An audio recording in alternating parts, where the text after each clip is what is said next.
The following is brought to you in part by a grant from the Foundation for White Wellbeing.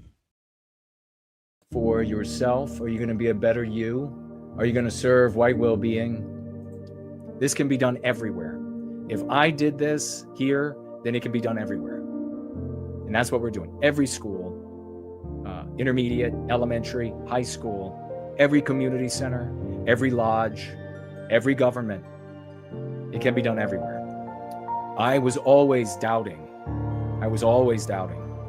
So the point that I try to drive home is in fiction, there's a turning point for the hero. It's like now they've turned the corner and it's a completely different game, a completely different story. In the real world, it doesn't work that way. You have to keep choosing to be brave. There's going to be something else horrible that comes. You got to choose to be brave again. Bravery is a choice. And I had to keep choosing because every time I wanted to give in for things like getting attention from girls, praise for my athleticism, etc., to get out from underneath of the endless anti-white persecution and pressure from my peers, the threat of violence, from the adults, the threat of punishment, suspension, and expulsion. Every time there was a chunk of me that was like, just quit this shit. Get away from that, get to those good things. There was just something fundamental in me that was said, no, you're not giving up your identity. You're not going to become an enemy of your people. And so I stuck with it. That victory was the outcome. It's a very inspirational story. We can do it all in our lives. It is indeed the story of our lives. This is, when you read this, you'll realize everyone has gone through this. Everyone. At work, at school, you'll remember experiences you've forgotten. And you'll know, as you get through this, as you get inspired, that you too can do it. And we here want to see you do it. We need an army of knights of the white table. And that's why we continue to have to push hard in service to white well-being. You got to make it happen. This week, you're going to be a king. This week, you're going to be a queen. This week, you're going to live every moment of your life as though you are in a movie, the movie for the recapture of our destiny. You are a member of Church White Wellbeing. You are going to act in all ways and at all times as if a video camera is following you around, and reveal to that camera that you are the champion that you yearn to be in your hearts, that you are capable of being in your hearts. The heroes of all of our epochs past continue to march inside of us. They continue to think inside of us. They continue to sing inside of us. Tap into Prometheus, tap into our biospirit, and you'll be able to manifest them all. I love you all. Let's go free.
Like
In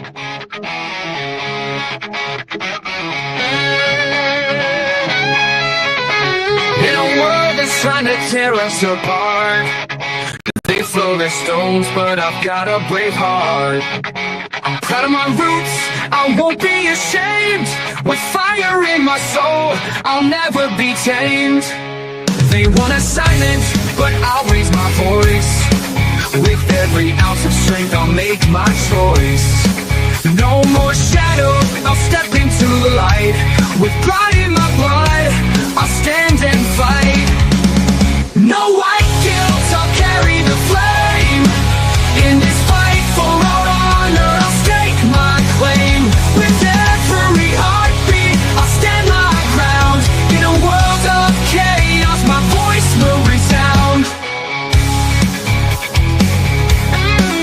They try to erase us, rewrite the past, but the sake of our heritage is built to last.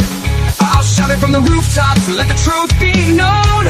With every step I take, I'm never alone. They can't take my spirit, they can't take my pride. With my brothers beside me, I'll never hide. Together we'll rise, we'll break through the night.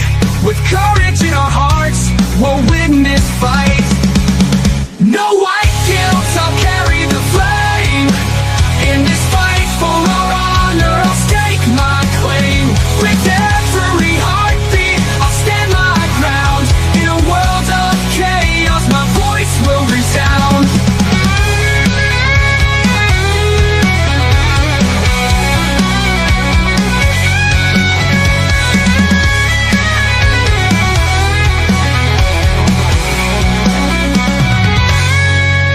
So here I stand, unyielding and proud.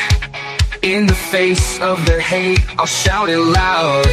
No more guilt, no more chains to bind. With pride in my heritage, I'll never unwind.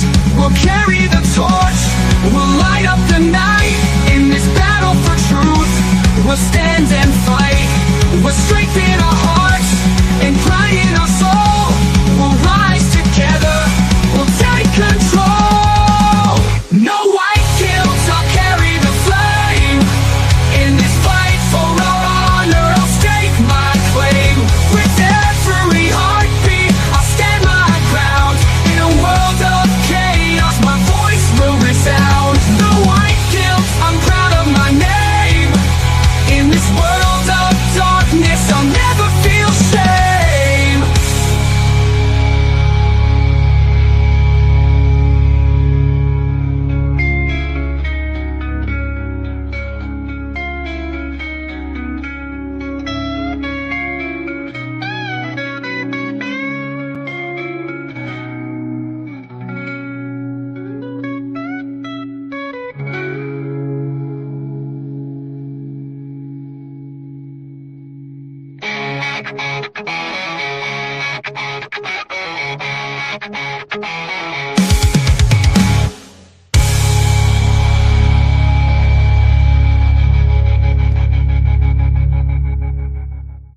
When there's nothing left but the fire in my chest and the air that fills my lungs, I'll hold my tears and trade my ears for a glimpse at kingdom come. On the other side of misery, there's a world we long to see.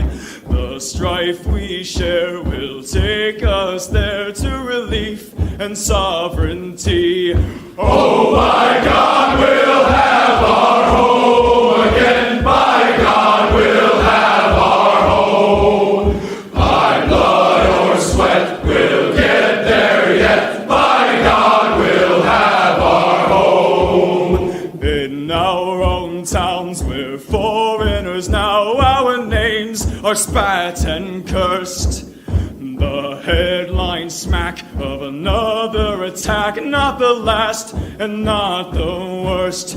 Oh, my fathers, they look down on me. I wonder what they feel to see their noble sons driven down beneath a coward's heel.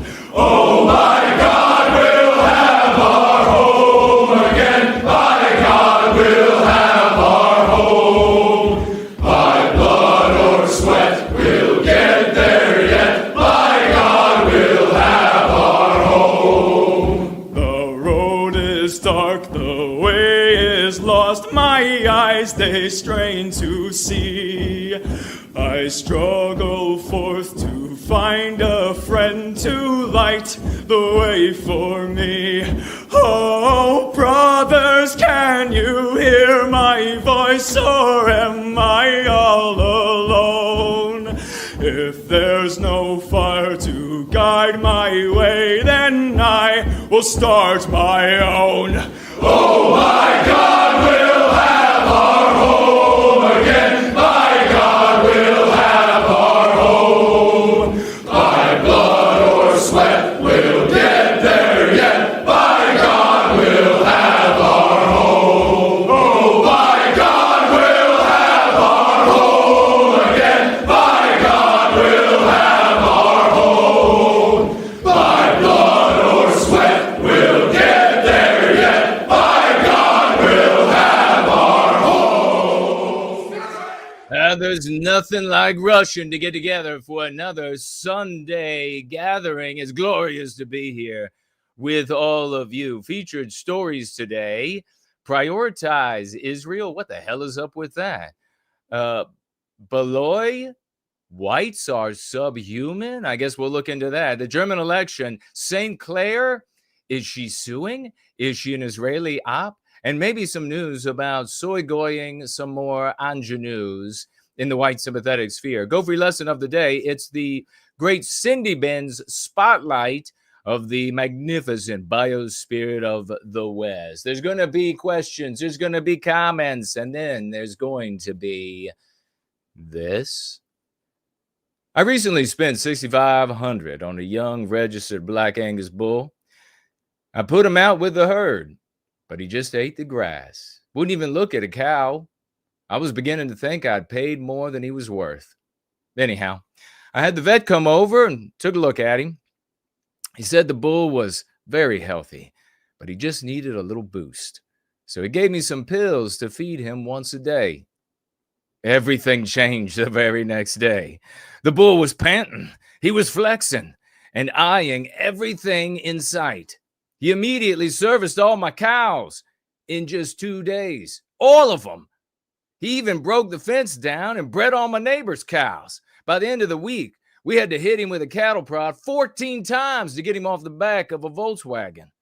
Man, I tell you, I don't know what's in them pills, but they kind of taste like peppermint.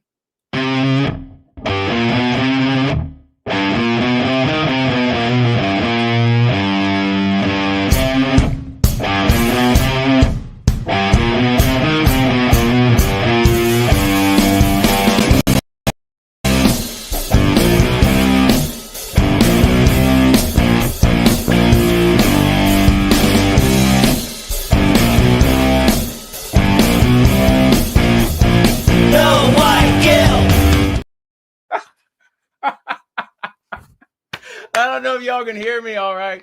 I don't know if you can hear me, but we're going free. And it's another glorious day in the once great state of Virginia, across from Mordor on the Potomac. It's 5 p.m. here in the once great state of Virginia, 7 in Sydney, 10 in London, midnight in Moscow. And shall we do an alphabet? We've been doing the Greek alphabet. You can tell me where you can hear me.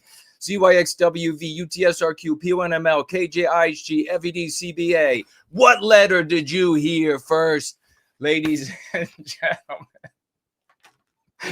Man, them bills, they taste like peppermint. All right, well, it's looking glorious. If you would like to financially gift over the course of the gathering here, Church of the West, ladies and gentlemen, where all things are magnificent and working well. If you would like to financially gift while we are together,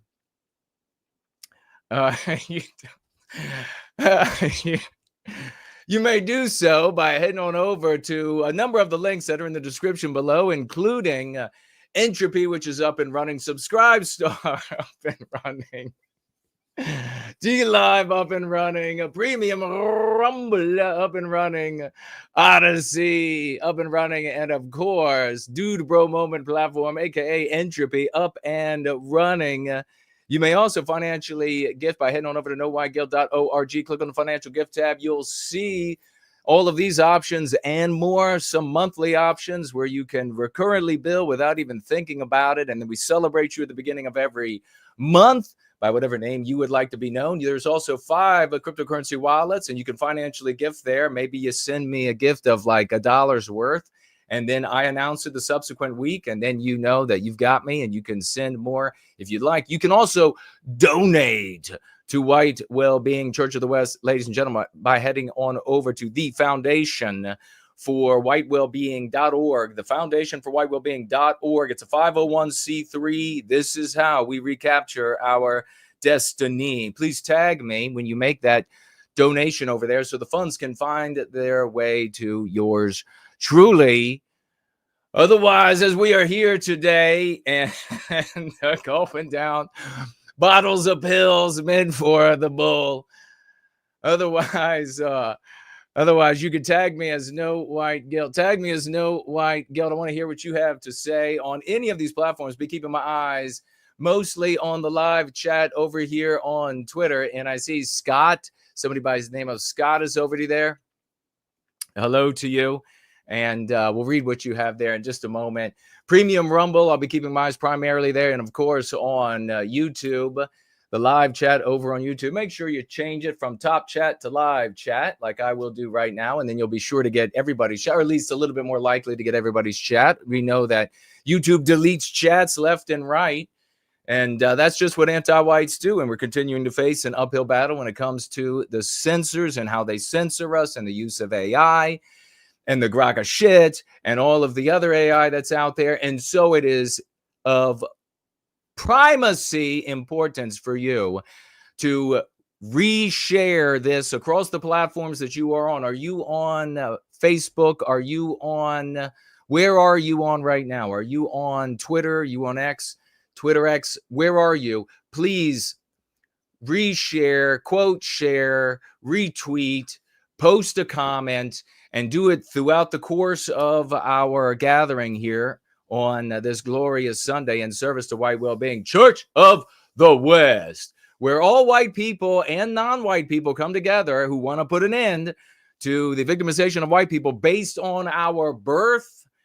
That, of course, is anti-whiteism, and we're not taking it anymore. It's time to recapture our destiny, and we've been doing it. It's demonstrable. It's empirical. We continue to have successes. We continue to have glorious testimonials. We're going to be covering one of those a little bit later in the gathering, as well as enormous swashbuckling victories that we continue to have in service to white well-being, the community that wins, the community that is actually successful. It's glorious to see all of you here today.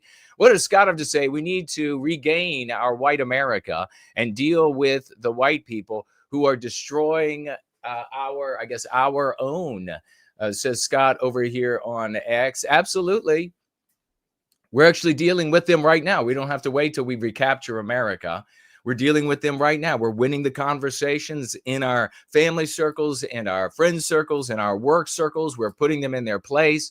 We're defeating them from the moral high ground in every case. And if you don't understand how this works, that's okay. You can be new to this, and we will explain it to you. Ask questions of those who are in the live chat, whatever platform you're on. You're going to find the most people who are willing to help on the YouTube platform live chat. Feel free to ask away, be an honest learner, and we will embrace you with open arms and happily introduce you to the dialogic of Go Free, a practice that by way of concepts liberates you. You go free from the anti-white narrative, and by being in a new narrative, one that is of our making, where we are the heroes, we achieve victory. In part, why is that? Because to propagandize us, to manipulate us, anti-whites have to follow us in to our story. They have to use the context. They have to use the lexicon. They have to use the dialectics. And we have proved this literally for decades. Why haven't you heard about us? Why is this the first time you're coming to us? Why is it only the third time that you're hearing and you're coming to us to see what's going on? Number one, because of the anti-white censorship. They absolutely suppress anything that genuinely defeats them. Doesn't that make sense? They endorse in a very subtle, tricky way the resistance to them that fails to them, things like cuckservative and spurging out on non-white races. They endorse all of that in a very subtle but profound way. You see it everywhere. So that is the resistance that you, doesn't that make sense? Doesn't that make sense? If they're going to be in a position of power and remain in a position of power, they're going to be that devious. And of course, they are. There is also the fact that we are surrounded by herds of cows getting bred by a big black Angus bull. We are surrounded by content creators that are cucks, that are spurgs on non-white races, and they don't want you to find the remedy. They don't want you to know that there is a way to improve your life instead of just complaining and giving them money so that they can grift off of you. Instead of just complaining and telling you that you have to wish list and we got to wish for something else and wish for something more and hero hope. And one of these days we'll be able to print the money. And when none of that's coming, we have to win the battle that is in our conversations everywhere in our lives, or there isn't a hope. That is how anti-whiteism defeated the West. It was in the little conversations in every single one of our lives. Not a single one of those conversations was unimportant. It can be at the dinner table, at a plumber's house, surrounded by a family that couldn't hate the father more. And that conversation is as important as the conversations taking place at the dinner table of politicians, of the wealthy, etc. That is how the anti-whites defeated us. Those victories, they suffused society, and the West fell without a single shot out of a rifle. That's how we're recapturing that destiny. Glorious to be here with everybody. I'll be keeping my eye, as I say on the live chat. Please tag me at No White Guilt, @ No White Guilt, @ No White Guilt. It is finally, we got a nice day. We got blue skies. We got white puffy clouds. It's actually, let me check. It's actually in the 50s Fahrenheit, and it's been absolutely freezing cold here in the once great state of Virginia. I've been freezing my white ass off out here. I mean, you go outside and you got like 20-degree, 25-degree weather, and then you got the wind cutting right through your clothing, and it's just taking everything away, and you're freezing, and there goes your white ass, and it's gone. It froze right off, and it's tumbling down the road. It's all right. I'll get it back.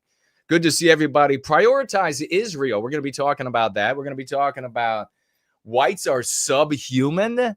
How can this kind of conversation? Oh, it's almost like anti-whiteism perfectly predicts this. The German elections, are they a big win? Are they not? You got cucks out there doing cucks galore, doing the Nazi salute. What's all that about? Is that a victory? Is that really a win? Is that somehow a win? St. Clair, is she an Israeli op? She's suing for custody? What's going on? And maybe some SoyGoying. I see Auden Pade, as the daughter of Eve is over here on X. Make sure you share far and wide. Make sure you share far and wide to let people know that we are live. We're going free. We are teaching people how to empower themselves so that we can recapture our destiny individually and then collectively. That's how it works. We've achieved victories at every level. I will debate anybody on this issue. It's a very easy win for me. That's why they won't debate, because if you are propagating and promulgating ideas, vehicles, ideologies that have failed in the past, you're already the loser. All I got to do is cite that at the very beginning of the conversation, and it's over. So here we go, ladies and gentlemen. Let's get into our first item right here. I found this, and it was a surprise to me. It says this is a Kendall Swanson, a bit of an update on, you remember, we were talking about this, and it was the pilot that flew in to the Canadian airport and decided to land that thing like a turd fallen from a tall moose, crushed the landing gear on the right-hand side, ripped the right wing right off. We talked all about this. The left wing still having lift, flipped the plane completely over. Fortunately for everybody on board, the plane slid away from the burning kerosene, which would have cooked them all alive inside the can that is the airplane, and everybody survived. There were quite a few injuries. I think one serious, but I think almost everybody's out of the hospital. And we were speculating that Endeavor Air, you have Delta here, which has told the world for, again, another company, another international entity, that parent group that is discriminating against white males, persecuting white males, and saying that, no, we're going to just prevent them from having jobs here. We're going to hire anybody else. We're going to discriminate against white males. Of course, the Grok of shit will tell you that's not discrimination. Why? Because the ADL told Grok that it's not discrimination. What a surprise, huh? What a surprise as we dig through. And more explicitly, Delta said, we're going the DEI route, which means the white erasure route, the white hiring route, the white erasure hiring, the anti-white hiring route. We're going to get rid of these white males, and we're going to replace them with anything else. Endeavor, though, the subsidiary, decided to go a step further. Regional airline under Delta decided they're going to step further. They're not even going to allow any males. It's just going to be females. So not only are the white males gone, and it's a great example of collateral damage for non-white guys as they go after white guys, Endeavor really endeavoring to go beyond and saying, no, we're not. It's going to be all female all the time. And the pilot, though, the person on the mic to the tower was a male. And we found out that just like little Rebecca Lobach flying her Black Hawk, sometimes I get so close to not saying that properly every time when it comes to these anti-white females, flying her Black Hawk, as she had a male instructing her. And we speculate, and more evidence seems to be coming out about this, that she was not prepared. She was ill prepared, and he had to give too much attention to her piloting the helicopter and was not able to give enough attention to the surroundings. And that's how they flew up and into the passenger airliner over the Potomac. Well, you had a guy who was teaching this little Kendall Swanson. She was just certified, and she was deciding she was going to be able to fly a plane with a bunch of people on board. Bunch of souls that nobody cares about, right? So might as well just let the little girl land this puppy. And she brought it in and smashed it into the ground. And what's the first thing the media does? Well, they blame the guy. That makes sense, doesn't it? In the anti-white world, perfectly makes sense. But I was able to find, and this is really remarkable, I was able to find the cockpit footage. And let's see if I can play that for you now, ladies and gentlemen. The cockpit footage should be on the right side of the screen. Is it working? I don't know. I can't even see right now. Let's go ahead and see the cockpit footage. Little Kendall Swanson strapped in.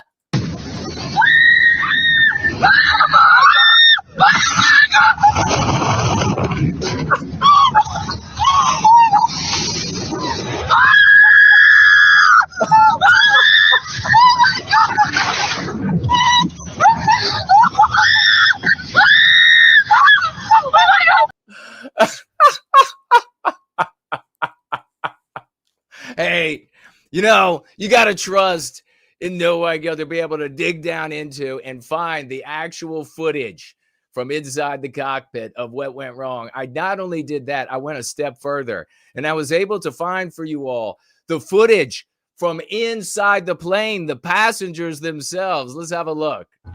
You got the Ambien? It's a 2-hour flight. Yeah. Hello, this is your captain, Tiffany Jones speaking. Welcome aboard Flight 428 to Dallas.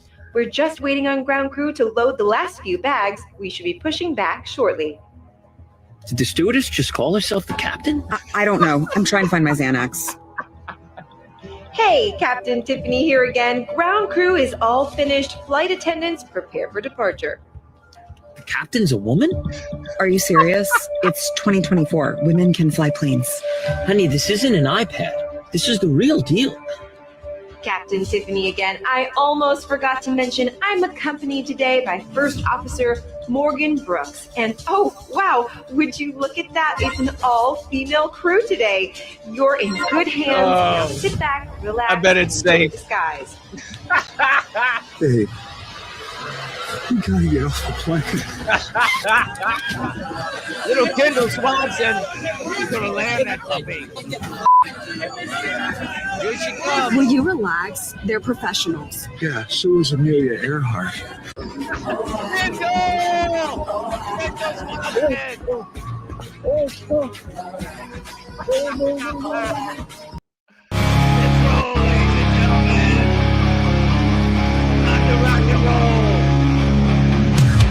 Slithering shadows, cowards of the night, parasites feeding on the light of Western kite. Your venom, empty white poisons the well. Yes. Can you hear me okay? Eva is here. Brent Danger's in the house. Herman Natasa is here. Kate Bishop is the unifier. Can you hear me all right, Rob? We can hear you. Crank that shit up. Take the opportunity to give a like, give a share, especially on X, but everywhere. Let people know that we are going free, ladies and gentlemen. Switch to the West today. Mock pit. Instead of a cockpit, it's a mock pit. Janitor of White Noir is here. Princess Noodles is in the house. Daughter of Eve is with us. Arden Party is over here.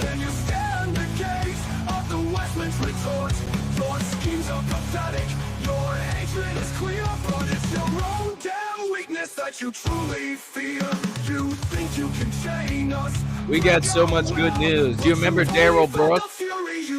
Bud Ruckus is in the house. Free Godfather is here.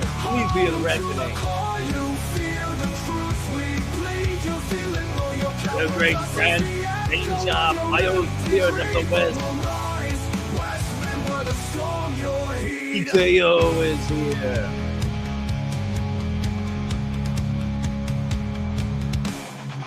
You can't bury the fire, it's burning inside. You can't drown the truth, it's a rising tide. Anti-YAism, throw weapons so far. Mega is here. Cindy Ben is in the house. Cumberland. You remember Daryl Brooks, ladies and gentlemen. He was the anti-white terrorist who drove his way into a parade, a Christmas parade of white people, and killed and maimed and murdered, and he was sent to jail, and he just had a very good day. Daryl Brooks, the man who attacked the Waukesha Christmas parade in 21, was transferred from one prison to another after being horribly beaten and raped by his cellmate. Yes! Yes, ladies and gentlemen, that is how it's supposed to happen. I hope every day for him is as warm and cuddly as that he experienced just the other day. Daryl Brooks, living piece of shit, should be executed, but man, it should happen after days like this in the cell. Let's head on over to Kash Patel. Can you believe I just did that? Kash Patel. An Indian made the head of the FBI in a white country, I write, tells us to wake up and prioritize Israel. Nothing to see here. The left and the right are anti-white. I didn't even think this was real. We will shut off the machinery that feeds money into Iran. We will no longer have 100 hostages still in captivity, Israeli and... He was just put in charge, as well as the ATF, the BATF, wasn't he? So here you have it, all white America cheering, and they're so excited. The whole cuck sphere couldn't be happier because there's some white erasure that they can they can say that is merit-based, because what is merit-based now? It just means anti-white based, cuck based. They got an Indian guy to take the job that in a white country that I'm sure they couldn't find any white guys. I'm sure this was all about merit. So this guy, this is the hardcore, the right wing, we're going in the right direction. If you're going right? Isn't that what we're told? If you're right wing, then you're going in the right direction. Except no, if the right is anti-white, which it is. This sounded so absurd. I thought it had to be AI making it. Listen closely to Kash Patel and his half Indian, half white country music. I mean, doesn't that just sound like the Heart of Dixie? Doesn't it sound the half Indian country? I've never heard of her, but the cucks can't get over it. They love her. They love Kash. They'll just anything to celebrate their own erasure, their own white erasure they love. And then this Ganges paddling POS steps up and says, MAGA, except Israel. 100 hostages still in captivity, Israeli and American and otherwise, by Hamas and Iran's Hezbollah mercenary forces. We need America to wake up and prioritize Israel and bring home Israelis and make sure we stand by our number one ally in Israel. We will wake up and prioritize Israel. And this is our entire lives. We've been watching this, and you all know my personal position and how fed up I am with concern for Israel, how irritated I am with concern for Israel, how we're always bending over backward for Israel, how we're always paying through the nose and the ass and other orifices on our body for Israel. We're always defending Israel. All of our politicians have to go kiss the wall of Israel. I mean, it could not be more infuriating. And now you have this movement that started off in 2015 as a reactionary nationalist movement against the anti-white internationalism that we see on planet Earth. And the population of the United States, the white population, immediately flies to the flag of Make America Great Again, which to their ears sounds like Make America White Again. Because at some point, when you go back in time, America is whiter and whiter and better and better and whiter and better. And they want that. But they're living in this moral maelstrom of anti-whiteism where they've been so brain poisoned, they've got to celebrate every brown ass or black ass or what have you that can take the place of a white person. But they can implicitly say if the gigantic implicit white sympathetic sphere, they can implicitly endorse it. And yet here we come to the phenomenon of the right wing being anti-white as the left wing. And it literally has come down to just different colors on a sports field and the absurdity of sports ball in our socio-political lives and the ruination of the safety, the civility, the security, etc., that we create as white men and women. We events projected into the world, the ruination of all that. And where is the main attention being given? Well, I'll tell you what, the population, the white population of these United States and the white population of other Western countries are saying, no more non-white immigration, no more bringing these people in, send them home. And that's been the number one slogan and argument of MAGA since 2015, 10 years later. It has always primarily been about the non-white immigration. Close the fucking door, ship them out, ship out all of these people who have illegally, criminally entered our country, changing the tapestry, the literal composition of the country. Get rid of them. And now we have the anti-white right making the slogans, making the argument, the lip service to all of these voters who sit around their dinner tables talking about who they're going to vote for. And they're going to end up voting for Donald Trump and AFD. And oh, did I say that? Maybe we'll be coming to that in a moment. They'll end up voting for these people. But what really is the difference between the left and the right in the anti-white narrative? They're both anti-white. Well, the difference is that Those on the right are more concerned with the worship of dollars. Those on the left are more concerned with stealing those dollars. That seems to be the only difference as we dig into Adams, and we dig into USAID, and we dig into on and on and on. So we have then massive cuts taking place, massive business type move in the gut, which is legitimate. In another argument, another conversation, it's legitimate that our tax dollars should not be stolen from us. It should not be reappropriated, should not be going to anti-white programs that are even more anti-white than the anti-white, right? They shouldn't just be stolen and given to thieves to enrich themselves. That's all a legitimate argument. But that's what matters. That's all that matters is the dollars. That's the one jot of difference between left and right. They are going through, and Elon Musk out there with Milei, what was it, Javier Milei's chainsaw that he gave. Didn't even turn it on, which was really Claudine Gay of him. I mean, if you're going to break out a chainsaw and hold it over your head, that bitch has to be pumping, and there needs to be gray smoke coming out of its exhaust.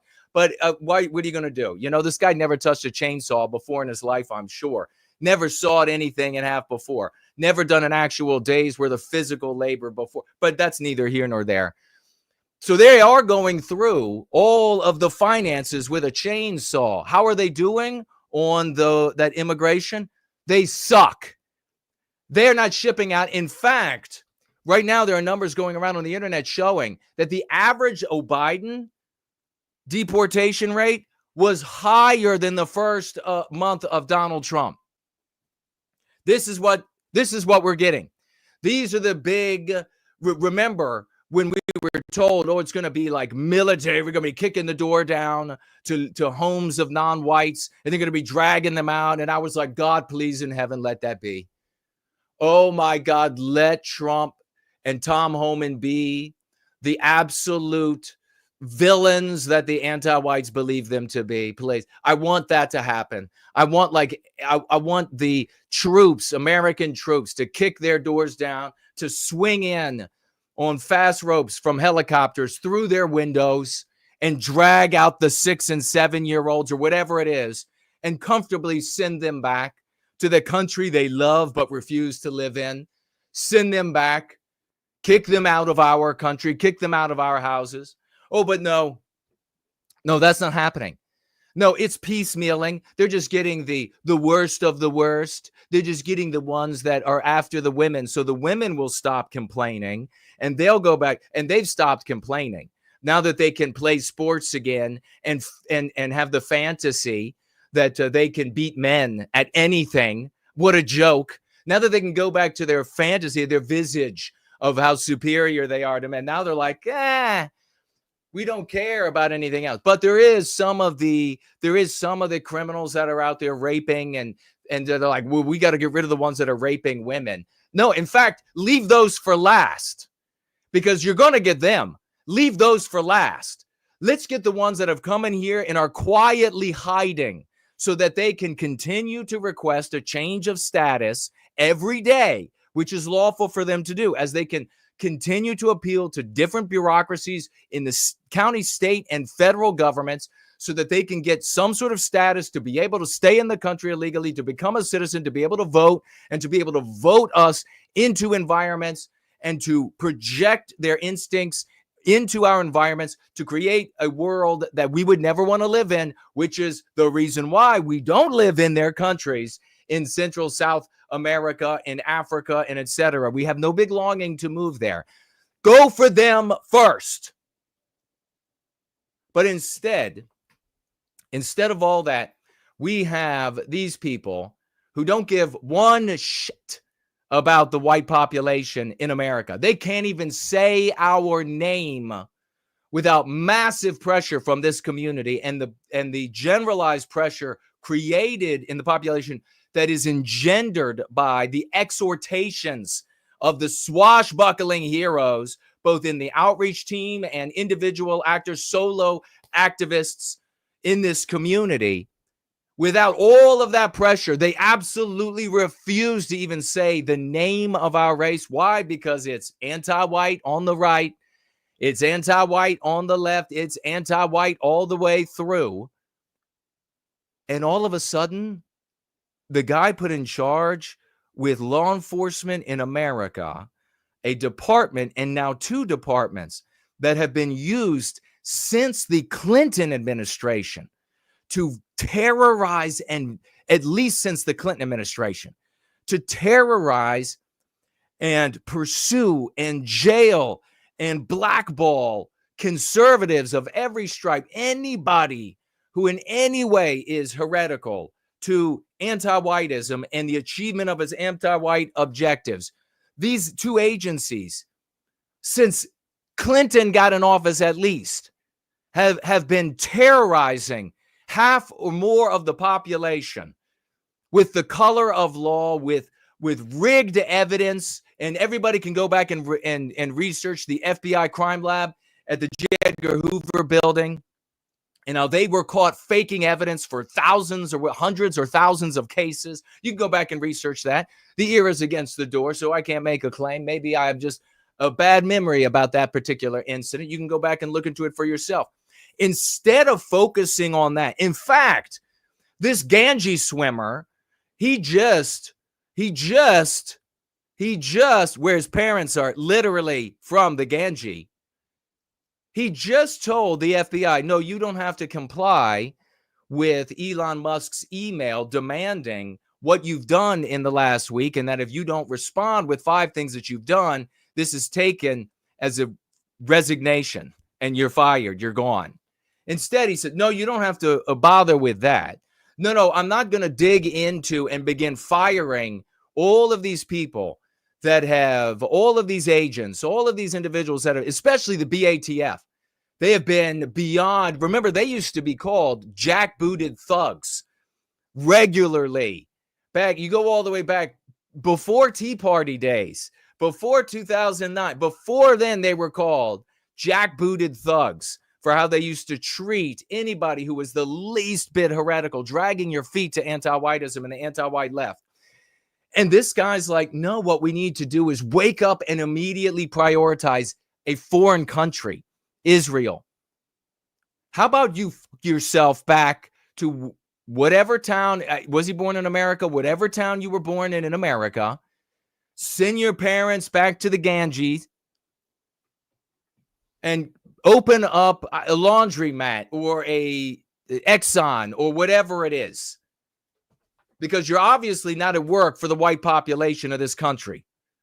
Instead, you're at work for Israel.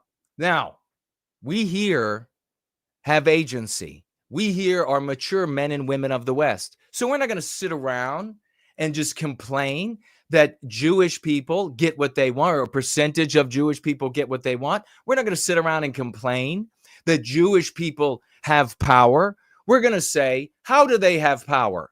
How do they get what they want?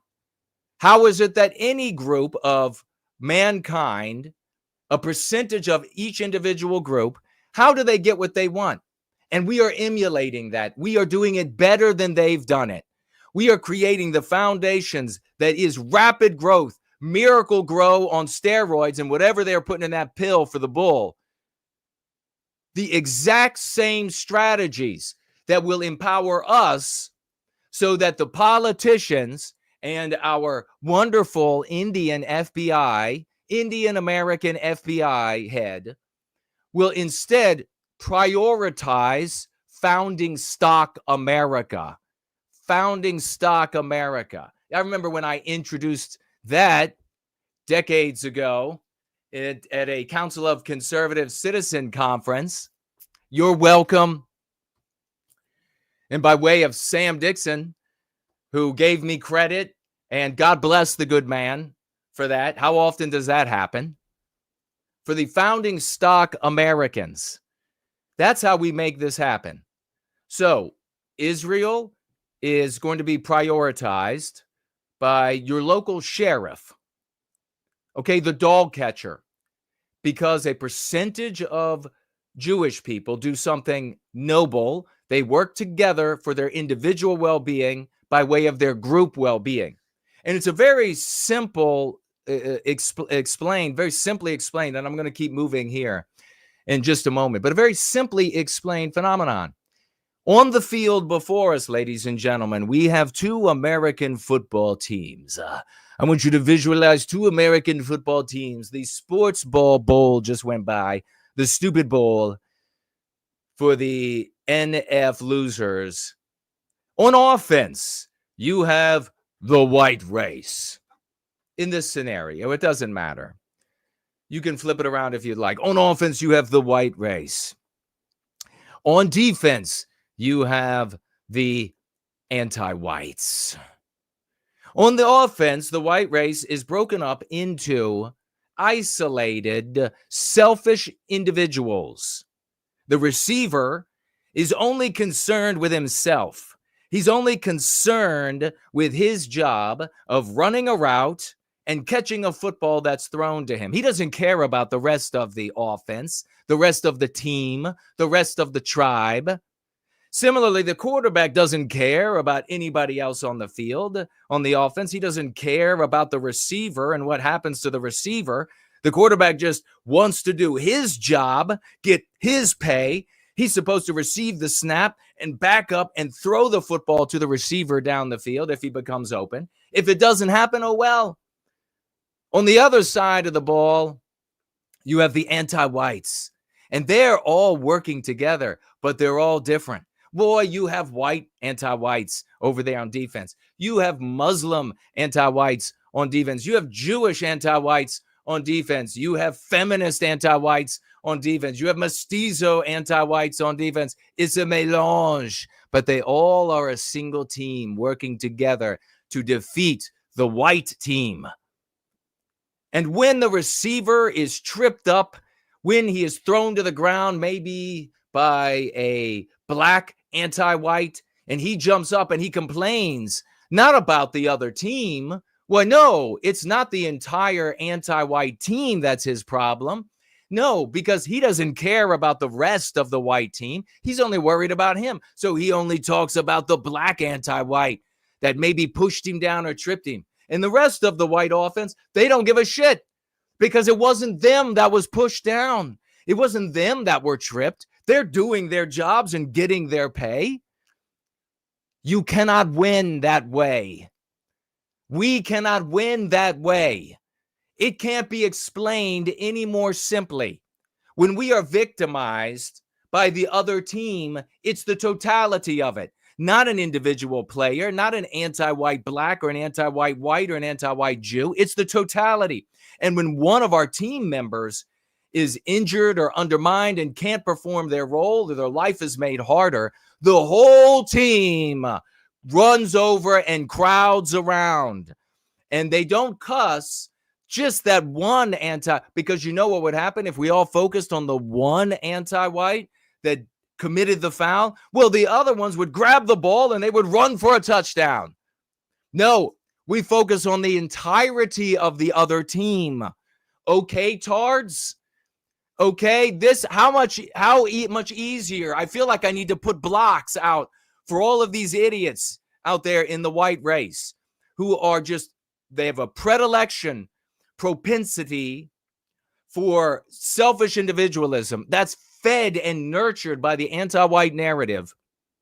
All they care about is themselves. And all they do is they complain about the immediate thing that they feel has victimized them or could victimize them in the future, rather than the totality of the other team.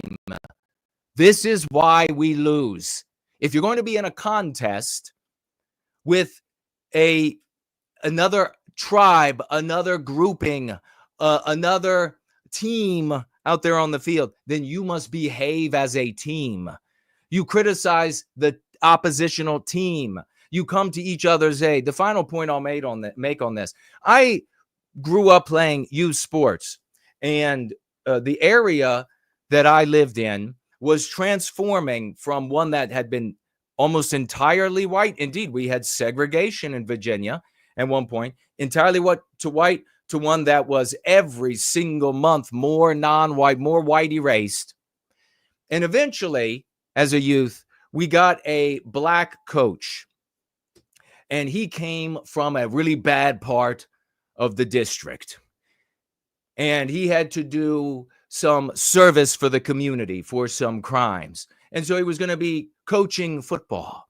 Well, we all went out there, and whenever we played teams that were predominantly non-white, we were always 50-50 as far as like the end of the game went, because of the mechanisms of the game and et cetera, working together instead of having showboating individuals who were trying to bring all the attention to themselves and all the glory for themselves. White people work best together as a team. That's what we have always done magnificently. When we come together as a team, we are a well-oiled machine.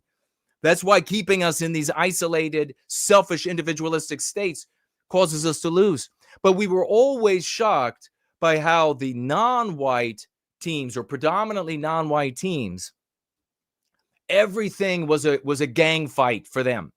Every single thing. And it scared us.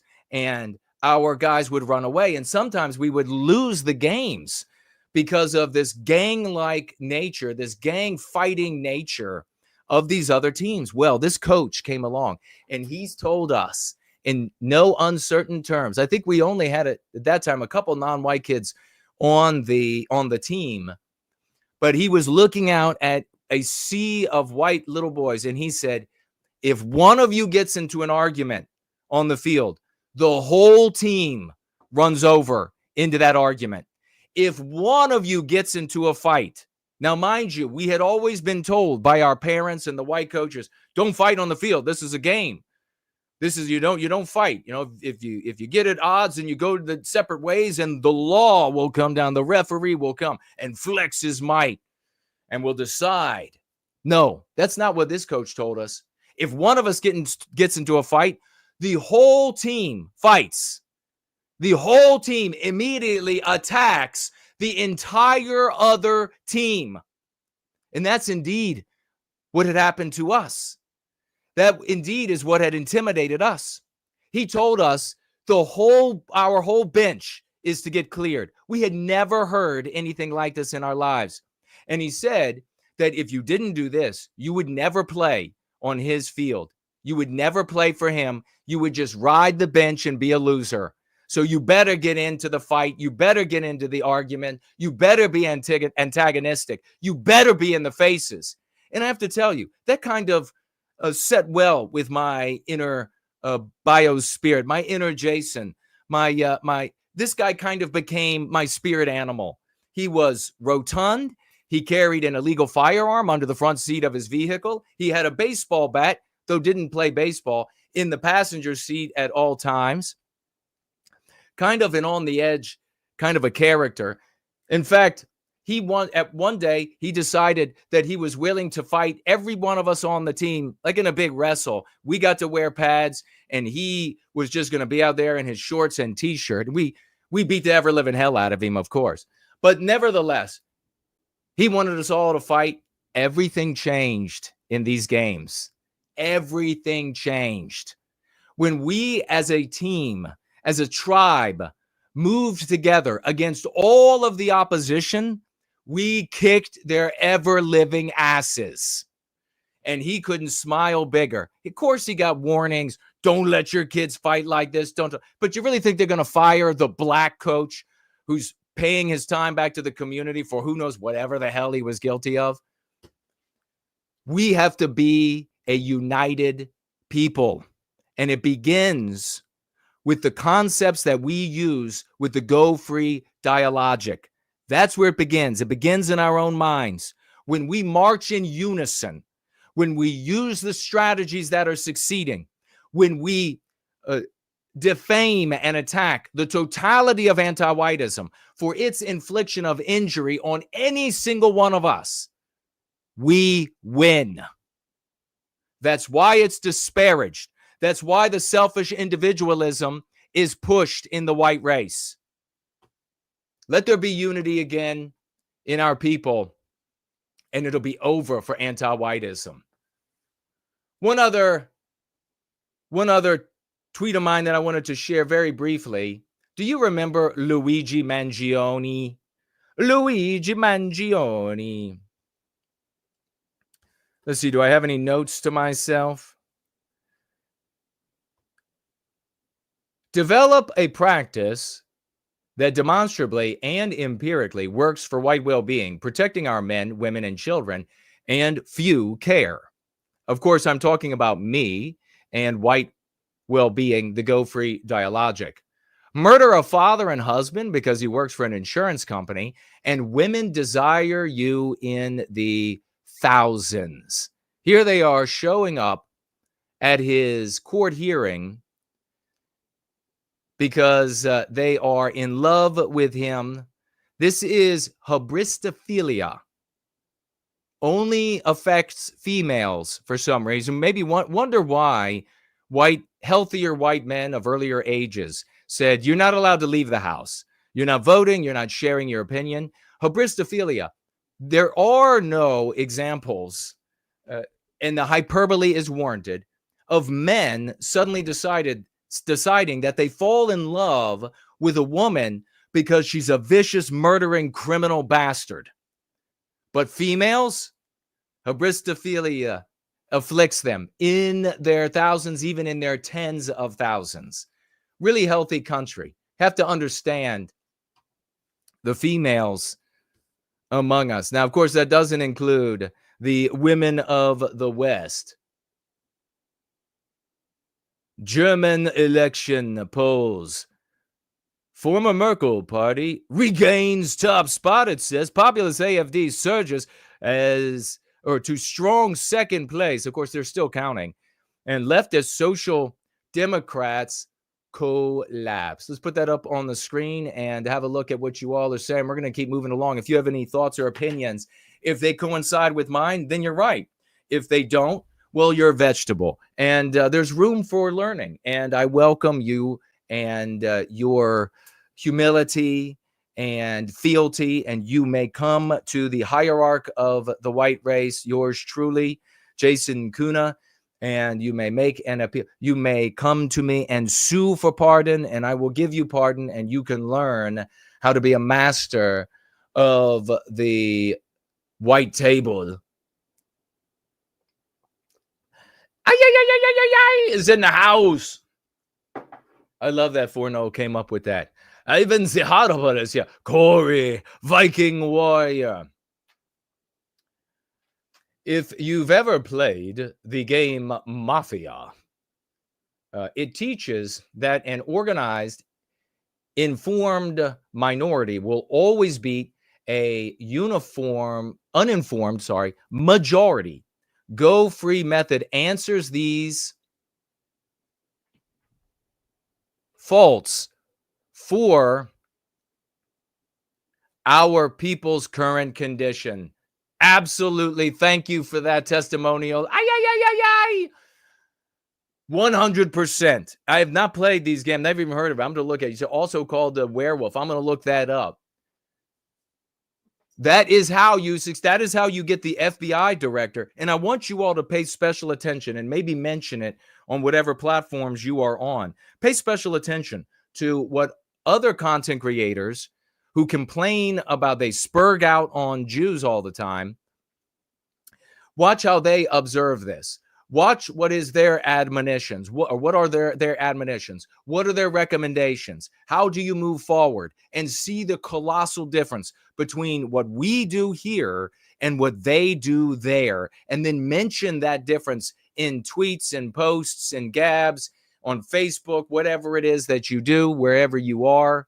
Mention it, because you're going to see the enormous difference. What is the consequence of listening to what they have to say, these other content creators? What do you walk away with? What do our people walk away with? How is the individual's life made better by their recommendations? How is the situation and station of our race, our people, our tribe made better by those recommendations, by the way, that have been in place for generations and generations of losing and failing? Tools, guns, and family. That's what we are here in service to White Wellbeing, appealing to every single one of our brothers and sisters out there. Tools, guns, and family. Spartan is here, the great winner of our contest for memes recently. Good to see you. Over 500 viewers on all platforms, says Stumbling07. Let's make sure. Let's take another opportunity. Why aren't you listening to the liberation of Western countries? This is liberation radio.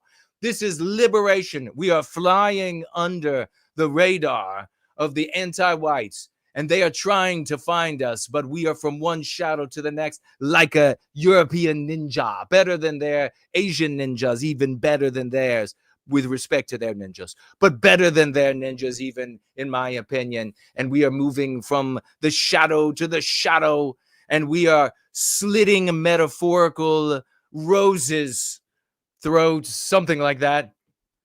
And we are replacing them with great white roses in their place. Everyone wakes up in our little hamlets and they look out, and everybody's home has a white rose in the bay windows, signifying that we have replaced the former anti-whiteism that I almost went into the Monty Python, signifying that I, Arthur, am your king. But what matter of government is this? What is it again? A tot distributing sabers from a bog? Something like that. Danielle is here. For White Wellbeing is here. Good seeing you all. Make sure you share. Make sure you give a like. Make sure when you do, you give a quote tweet. You could quote tweet and then take it down and re-quote tweet. It's going great. We're learning. We're liberating. Ulrich is with us. The best in the world have joined us here in service to White Wellbeing. Myers is juggling work and no white again. Amen to you. So many years I did the exact same thing, listening to podcasts and shows the entire time I worked where I could, the jobs I had. Venomous Snake Lover is here. Hello and welcome to you. Fonol is in the house along with the city pin. Anonymous is here. Sam Mooski. Good to see everybody here over here on YouTube. And you too on YouTube. German election exit polls. A former Merkel party regains top spot. Populist AfD surges to strong second place. And leftist Social Democrats collapse. They collapse. What does this mean for us? That the female homosexual rearing her non-white child or children with her non-white partner surges to second place. I'm just so excited. I'm so excited. Jason's a downer. He's a downer. He's not going to get it. He's just a downer. He's not going to get excited about this. I feel he's not as excited as he should be. Where is his excitement? Oh, it's just about him. That's what it's about. That's why he does nothing to give the rabble what they want. Instead, taking the heat from the rabble. Blitzstreak is here. Jason, share more stories of your 100-meter dash days. What was your top speed? 100-meter dash, and we can't slow down too much here. We're still bringing people in for the news and all that, but it's true. Everybody loves to hear all about the amazing life that is Jason Kuna. I understand.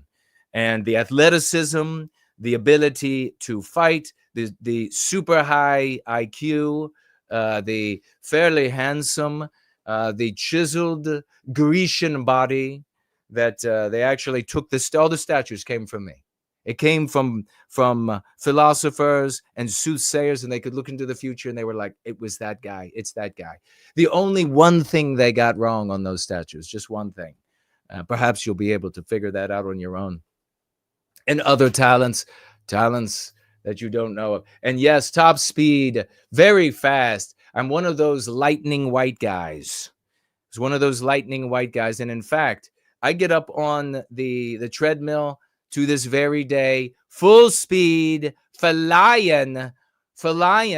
And it's funny because all of these people in the gym, they always, the gyms, they always look and they're like, holy, what is that guy? Some kind of professional something or other? See a professional something or other? I still do it. But the 100-meter dash, that's more for that white young man called White Lightning, because he had, whatever happened to him, he was able to be increasing his speed the entire way through and not reducing at all. Me, on the other hand, 55 meters was roughly, but my best speed, my most bragged about times were in the 40-yard dash in football, which was 4.4 seconds. And you can look that up and see what that's like in the NFL. If you'd like, you can check it out right now. Winged Productions is here. Our people as a mass, organized majority, can and will lead us out of the dark, anti-white, our people, yes, out of the white selfishness. They absolutely will. Radio free whiteness, says Auden Party. Auden Party is like to that group of the sewing circle that are over there like, I don't know about this. Auden Party is like, I'm going to kick the door down and beat the hell out of all of you. Shut up. Shut up, sewing circle. You all haven't won shit. Every one of your victories co-opted. And we'll be talking about co-option in a moment. Assimilation in a moment. I like to drop these like little hints for those who are like extra bright. And they're like, I think I see where that's going. But first to this. The exit polls for the federal... How many people are living in me? Some ask that question. Aliens exist. Big salutes over there on Premium Rumble. I got to blow the screen up. Let me magnify the screen, because over there we also have Soylent Goy, and they gave us some dancing emojis. It looks. Is that dancing emojis? What is that? I cannot tell. I'm also magnificent at dancing. I am the absolute anathema to the mean pathogenic claims about white guys and dancing and sports. I am their worst nightmare. A race of me's coming to get them without pity. Let's make sure we get some retweets over there. It's looking good over there on X. Some retweets, some hearts, some shares, some quote tweets. Let these gets know. Let these maggots know. We'll use an M word. Let these maggots know that we are live and alive. We're taking pills meant for bulls. Not pills meant to poison us in syringes. Like that subversive that showed up last. Isn't this the guy that said you should take the vaccine? I'm going to find you. I'm going to drag you out. This person's going to be like having nightmares about this now. They're going to wake up into a dream, and I'm going to like come up from the end of the bed. Probably dressed in whatever their nightmare would be, which would be me. I mean, let's just be honest. Actually, I don't know. Depending upon, their bent, that might be exactly what they want. All right. Exit polls for the federal elections in Deutschland predict that what do you mean predict? Okay, yes. Because they're still counting. That the neoliberal Christian Democrats, you see this garbage here, have come out on top with, do not view the world like this. They give you words and titles and names. You never give them the names that they take, and you never take the names that they give. I am like that guy that in the Legends of Sparta, they said exist and passed down all of the laws that made Sparta so amazing. I am like, in fact, many in the white sympathetic sphere used to say that I was our Cicero. They used to say, Jason is our Cicero. Of course, once they decided that I wasn't going to just spur on a particular group. I was going to attack all anti-whites and defend all white people against victimization. They then said, oh, no, thank you anymore. We're not going to have any of that. But here I've been saying this forever, and it is the most powerful, compact, pithy concept that you can take into your life. You never give your victimizers or just the general population the names of their taking, and you never take the names of their giving. For if you do, who was that threw the "for" in there that I made fun of? It was a total imbecile trying to sound smart. For if you do, probably one of those abstractionists, one of those academic peacocks. For if you do, you become their bitch. I can blend the street slang right in there with the erudite. Have come out on top with the support of around 1 in 3 voters and the populist alternative for Germany, AfD, coming in a strong second place at nearly 20%. Beating out all men. Can anybody say Georgia? Can anybody say Georgia in Italy? Can anybody say that? Why are right-wing people getting so excited about this? Little bit of Maloney. Can I have a little bit of the baloney Maloney? Coming in for a strong second place at nearly 20%, beating out all members of the former Traffic Light Coalition, government of likely outgoing Chancellor Olaf Scholz. Update. CDU leader Friedrich Merz, projected winner of Sunday's vote in Germany, has doubled down on his pledge not to form a coalition with the AfD, saying that it is not up for debate. However, a black-red coalition between his centrist Christian Democrats and the leftist Social Democrats is projected to only have around 46% of the vote, falling short of a majority, and therefore Merz may be forced to partner with far-left Greens if he continues to refuse to work with the AfD. But it's beyond the 30% mark. I mean, yeah, it's not 50, but the 30% mark is the one that they always, at least every time I read about it going on there, that's like the number. What do we have here? Let me just take a step back and point out, if you're not going to give them the name of their taking and take the name of their giving, if you're not, how do you view it? You view it as anti-white or all right or white positive. So you got the vagues, they're just like out there. The anti-whites, are you behaving in an anti-white way? Are they behaving in an anti-white way?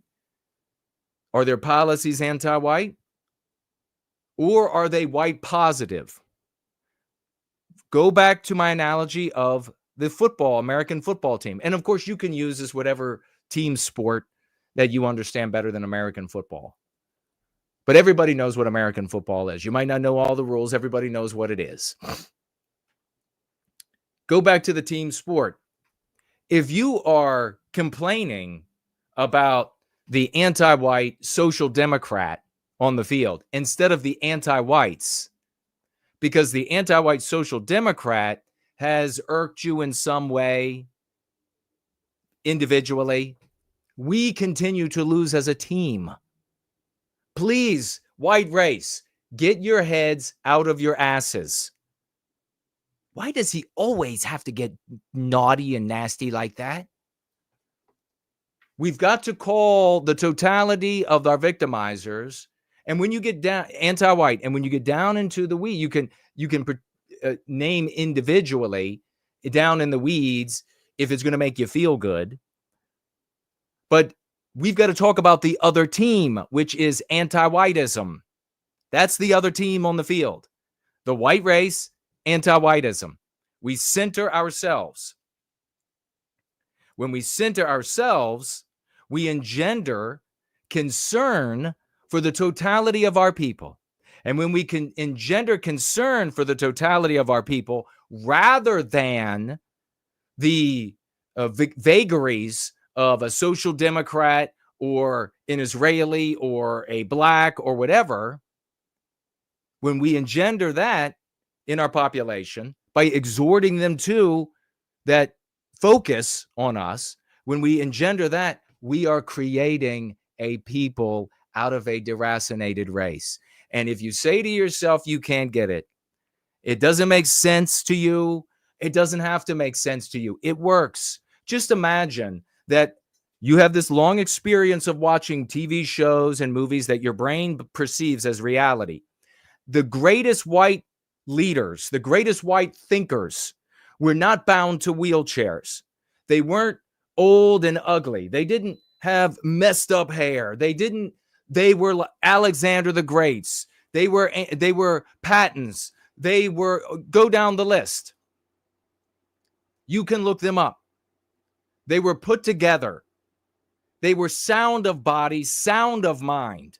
That's what a white leader looks like. Stop waiting for something intelligent to come along from some corpulent, soft thinker.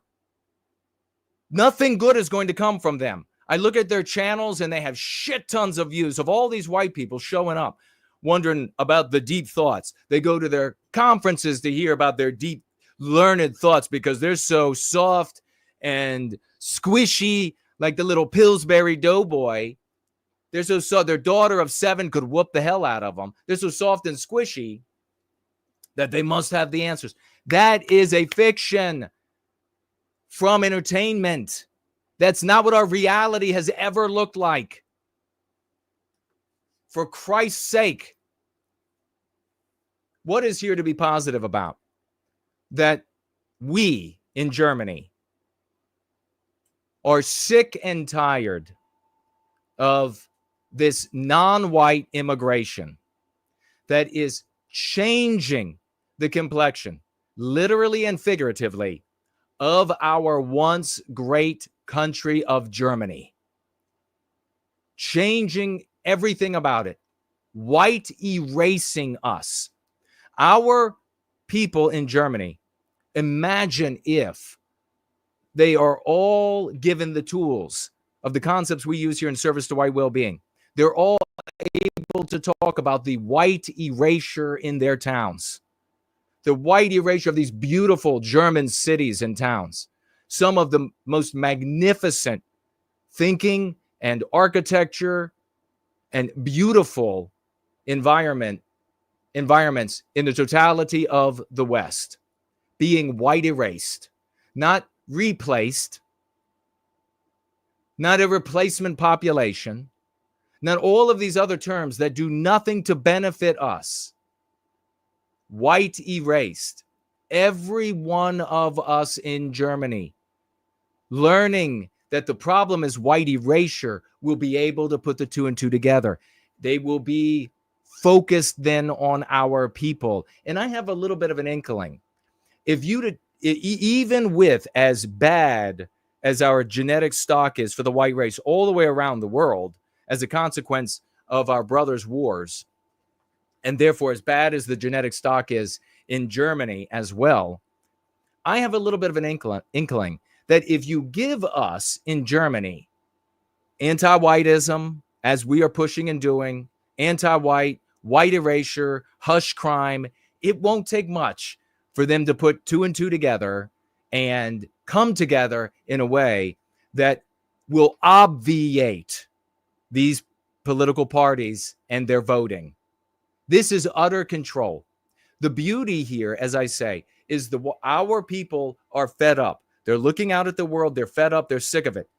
They're not going to come. They're fed up like we are and were in South Africa, like we are and were in Rhodesia, as a bunch of atomized, isolated, selfish individualists trying to appease an anti-white moral metric. If they stay in that state, it's over. Honestly, why do you need a beautiful white man to show up and have to tell you all this repeatedly again and again and again? Must be the state of our genetics. I guess few of us have made it through the world wars and the awful decisions that our women have made on which men will get to father children.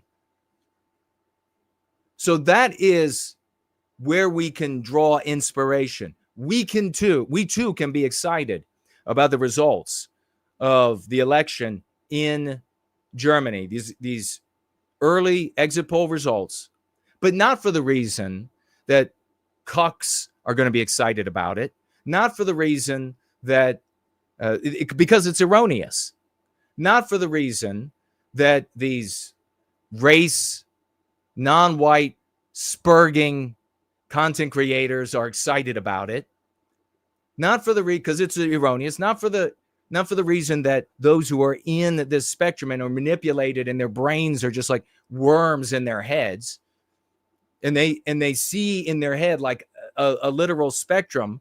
And I understand it's because it's midwittery, the human brain. And I love that when I was still a child, I had concluded that we had come to so many of the left, right, up, down conclusions in our thinking, 1-0, because of two hemispheres. And then it was just like 2 years ago, people might have talked about it before then, but I never saw. But some university wrote a paper coming to the same conclusion, that our perception of reality is squashed down to what our two hemispheres break down. So I understand. I don't see things just like left, right. I see things instantaneously in what's more like a sphere in my head. It just happens for me. It just happens. I don't get hemorrhoids. I get this sphere in my head of different data points. I don't see a linear line, but most people see this linear line and like a gauge that moves through that line. And they see with something like this, oh, it's moving back more to the right. Things are going to be different now. Things are getting better. When the right is just anti-white. The value is in the votes that were cast. And what those people are feeling in their hearts and their bones, their fear, their angst, their rage, their desire for greatness, their desire to project without shame their biospirit into the world. We have to be there to nurture and feed that with the tools that allow them to do that. Should the projections hold, the party led by Angela Merkel's successor, Friedrich Merz, will be in line to form a government in the Bundestag, with Merz being the likely next chancellor of the country. The exit polls went on to show that the populist anti-mass migration alternative for Germany, AfD, has massively increased its representation. We are ecstatic about that, securing a projected 19.5% of the vote, nearly doubling the 10.4% won in the last election in 21. Following the strong showing for her party, AfD Chancellor candidate Alice Weidel branded it a historic success. She said that her party is open to coalition negotiations with the CDU, warning that otherwise no policy change is possible in Deutschland. What do you all think? Is it this political party that is adhering to an anti-white moral metric, right-wing anti-white moral metric, that is to be excited about? That they're somehow going to take... Remember how everybody got so excited about Maloney? She said the same garbage, didn't she? As Alice Weidel. She said the same... In fact, she might have went further. Then she came out, opened the doors to Africa. We told you all, single motherhood kind of sinking in here with the rest of the anti-white right. Single motherhood, celebration, Mega tier is here. Yes, the unifier is in the house. I have a gift for three-dimensional thinking. Comes in handy for woodworking and planning. Awesome. Our people have this talent. You know, my father worked with his hands. All three-dimensional, worked in a specialty shop, called all around for decade. He had to do all of this in his head. He had to visualize and move all this around in his head. My mother was a master of words and writing and reading, and they came together, and then I got both gifts. And that's all there is to it. I am a superhuman anomaly. Your opportunity is to all of the other superhumans. This is like I am like the center of the superhuman anomaly superheroes, except I'm not lame in a wheelchair, and I'm like, I got some thoughts for you. I got some thoughts. I'm the thinker because I can't move properly. My legs don't work. I got a shawl on my legs though to keep the little toothpicks warm. Forget about it. No, that's not how our heroes, that's not how our legends, that's not how it works. That's definitely not how it works. Azimuth Clark is here. He says Germany is the center of anti-whiteism in the Western world. Last independent thinker is with us. Remember, tag me as No White Guilt with any of your thoughts or concerns. The Western says single motherhood is a curse. It absolutely is a curse. Without question. The boys, I mean, we all look at the data. We all see what ends up happening with how much crime, because the children are indulged. Sure, you have the occasional woman out there that is going to do a good job. But statistically, the odds are that the mother, and look at the pets that women raise, is either when they dominate the man, look at the health of the pets, or when the woman is single, look at the health of the pets. The man is single, the pets are healthy. The man is single, the children statistically turn out magnificently. But the woman is single with the kids, they're being indulged and babied like infants. No wonder when they get out into the world, they become criminals, they can't function, they're on psychiatric medication. For the love of God. For the love of me. I'm kidding. Ivan Ziharaba says, something sounds terrifying. Jay and Silent Bob ending scene. Anti-whiteism ends with you. I did not see that. I don't know what it is. Big flex, though. Apparently there was a flex.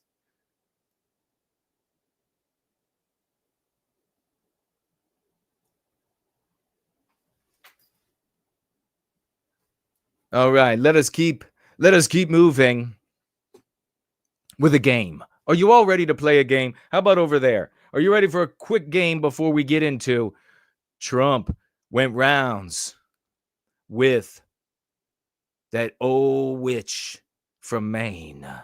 That sounds like it could be like a story. The old witch from Maine. Somebody should get Trump like a crucifix sharpened on the end. He can just plunge it into that fucking witch. Metaphorically. Bitch. She is the exact reason why we burnt women. I mean, let's just be serious. We came out and we were like, when they were acting like this, we were like, hey, could you go over there? And she's got like eating frog legs and calling up demons. So let's take care of this, if you know what I mean, fellas. Actually, no, when you look back and read through that, all of the women, when I did my reading, you'll have to do the research yourself about the trials where they set women on fire for being witcheries, when really I would have been fine with the bitchery, burning them for that. But they were all accusations from other women. It was all like females bitching at each other. And they could get each other set on fire. Men can't even do that. White men have been so lame for so long They were following like what other females said back then. What a joke. What would Alexander the Great think of you? What did we become? They're like, we can't even get rid of the bitch. Can we get a female to order that we burn them? Can we get an accusation from a female so it's believable? Then we'll go ahead and cook them up for being a bitch. We've got a game to play. Are you ready to play? This game is going to be, does he catch the dog before it falls to its death? Oh, yes. Oh, yeah, we're going to play that game, and then we're going to get into that battle that Trump had and his claim that he's going to forge a new and lasting political majority. We got Steve Bannon hireling Hitler, his Führer, and somebody else did there. Rob Schmidt, I think was the guy's name from Newsmax. He did the same thing. I saw. Nobody was, I don't think anybody else mentioned that, but at least appeared that way to me. And we got Ashley St. Clair. Is she an Israeli plant to undermine Elon Musk? And, probably. We'll look, though. And we have the video of Whites Are Subhuman by Baloyi. Baloyi. And maybe talk about the SoyGoying. We got a lot of coming up. Your comments, your questions, your concerns. Got my eyes over here. Janitor of the West. Good to see you. Princess Noodles is loving the stream.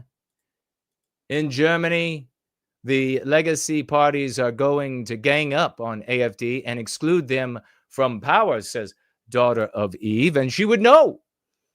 Thank you for that input from over there in the once great country of Deutschland. How many of you know that Germany is actually, I mean, we can say in a way that Germany is really a property of the United States. How many of you know that? Since World War II. Japan as well, a little different. But if you look into it, colloquially, we can say that Germany and Japan are owned by the United States. But check it out for yourselves. It's an interesting bit of research you can do. I'm sure it's wrong. I'm sure it's all wrong. Whatever they say at YouTube is right. No more brothers' wars. Even the small towns are unrecognizable now. Germany has been white erased by the anti-white German haters. The great Samuski is over there. Hail victory, brother. Are you ready to play the game, ladies and gentlemen? Vivi saying 100% to something.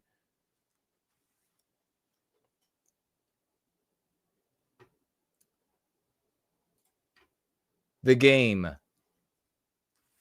Is it saved or does it die? That's our game today. Is it saved or does it die? A little dog has climbed onto the ledge of a window. In fact, it's onto the chain link, which is very odd to be on the outside of the window, but it's climbed up the chain link on the outside of a window. And of course, it does not have the agility to squeeze back in the route that it came out. It appears to be maybe 5 stories above the ground. It would certainly be death. Just below that little puppy is a guy, I believe, with a box. He's armed with a box, and he's holding the box out to maybe catch the puppy as the puppy falls. Will the puppy fall? And if the puppy falls, will it fall into the box? Will it fall to the ground where potentially certain death will find it? Or will there be something on the ground to prevent the death of the little puppy as it falls to the ground? Let me move to an embiggen, a Yiz embiggen state here so you can see better. There you can see the little puppy. Hello, puppy. And here you can see the man with a box. Going to catch the puppy. Okay, what are your predictions? Live or fall? We'll just say, no, box or fall.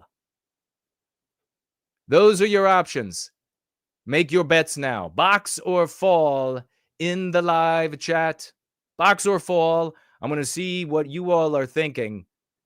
Does the doggy fall into the box or does he fall to the ground? Where maybe he lives or maybe he perishes. Box. Misty is with us. Says falls into the box. Viking Warrior says box. Eva says box. Corey says box. Pierangelo says box. Stumbling says box. Nameless one says phone died. That was not an option, my friend. Box saves the puppy, says Samuski. Is a female piloting the dog? If it's a female piloting the dog will somehow adroitly miss the box. So true. Your bets are in. Those who will bet have bet. Turn your eyes away from the screen, ladies and gentlemen, if you have a weak stomach. Here we go. Oh, God. Oh, God.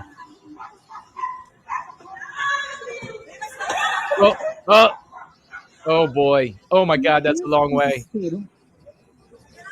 Oh, God. It's getting ready to fall. Oh, what's going to happen? What's going to happen? Oh, boy. Oh, it's in the box. It's in the box. It fell into the box, ladies and gentlemen. Let's celebrate.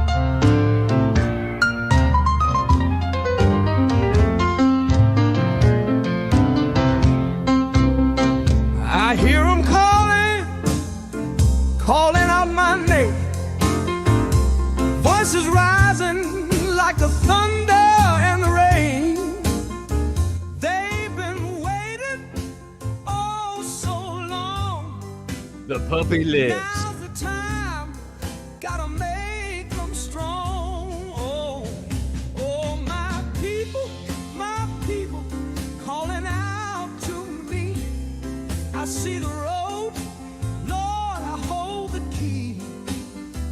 Ain't no Steve Bannon no turning around. reaching out a stiff arm. Gonna lift them up, gonna stand my ground. What is going on in the world? Been too long walking in the cold. Stories forgotten. Login DOS asking what the song is. One of the great pieces by our very Anglo-Saxon NWG. And in fact, the title for this song is Calling Out to Me. I see the road, Lord, I hold the key. Ain't no stopping, no turning around. Gonna lift them up, gonna stand my ground.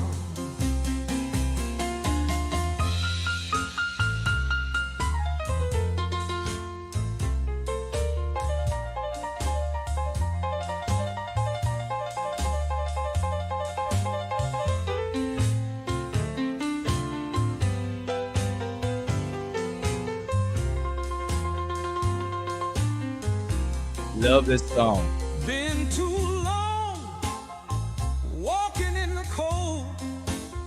Stories forgotten, truth untold.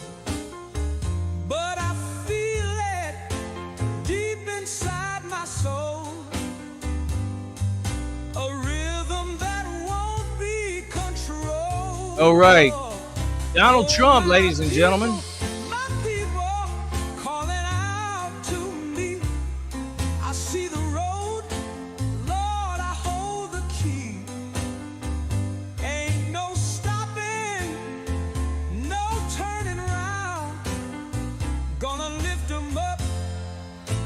Stand my ground.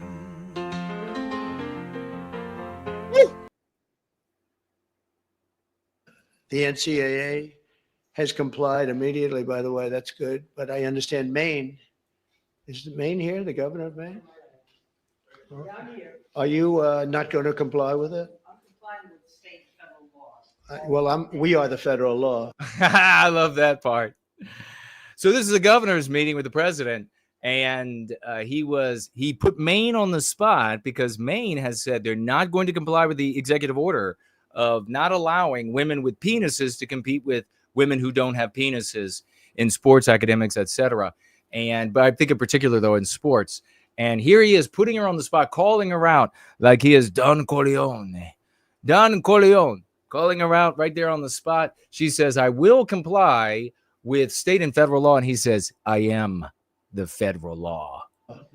Well, you better do it. You better do it because you're not going to get any federal funding at all if you don't. And by the way, your population, even though it's somewhat liberal, although I did very well there, your population doesn't want men playing in women's sports.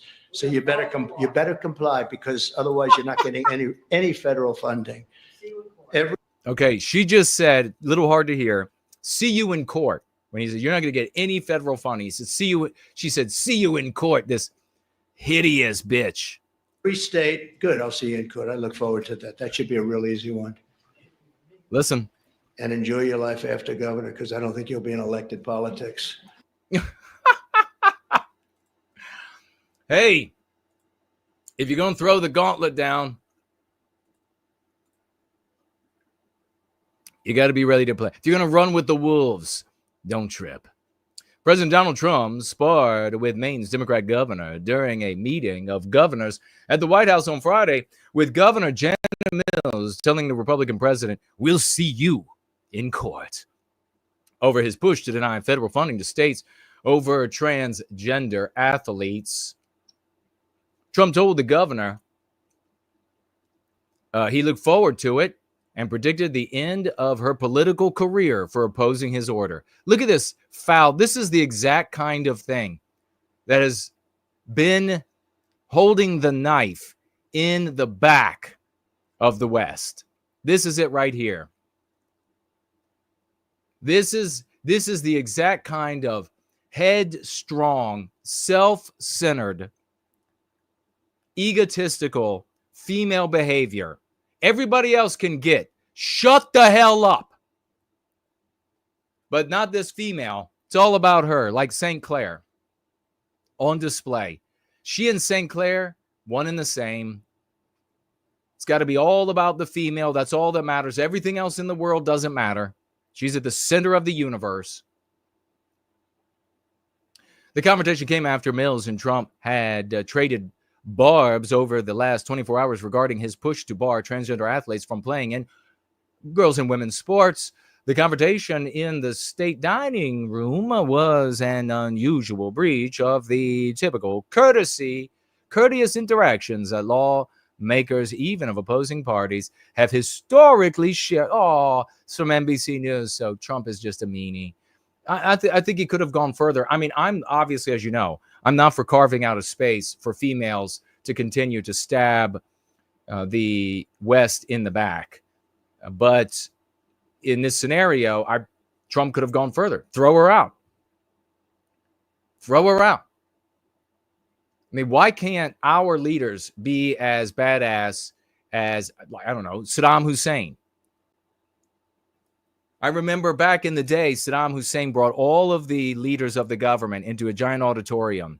And then he said, okay, I'm going to read out names right now. And these are the people who have been traitors to me. No joke. And then the security forces came and collected each one of them to take them away to be executed. The back and forth came in the middle of the president's remarks, welcoming the nation's governors to the White House, as he was speaking about an executive order he signed earlier the month on transgender athletes. He sought out Mills in the room after signing her out signaling her out a day earlier in remarks to the Republican Governors Association. Is Maine here? The governor of Maine, he asked. I'm here. And actually, she was like, I'm here, sweetie. And she clutches her broom.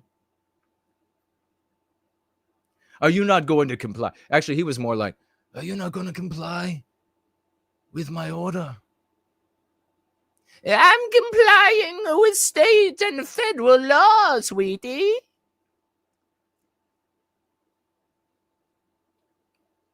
Have you seen my shoes? Trump responded, we are the law. I like it. We are the law. You know, you gotta have some nice big cufflinks on, you know. We are the law. He again threatened the state's federal funding and said Maine may be a Democratic state, but its residents largely agree with him. We're going to follow the law of my grimoire. You better comply, Trump warned. Otherwise, you're not getting federal fund. I'll see you in my cauldron, my sweetie. And your little dog, too. Good, I'll see you in court. I'll look forward to that. That should be a real easy one, Trump said. And enjoy your life after governor, because I'm going to have you whacked, all right? You're going to be friggin' whacked.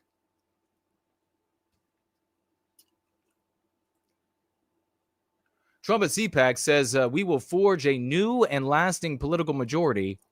President Donald Trump said Saturday at CPAC that the MAGA-led Republican Party is establishing a political majority that will dominate American politics for generations. Now, he's not so cool here because this is some big wishing on his part.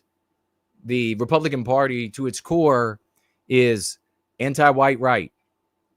And they just threw out the J6ers that showed up, and we talked about why that was, and you can look to my tweet about it.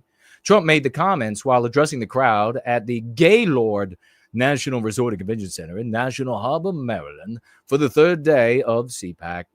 With the help of so many incredible supporters here today, we're going to forge a new and lasting political majority that will drive American politics for generations to come. Except you can't do that with politics. You have to do that with the morality of the country, Trump. Forecasting that Republicans will do fantastically well in the 2026 midterm elections. In theory, the one that wins the presidency does not do well in the midterms, but I think this is going to change. He said, we're at level 1. Don't think we've been at this level maybe ever as the Republican Party. We're a bigger, better, stronger party than ever before. More people in the party than ever before. Trump also spoke about his mandate election win, in which he carried all of the swing states. Okay, but nowhere in this article, all the way here at the bottom, President Trump performs above all other Republicans, and the last, because a lot of these voters that are with him leave, not come over to the party. What now? A lot of these, they voted for, they didn't come over to the party. And that way we solve for that going forward is to pass the agenda that he campaigned on. Blair said that's what Blair? Is it Blair White? I wouldn't be surprised. The new spokes thing for the Republican anti-white right party, Blair White in lingerie. And I think because it's one of the good ones. One of the good, just like on Fox, where they were like, these transgenders that are talking about murdering everybody, they don't represent real transgenders. That's where we are. And I think that if we get the voters what they paid for with their vote, they will reward us with long-term political realignment. Okay, so that's how somebody, Trump didn't say, but some other Blair said that that's how they could actually create this lasting majority, is give people what they voted for, and then they'll just keep voting. In other words, just keep giving them anti-whiteism, and they'll keep voting for you. Steve Bannon, ladies and gentlemen, he's going up on the screen whether you like it or not, I'm afraid. Make sure to give us a like if you haven't yet. Give us a share if you haven't yet. It's critically important to get as many people here as possible and expose them to the lexical and dialectical armory of the Go Free dialogic. Did you see this, ladies and gentlemen? Megatia, hello. She is a witch. A witch. She's a witch. How do you know she's a witch? Well, she turned me into a newt. Well, I got better. They have always got to get the last word. So many have done this at the end of a fight. I feel sorry for her partner. Oh, yeah. Could you imagine? Does she have one? How about the fire chief in what is it, LA County? It wasn't the one that was immediately responsible for the fires, but it's like an adjacent. And she was just found killed, murdered by her wife. And they're searching for the wife. Can't find the wife. And they're accusing the wife of the murder. They can't find the wife. And isn't that awesome that that's what was in charge? That's what you want in charge of things, is really stable people that like this. Because, you know, those households are very stable. And so she was like butchered and like, and then, you know, that's what ended up happening. But interesting, just a piece of side news. And did anybody see this? Steve Bannon, this anti-white POS. If you recall, very recently, we either read or played him actually saying, I think we might have read it, where he was saying of or both, that the white race, our people, us in South Africa, were awful. And why are they awful? Because they are the most racist people on the planet. That is Steve Bannon. That is your guy doing the Roman salute here at CPAC.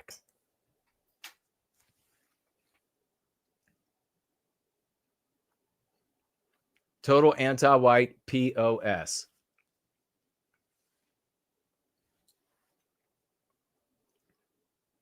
Anti-whiteism ends with you. I wish Trump was a fraction the tyrant that anti-white, treasonous Lincoln was. Wow. I mean, exactly. All right. Let's have a look at this.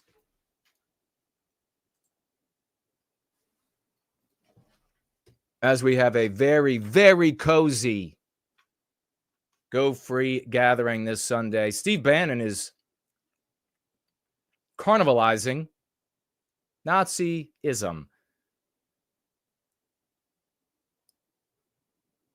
He doesn't have to explain his CPAC wave. The video speaks for itself. At the end of his speech at the Conservative Political Action Committee, which of course was Trump just appeared at here right outside of D.C. in Maryland on Thursday evening, MAGA activist Steve Bannon shouted, "Fight, fight, fight," and straightened his right arm swiftly, holding it at an elevated, roughly 45-degree angle, then quickly pulled it back down again. After his arm returned to his side, he yelled, "Amen."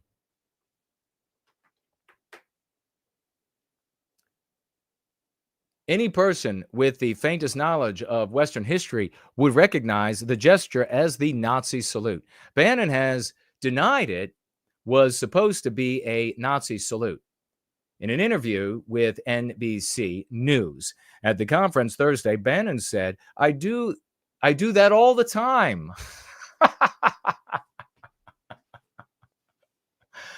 I do that all the time. I wave to my crowd because it's all about them. But if you watch the video, no reasonable person would describe the gesture as a wave. Some media outlets suggested Bannon's gesture mimicked that of mega billionaire Elon Musk, who carried out what many say resembled a Nazi salute at an inauguration. It was a Nazi salute, period. But he wasn't doing it because he supports National Socialism or Adolf Hitler. It was an awkward moment for an awkward person in the middle of celebration to do something that would, in a group of guys, get a laugh. Even Jewish guys present would laugh at it, especially if their boss, something's like, we won, and then he does it. That's what happened. Musk's gesture triggered a debate about his true intentions after the forceful extension of his arm. Executed with an audible grunt, he did it once more and then said, "My heart goes out to you." Actually, he said, "Ma ma ma ma ma ma ma ma ma ma ma ma ma ma ma ma ma ma ma ma but it did dang dang did dong ding did that." And my heart goes out to you, leading some people to believe that it may have been an unintentionally unfortunate looking attempt to engage the throngs of masses. Musk later deemed the accusation as dirty tricks in a post-text, but notably, he also made several Nazi-related puns on his social media platform, leaving some to wonder if perhaps he meant to provoke a polarizing response. "When I see the troll emoji, it's like looking in the mirror," he wrote a few days later. And there he is with the chainsaw. I thought they would have Bannon's video. I guess they don't here. Bannon lacks the plausible deniability about accidentally gestures that Musk had at his disposal. Bannon, an influential podcast host and the former chief strategist for Trump, remember, who said that he would never allow Musk to enter because he was one of those evil white people who are evil because they're racist from South Africa. Host and former chief of staff for Trump during his first term, is a savvy communicator and extremely plugged in to the news cycle. It is safe to assume he knows about what Musk did, which is why some media outlets describe Bannon as imitating him. That this happened after Musk's gestures was widely criticized by many as a Nazi salute feeds the theory that it was a conscious provocation. Moreover, Bannon made no comment akin to "my heart goes out to you" as Musk did, which might have confounded efforts to pin down Bannon's meaning. All right. Bannon's gesture doesn't mean he is a Nazi, nor does it signify a wholesale defense of Nazi ideals. But it does mean he is willing to play around with the aura and symbology of Nazism to achieve his political goals. Okay, so what did I see in the explicit socio-political sphere of white sympathy? What did I see in response to this? I saw a lot of hero hoping. How sad.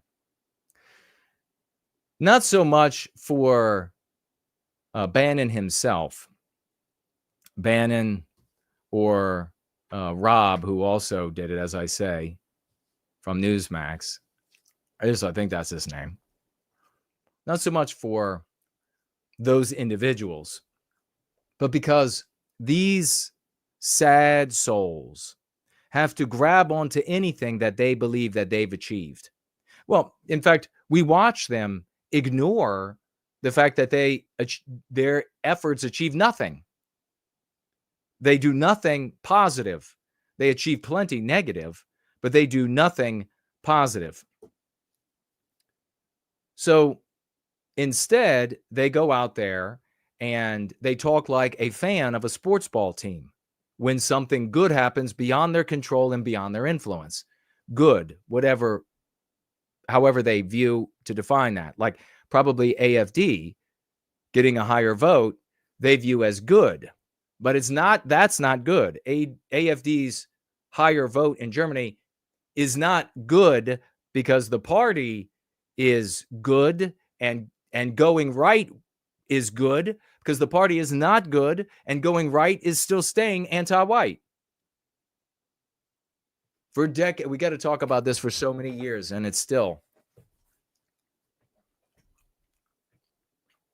So instead, they counterfeit events that they describe as victories for us and them and their audience. And then, like a sports ball fan, they claim part in the victory. You'll even hear these people, if you listen to them, say, we did it. We're growing. We're making things better. We are improving things to their audience, for which they encourage no productive behavior, no demonstrably productive behavior, maybe no behavior at all, or they encourage behavior that is demonstrably destructive. People going to jail, people losing their right to speak in their countries.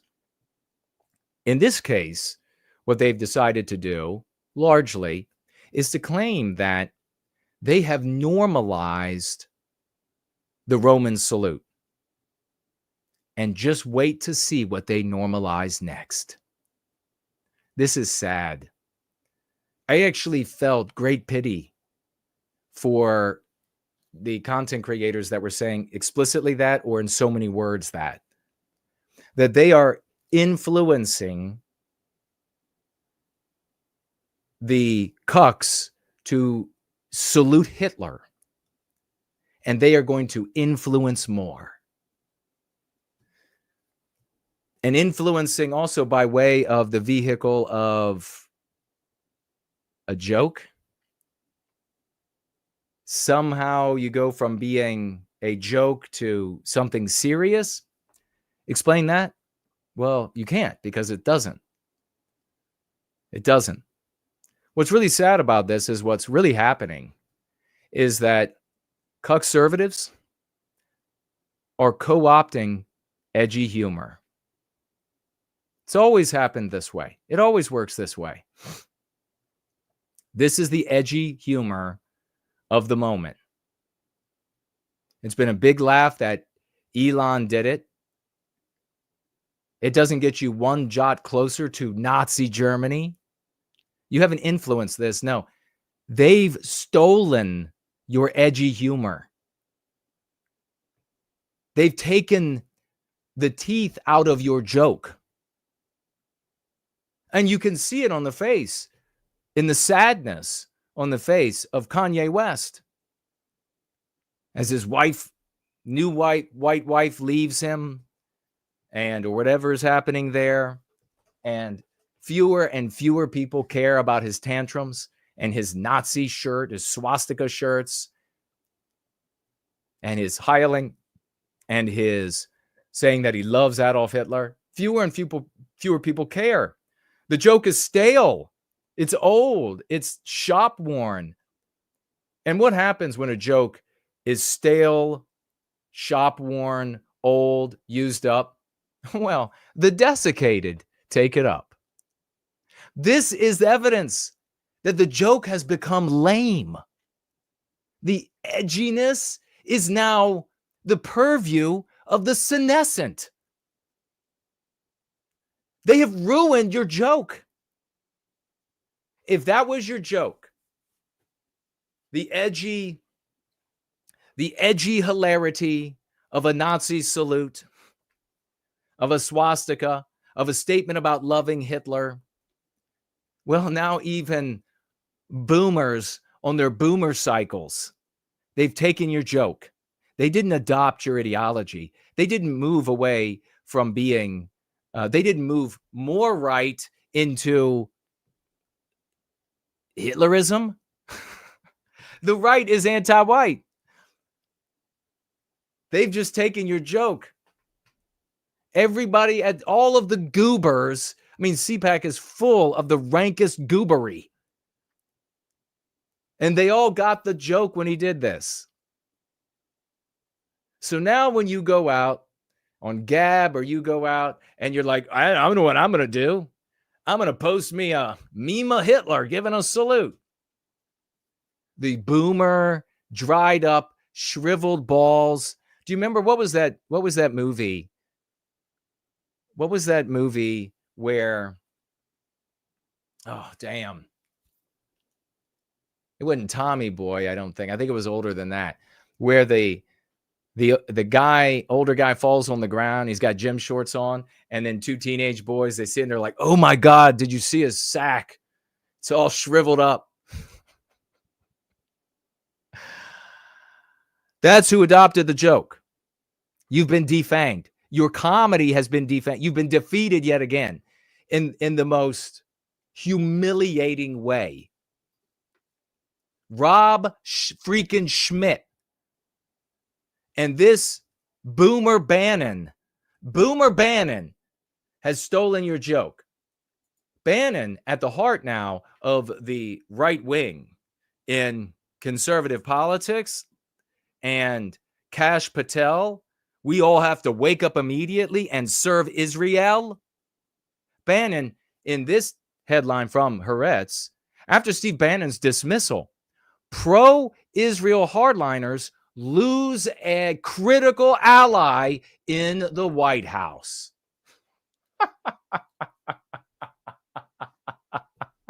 You've influenced him. You know, next thing is going to happen, they're going to be reading directly from Mein Kampf at CPAC. They're absolutely going to break out the principles of the party from the National Socialist German Workers' Party. That's next. The guy who Israel hardliners mourned the loss of their deep and great ally when he left the White House. What do you all think about that? Are you dumb? And do you think that the cuck right which is anti-white, is on the verge, that they've been influenced by Nazism, and that the joke, an attention-getting joke of Heiling Hitler is transforming the party, transforming the right wing into brown shirt brigades? Or do you see Boomer Bannon on his boomer sickle, and he's like, let me wave to you. Ha ha! Oh, did you see his wave? Did you see his wave? Yeah, I got to go over for that heart treatment that I got later today. You know, I got the doctor for that. And then I got that skin cancer on my shoulder I got to have treated. And they're my payments, my Social Security is just giving out. They're not covering it anymore. And do you have more of that, constipation pills? Because I'm hurting, you know. I'm 73. I'm hurting. I get some milk in Malaysia. Can I get that Mylanta? What do you think? And we're going to get into Ashley St. Clair and an Israeli op. Is it really?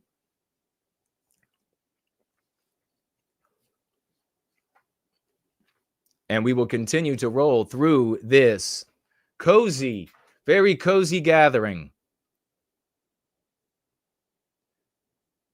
Cash in Patel. I like that. First Last is with us. He's cashing in. More words, each with less to say. The culture becomes more monotone following this trend. Our words will follow. It is capture. Yeah, that's what he's done. They've absorbed. They have assimilated. They have co-opted this joke. So, I mean, talk about lame. Would you ever tell a joke? How embarrassed would you be to tell a joke that the oldest people in your family are all chuckling about? It's not edgy anymore. It's not young anymore. It's not the purview of the youth anymore. Shamusky says it's a stupid popularity contest. Arden White, trying to guess the movie, I guess Meatballs? No, I don't know. I don't recognize the name. But maybe it was.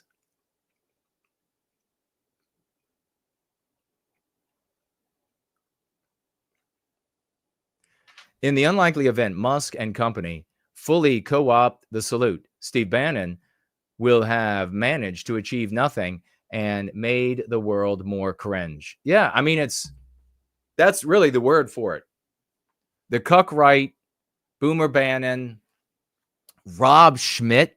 Rob Schmidt looks like one of those Ken dolls, you know? He's got no dick, and he's just supposed to be like a handsome guy on the screen. He did it too. Masumik is here.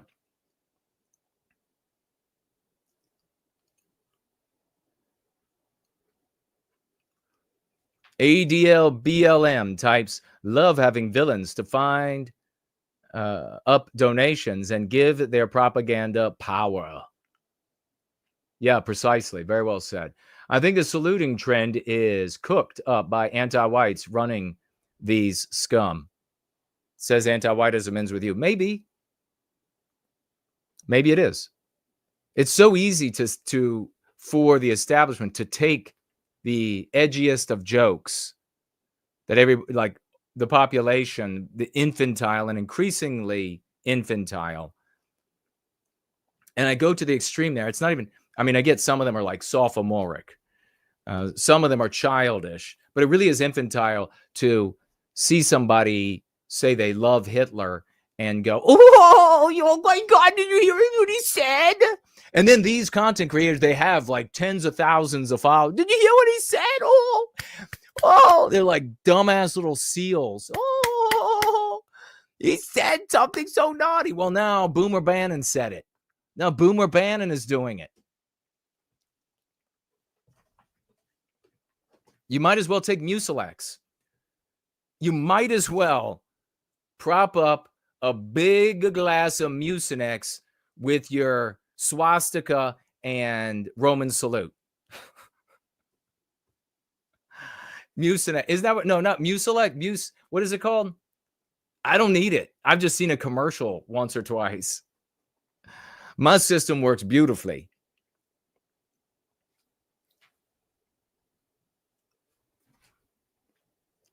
Juliet is here. Hello and welcome. Cuckpack Bannon always looks like he's coming off a third day drunk, as the saying goes. Yeah, he does. I think he is. Remember when he crossed Trump years ago and he knighted him Sloppy Steve? Yes. I do remember that. Good memory.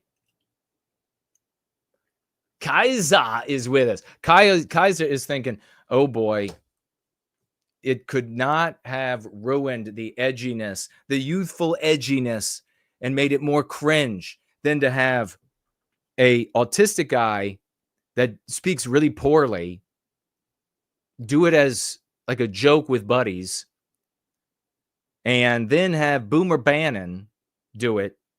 And by the way, Musk is in his 50s, so it's not like he's a spring chicken.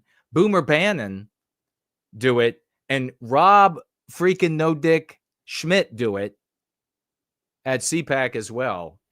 I mean, it's been cringed. You've been slimed. That's the new, it's like from the Ghost. You don't get slimed anymore from the Ghostbusters. You get cringed. They've all just been cringed. It's over. I bet you Kanye West should be on suicide watch after Boomer Bannon and Rob Schmidt. He really should.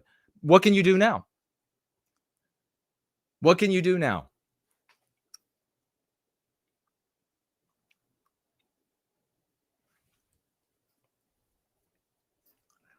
We know what should happen to anti-whites like Bannon after our victory. He says anti-whiteism ends with you. Exactly. He will be tickled unmercifully until he wets and defecates himself. Tag me as No White Guilt if you have something to say or to add to deep, scintillating insight like that I just shared. Can we start calling the GOP, CPAC, and Steve Bannon the conservative left or something? No, I mean, I think saying the anti-white right, because that's how white people who are playing for the white team, that's how we have to look at the world. And remember, when in doubt, just ask yourself what the best of Jewish people, in my opinion, what the best of Jewish people would do. They don't look at left and right and decide and say that they are leftist or they're rightists, or that's for your consumption when they say something that frivolous. Of course, in my opinion, the ear is against the door. They say, where's the anti-Semitism? Where is the pro-Jewish sentiment? And at some points, it's going to be on the right. At some points, it's going to be on the left. I mean, you have this example, and everybody but the white race seems to be able to do this honorable, moral thing. And you have this splendid example everywhere around you.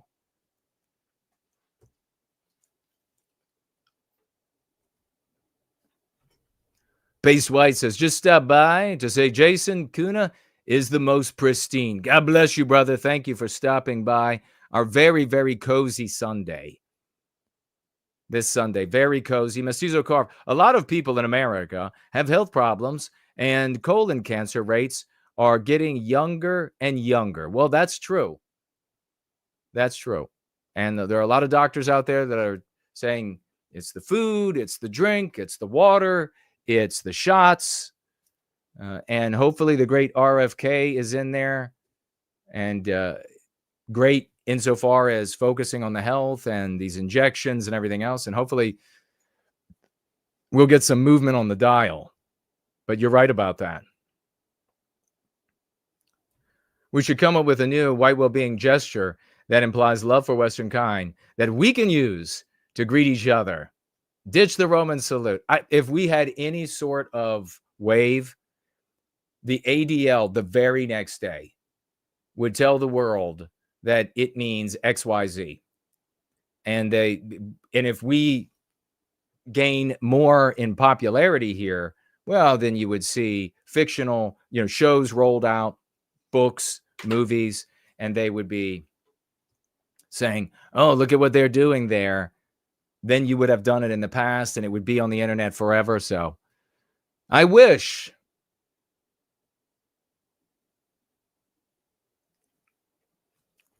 The cuck right is sending the message that the AntNat stuff isn't a serious threat.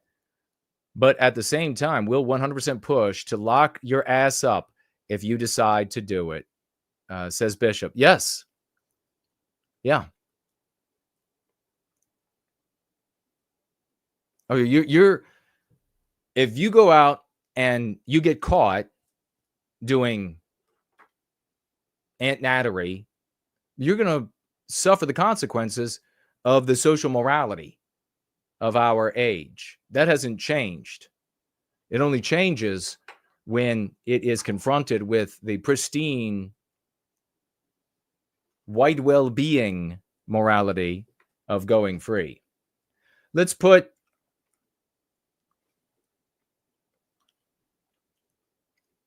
get rid of this guy and have a look at Ashley St. Clair.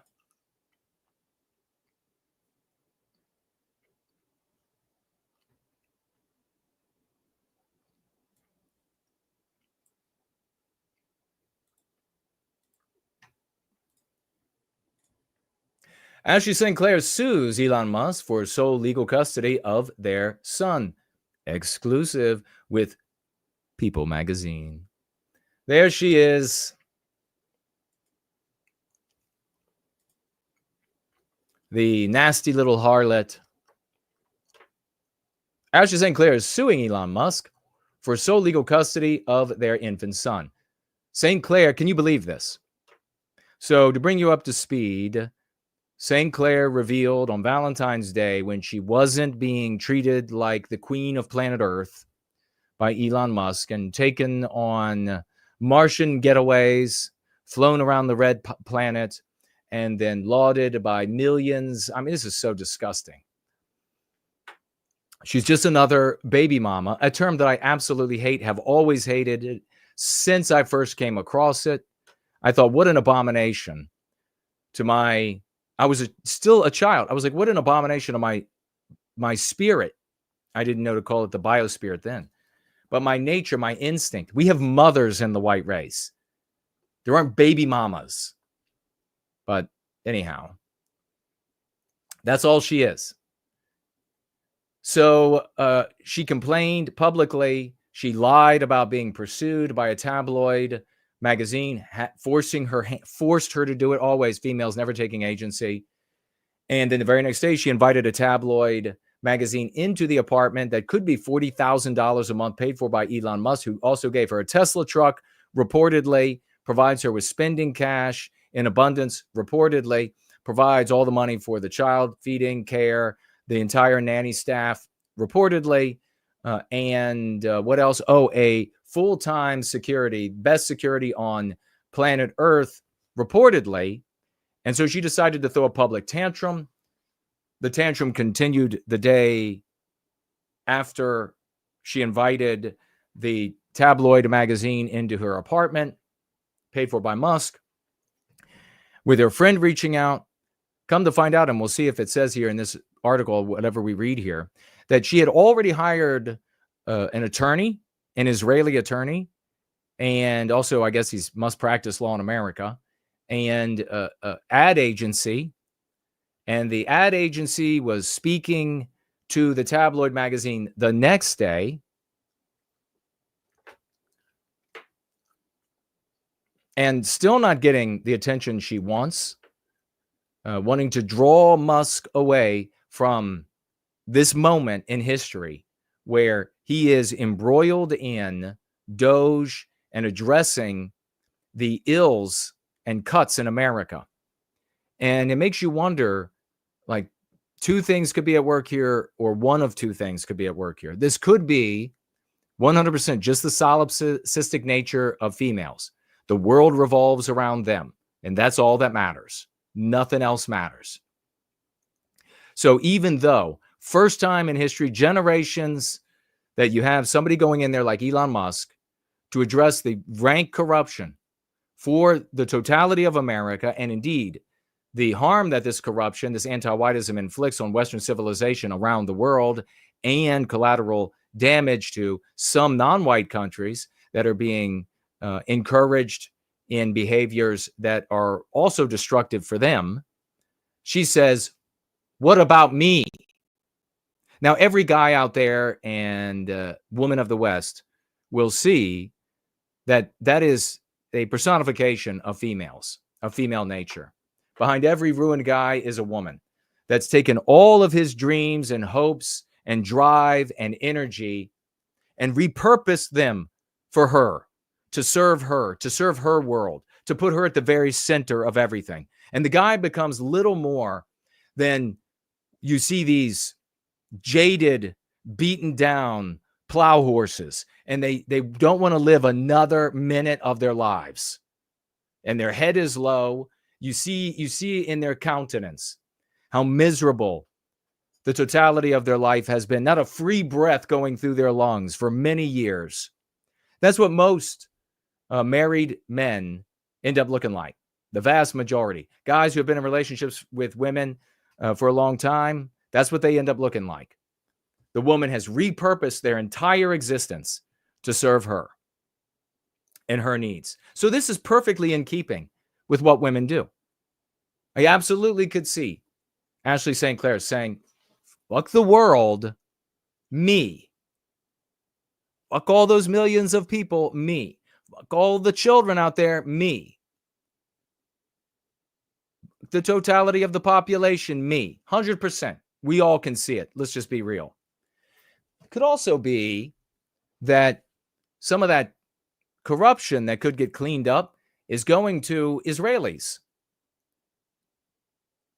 And the Israelis are trying to disrupt the cleanup, where they can't influence like they can Kash Patel, where they can't influence and get him to say, America's got to wake up and prioritize Israel. Put Israel first, is what you're saying by saying prioritize Israel. Put them first.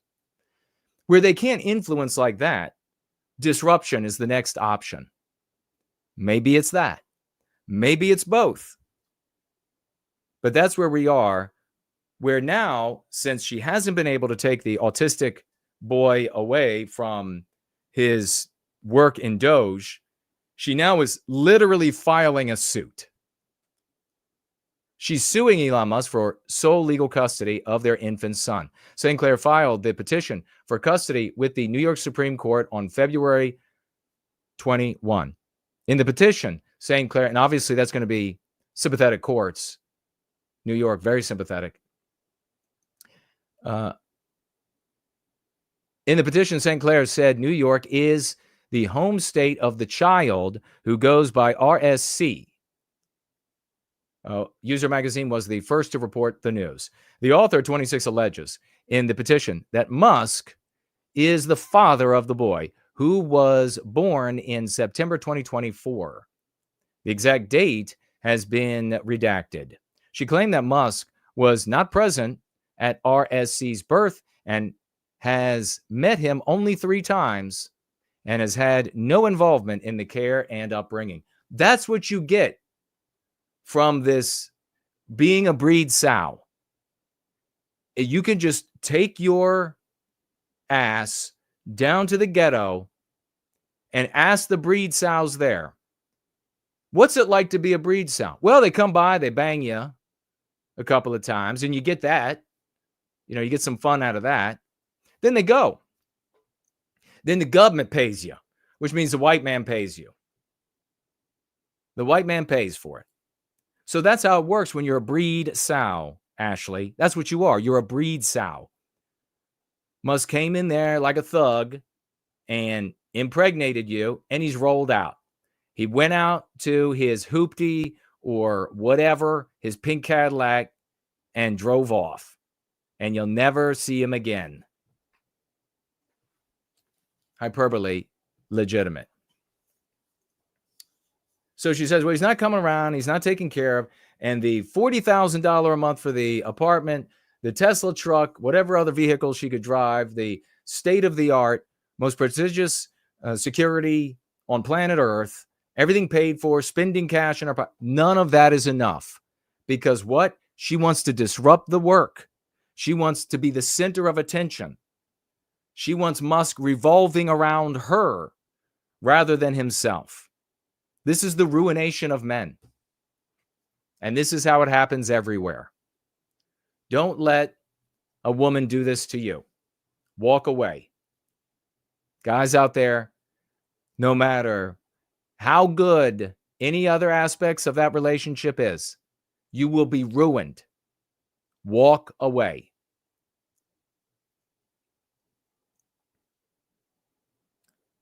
Although she stated that Musk is the father, she also filed a paternity petition along with the custody petition. Now, without reading any further, we just want to say that she was in private conversations, maybe on Telegram or one of the others, with Musk, where you can set your comments to delete after they're read. Sometimes you could set it for days, you could set it for hours, you could set it for minutes. So Musk had set to have his conversation delete. And on this app, if she were to screen capture, it would notify Musk that she had screen captured their conversation.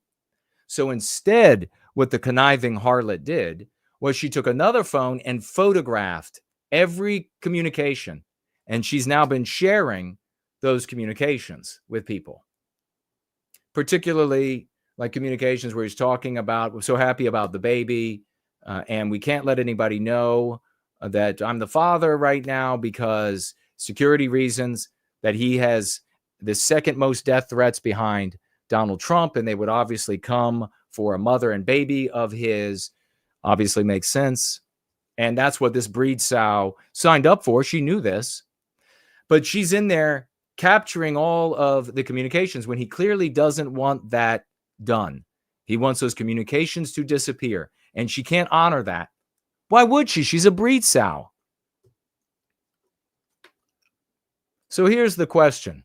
And you have one Laura Loomer, of course. You know this Israel firster, Zionist Laura Loomer. But she's also trying to be a friend and continue. She's a perennial friend attachment, like a hemorrhoid to Donald Trump and MAGA. And she's been able to get back up inside the anus for a while and then expelled, and then back up inside for a while and then expelled. But she is, again, trying to get into the good graces She's brought her own preparation H, and she's smearing it all over her body. Hopefully cakes it on her face. But she wanted to share some news. She wrote this. Bickle, the lawyer hired by Ashley St. Clair to sue Musk for custody of their child, is an Israeli anti-Trump lawyer who is a former foreign judicial clerk for the Supreme Court of Israel. Bickle has a long history of attacking Musk, President Trump, and Trump lawyer Rudy Giuliani. The Israeli lawyer once wrote a book called The 1% Divorce, When Titans Clash, that has an entire chapter dedicated to President Trump's divorces. His first name, Dror, I guess is how I don't know how they pronounce it. It probably has in it somewhere, but used his Trump hatred to promote his book sales. The book was published in 2020. Dror once attacked Elon Musk while he was promoting his legal business as a high-profile divorce lawyer and said, and it's just a quote where he talks about how powerful people leave a trail of ruined relationships, and you can go right in there and pick up these ruined relationships and sue away a community for whom the name sue is a verb. Dror also attacked President Trump and is that Netanyahu for their role in the Abraham Accords. His attack was published in an op-ed he wrote for Times of Israel called An Apology to My Israeli Brothers and Sisters from a Liberal American Jew. It was published July 2021 during the Biden administration. It's worth noting that when St. Clair announced on Valentine's Day that she had a baby with Elon Musk, she hired Brian Glicklick, and we've already talked about him, to do her PR for her against Elon. Glicklick once received over $500,000 from Mer Security and Communication Systems, an Israeli security firm, for his efforts to influence U.S. policy and public perception. Really? Why isn't he in prison? It is worth noting that Dror Bickle once represented Judith Giuliani in 22. Judith is the ex-wife of Trump attorney and longtime Trump ally Rudy Giuliani, the former mayor of New York City, where Ashley lives in a swanky condo paid for by Musk. Is Musk being targeted by a possible Israeli intelligence operation? That's the question being asked here. Why is Ashley calling herself a MAGA influencer when she supported DeSantis and Ramaswamy during the 24 primary and has now hired a lawyer who not only hates Donald Trump, but also wrote a book that has a whole chapter dedicated to attacking Trump over his divorces? How long has St. Clair been planning her attack on Trump admin official Elon Musk? So we have to wonder, what really was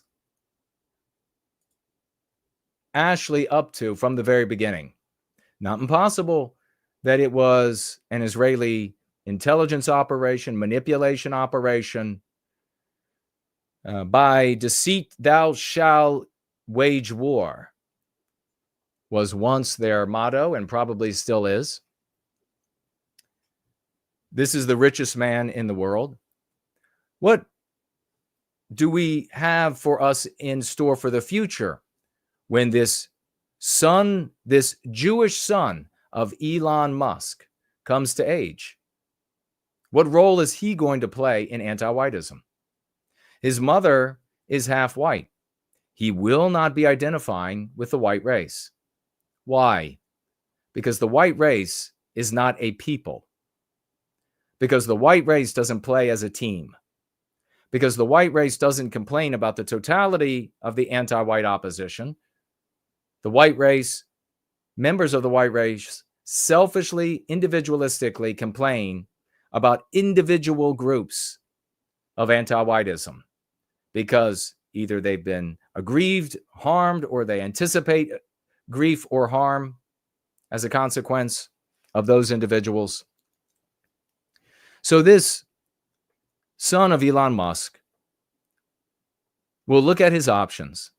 On one side, he has a group of selfish individuals that could not care less about each other, except in this community, except in what we are engendering in the white race, but they couldn't care less.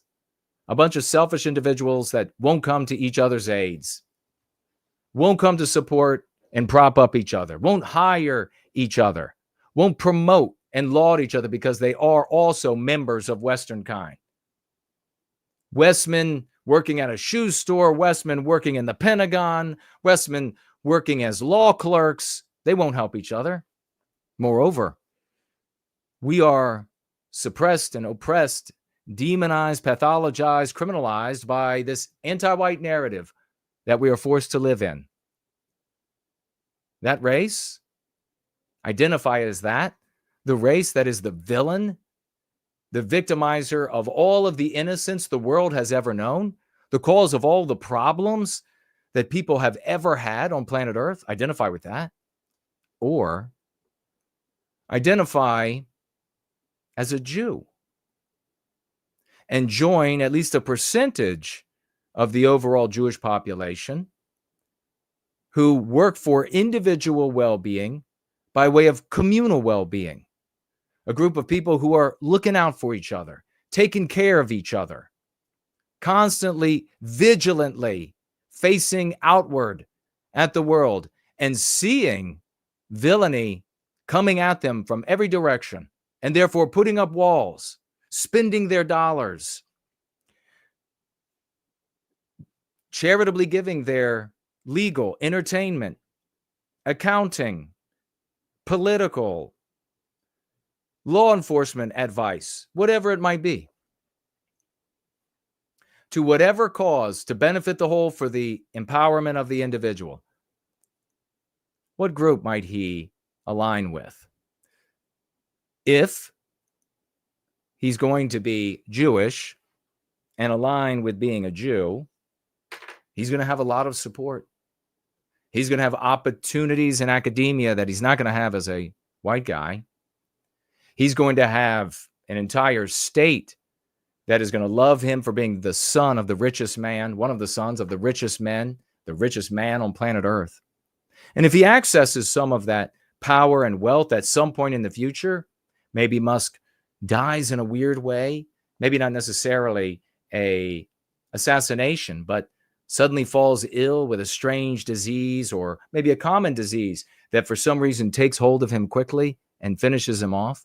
And if he suddenly, with the help of lawyers who will be giving their time charitably, of course they'll expect something out of it to whet their beak, ends up with a lot of the power and wealth that Musk had built,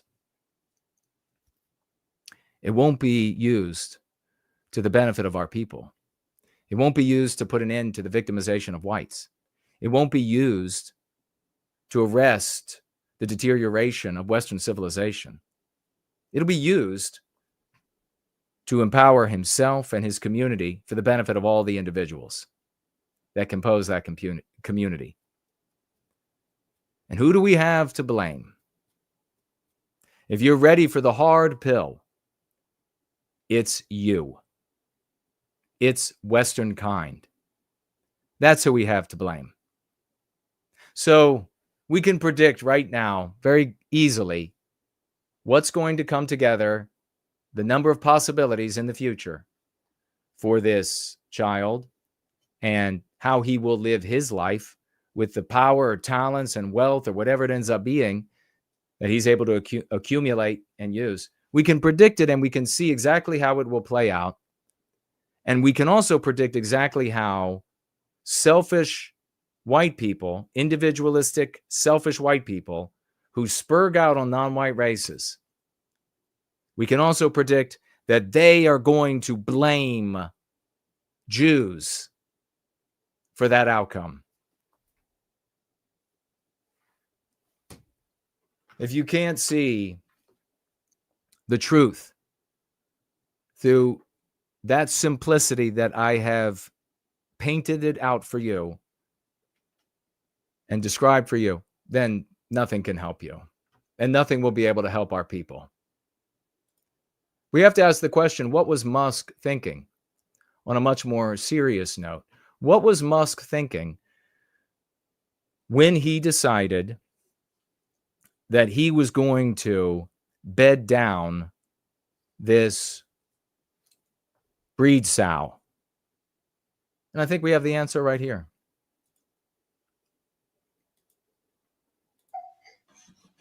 No.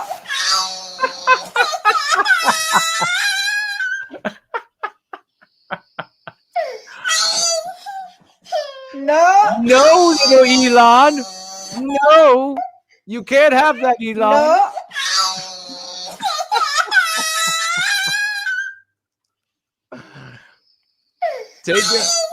Take your hand off the booby. No. One more news item, and we're going to roll this up and take a short break in a moment. We're going to take a look at this video. Pop it up on the screen right now of this guy and Baloyi saying that white people are subhumans. And he's in the political party, he's a political actor in the once great country of South Africa, now in the possession of anti-white black people. There are probably some good black people in there as well, but the anti-white black people are clearly running the show. So let's prop this up and have a quick look at what is really at the root of anti-whiteism. Is it exactly what we've said? Well, of course it is. Right now is that we don't understand white people. White people are inferior species to us. Now, this is not like some fringe claim. This is at the root of anti-whiteism. And this is why white children end up crying about having to be white, about wanting to change. If you are condemned as genetically, spiritually evil by way of your propinquity to the white race, then you are inferior. You are subhuman. That's why white children don't want to be that. They want to be anything else. This is at the heart of anti-whiteism. He is speaking the truth. We are Homo sapiens. They've got Neanderthal blood in them. This is the science, and this is not science. Okay, so do not hear an anti-white like this saying this is the science and then go debate him on whether or not it's the science or whether or not it's a boon to have Neanderthal genetics or whether that's all a lost cause. That has never worked in the recapture of our debt. You're wasting your time, and we don't have time to waste. I mean, for God's sakes, look at how few people we have here. That was done by black people. It was done by them. Clive W. Lewis, they were eugenicists. They studied this, and they realized that they're inferior to blacks. The white population is shrinking and shrinking and shrinking and shrinking. Okay, so where he says that whites are inferior to blacks, don't start citing. You're wasting your time again. Don't be insecure. We create Western civilization. Black people create black civilization. One is not better than the other. They're very different. Most people choose to want to live in the West, and people can draw their own conclusions from that. People are fleeing South Africa because it's more of a projection of black civilization as it's increasingly white erased. But there's no cosmic measuring stick. Do not get into this conversation with people. Fine. His position is that white people are inferior. Fine. He's anti-white for that position. Now you have here him saying something that's true. The white population is shrinking and shrinking. Shrinking. For us, it makes no sense to descend into the savagery that they have. Whatever land that they savagery that they have. Do not get into the debate about who is more savage and who kills more, and go get your crime color of crime report. All a waste of time. They're holding on to. Either way, their numbers are dwindling. Whatever. That's true. Why are our numbers dwindling? There are several causes. The largest, the most important, the thing that would turn it all around is that we are the villain in the anti-white narrative. No one wants to reproduce villains. You have even heard normal white people, vagues out there, I should say, not normal, vagues, say, white vagues, they don't want to have white children because the world is evil. That's them telling you that whites are evil. What is their world? They're not talking about Nicaragua. They're not talking about Sudan. They're talking about the West when they say the world is evil. They're not going to produce white children. That is, you might as well forget about every other reason contributing to low birth rate for the white race. Forget about every other reason, because that is the one that makes all the difference. If you turn that around and you make white people proud of being white, they will produce children like there's no tomorrow. They will produce them in wealth. They will produce them in poverty. They will produce them like there's no tomorrow. Because in one case, in the anti-white narrative, if you produce a white child, you're producing a devil. You're producing gravel. On the other hand, if whites are proud, if we are pristine, if we celebrate ourselves, you are producing diamonds when you have children. You can forget everything else. Leadership that they had is dying out as well. And you know about wealth disappearing after the third generation. They're on the last generation. So their leadership is dying out. The leadership has been gone for a long time. The anti-whiteism infecting our leadership as a consequence of this selfish individualism before what you would call today contemporary or modern anti-whiteism was already a corrupt white leadership. How many generations back do you have to go and find healthy white leadership? So this kind of an arc for an entire race of mankind is not like over decades or even over a century and a half or anything like that. The leadership has been going corrupt for far longer.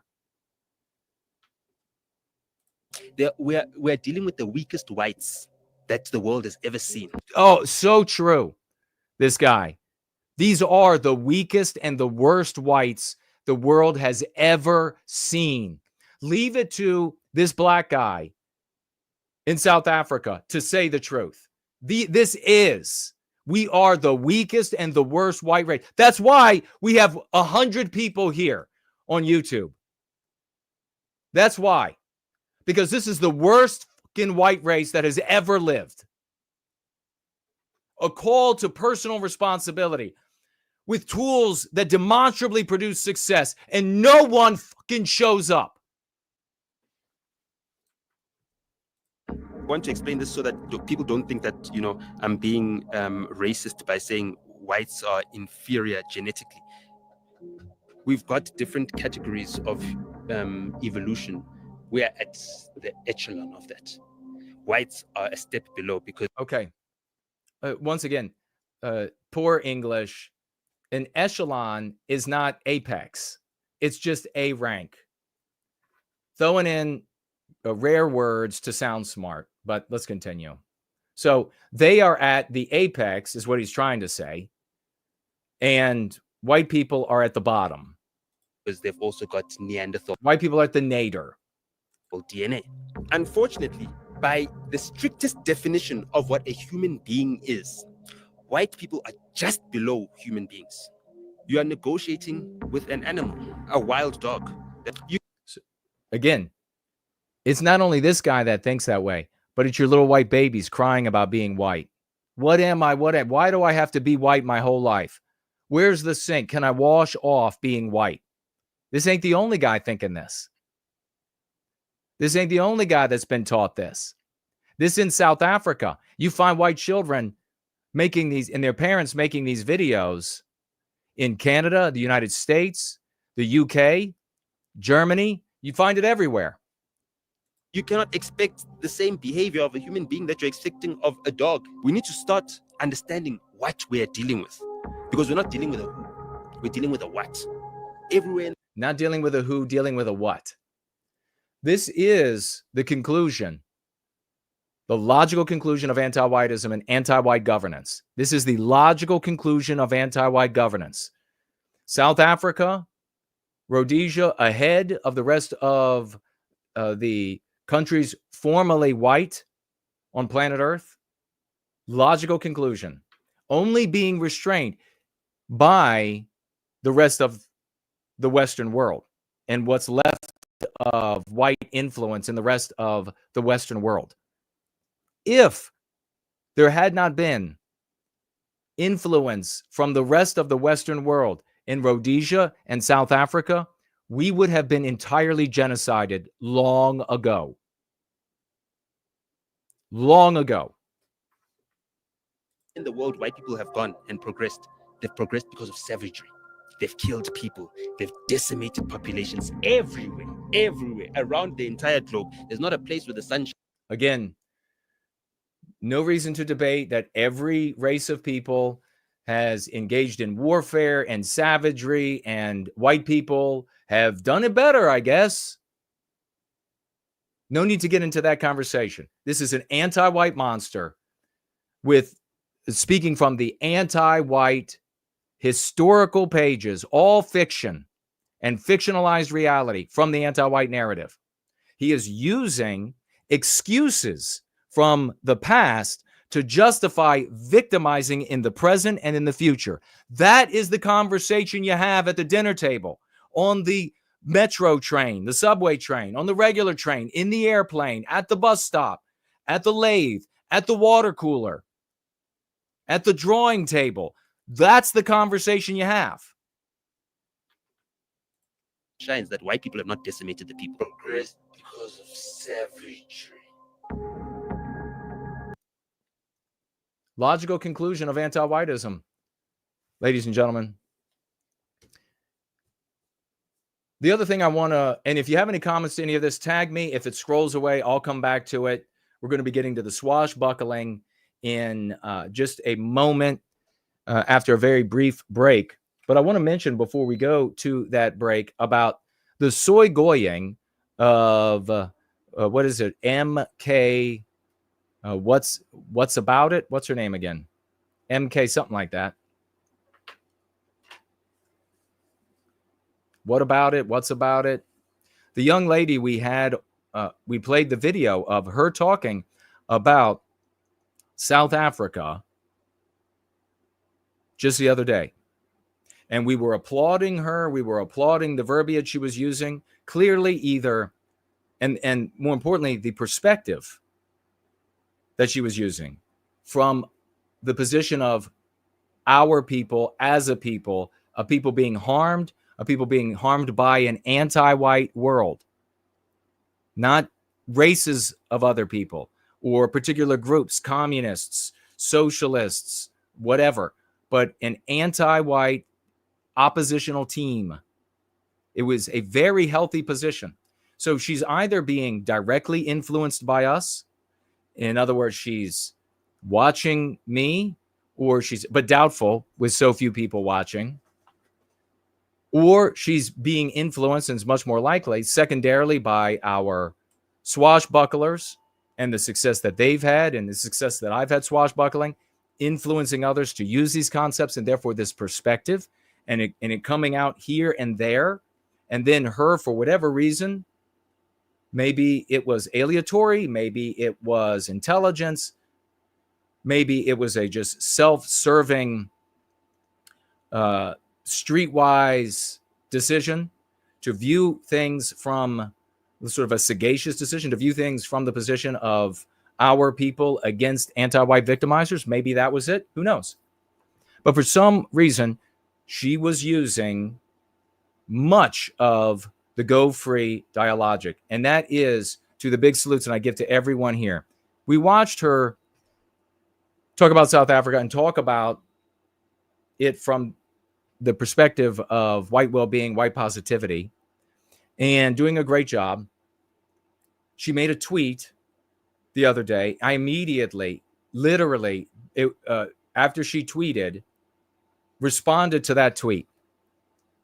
And then some other people responded after me. But I was the first one to respond to it, told her we had reviewed, I believe I was, told her we had reviewed her video on South Africa and gave the link with the timestamp where it started. She didn't respond to it. So be it. Did she go and watch? Who knows? She didn't respond to it. But the Jewsburgs got to her because the next day or the day after, was it more than one day after? That post by hers that I responded to that she didn't respond to, she showed up on the exact same Twitter space that SoyGoyed Lily Gaddis, invited by the same group of scum, multiracial, and they own it, multiracial Jewsburging. And to be interviewed by this same guy who interviewed and what do you want to call it? Brainwashed Lily Gaddis. Lily Gaddis went into this atmosphere as just like MK What About It went into it, but with Lily Gaddis was being totally slandered. She wasn't Jewsburging at all. She went in there and this guy who was like a co-host, same guy, went in there and very calmly talked to her at first about her views, what she thinks. Let's just be calm. Let's slow this down. How do you view the world? What do you think is responsible? How is it responsible? And then very slowly, and he did this the exact same way with MK What About It, began dropping in hints about it being, everything being the fault of the Jews. He began dropping this little hint here and using a euphemism at first and not acting like he was hammering her with the material, but like, as I've advised you to do when you're having a conversation, because of the power of persuasion, you drop it and walk away from it. He clearly knows how to manipulate someone's thinking. You drop, oh, it's just them. And what else do you have? Like, that's not very important to us. Let's just keep moving. But over the course of this protracted interview, just like with, I mean, mere finish of what they did with Lily Gaddis, the audience applauding, the audience, giving thumbs up, giving 100% every time she said anything that moved closer toward Jewsburging. Eventually, she got to Jewsburging. The first time, she was like, well, it's whatever responsible for this, it's like the communists. And then she named some other group, and she said, and Jewish people, I guess. She said something like that. The whole thing lit up with applause and 100%. Women want attention and applause more than anything else. It is the most powerful drug for females. And so this ingenue, just like Lily Gaddis when she was an ingenue coming into the scene, slowly and surely turned the rudder more and more in the direction of Jewsburging. More applause, more compliments, more celebration of her. To where it got to the point where the glib, brainwashing speaking individual opens it up to comments. And at that point, he was outright blaming everything on all of Jews, and the policy that needs to be implemented then is one where all of Jews need to be eradicated, a wish list that you might as well, you will sooner get your wish if you wish for Godzilla to come and save us. He did something else as he turned it over to questions from the community who carried on in the same bent with this unctuous manipulation of the ingenue. MK, what about it? Which was, he said, Oh, by the way, just let me also not fail to mention, as she came more and more his direction, I mean, in the juice-burging direction, he had already started doing this a little bit in the beginning. He flattered her more and more. You're so smart. It's amazing to meet a woman as brilliant as you, literally saying this at your age. You are not just going out and hearing what others are saying and then repeating it. You are digging into the actual text. He has no idea. He's just shining her up. More applause for the ingenue. More applause. Because the more applause she gets, the more she likes that community. The more she wants more of that dopamine hit. So then he says, as he turns it over, what can we do for you? How can we serve you? How can we grow your account? You have this colossal account on TikTok. How can we grow it there for you? How can we be of service to you? This could not be more manipulative and more invisible to an ingenue coming into the socio-political sphere. More manipulative and invisible. How can we serve you? And she didn't have many suggestions. I mean, she didn't know she was going to be even asked that. But then the audience got up and they were like, hey, you can make money by doing this, and you can make money putting your Cash App up on your, she immediately did that. Put your Cash App up on your Twitter account so that people can click on it and just give you money. We can use software to promote you some more. And what of course is their goal? To take this young woman who is influential because of the size of her follower account, turn her into a J-Spurg to go and slander all Jewish people for the purpose of a wish that is less likely to happen than Godzilla coming to save us, but will certainly destroy her. In fact, some of the people commenting revealed that as much. One of the guys recommended a software program that can identify her as the real MK What About It when she gets all of her accounts taken away from her for juice-burging. I'm not joking. So by the end of it, I didn't listen to the whole thing. It went on for hours and hours and hours, just like this struggle session. And that's what it is. A syrupy, glib struggle session with an ingenue who can't defend herself, doesn't know what's going on in the world, is getting praised to the heavens. Men saying that they're so proud of her and she's so brilliant and so brave, and then offering obsequiously to do anything they can for her, to promote her and make her more special. And she was sold. Like Lily Gaddis was sold. So she went in there saying nothing about any non-white groups and came out the end saying it's the Jews.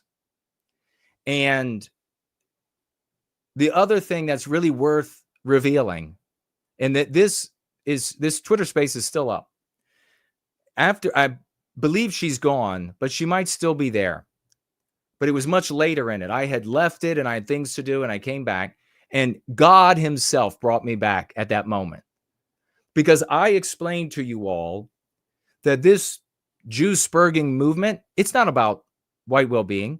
It's not about helping white people. All it does is harm white people. We all can see it. Mark Colley can see all of his underlings going to prison, getting fined, losing their profession, losing their job and their profession, having to move back in with their parents, not having access to their children, doing nothing for white people as a whole, but absolutely ruining the people who adopt those prescriptions and behave that way and say those things, think that way, look at the world through that perspective. We can see it all. We all can see this. And I point out, as we've noted over time, that this Jew-spurging movement is not a white movement at all. It's a multiracial movement. So many of these guys with Nazi banners and Nazi avatars of like SS soldiers from Nazi Germany and avatars made with AI and the like in Nazi uniforms are non-white people who are non-white people who are single or married, or white people who are in interracial relationships with blacks or Asians or what have you. Absolutely populated by non-white people and white people in mixed race relationships, white people with non-white children. And they don't feel that they can stand up for the white race. So instead, and maybe maybe some of them haven't even gotten to that point. They're still stuck in the, well, if we can just wish the Jews away, everything would somehow be better. Can't explain how. But God of the gaps, it'll just happen, right? So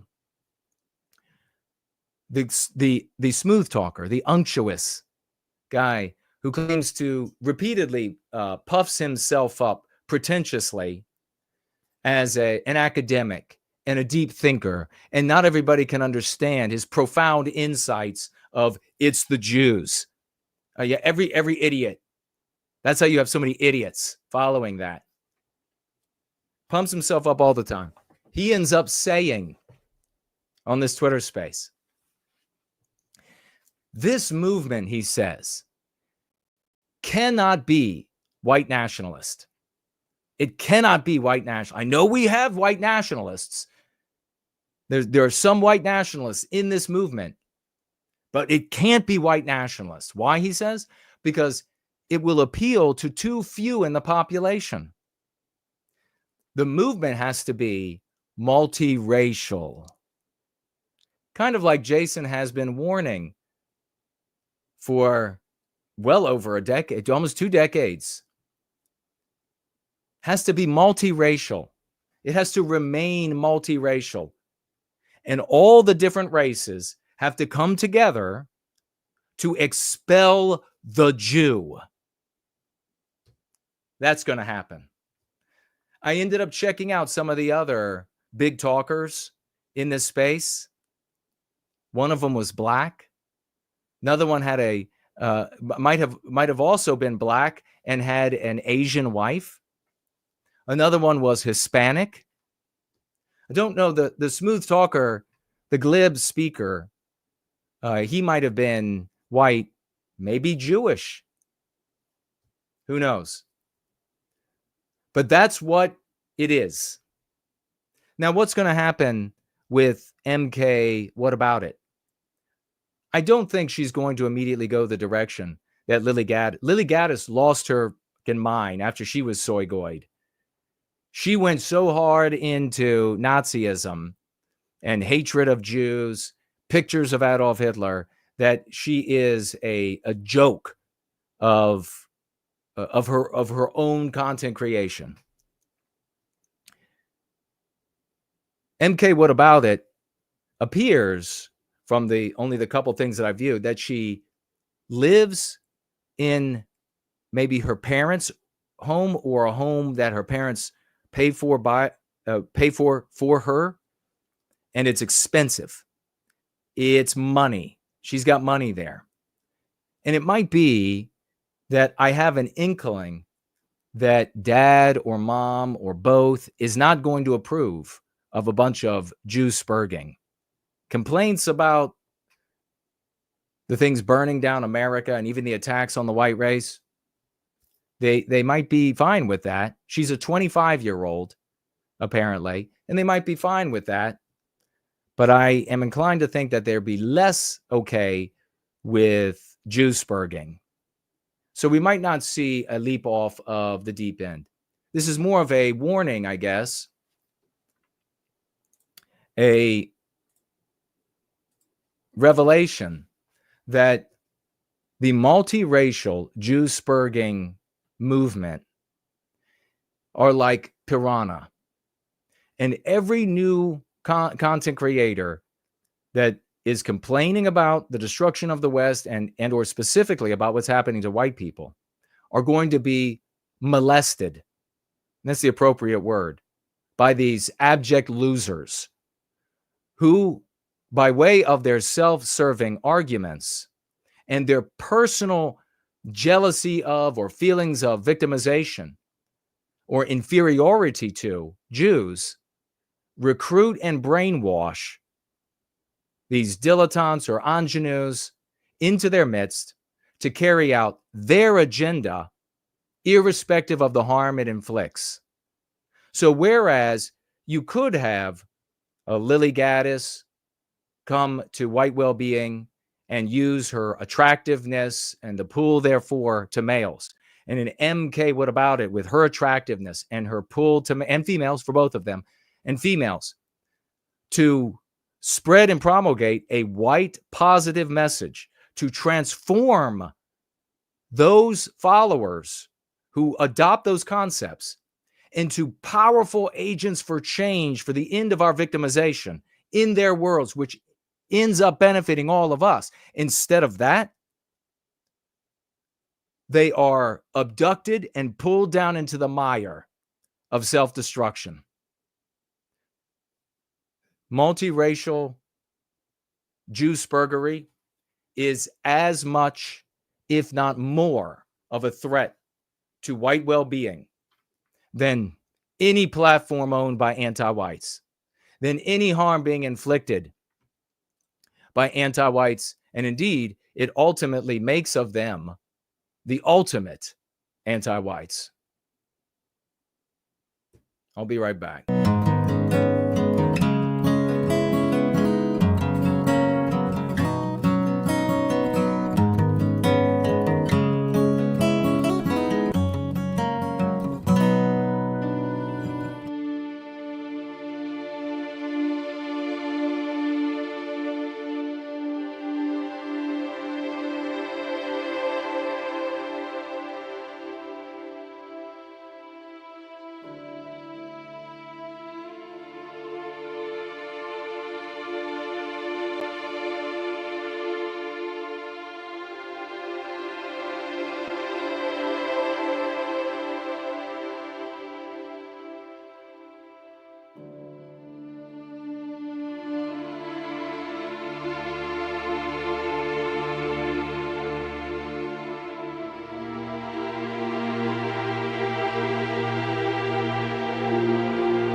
Let's begin the celebration. Let me know that you can hear me. Get out your raucous emojis, your crepitant emojis.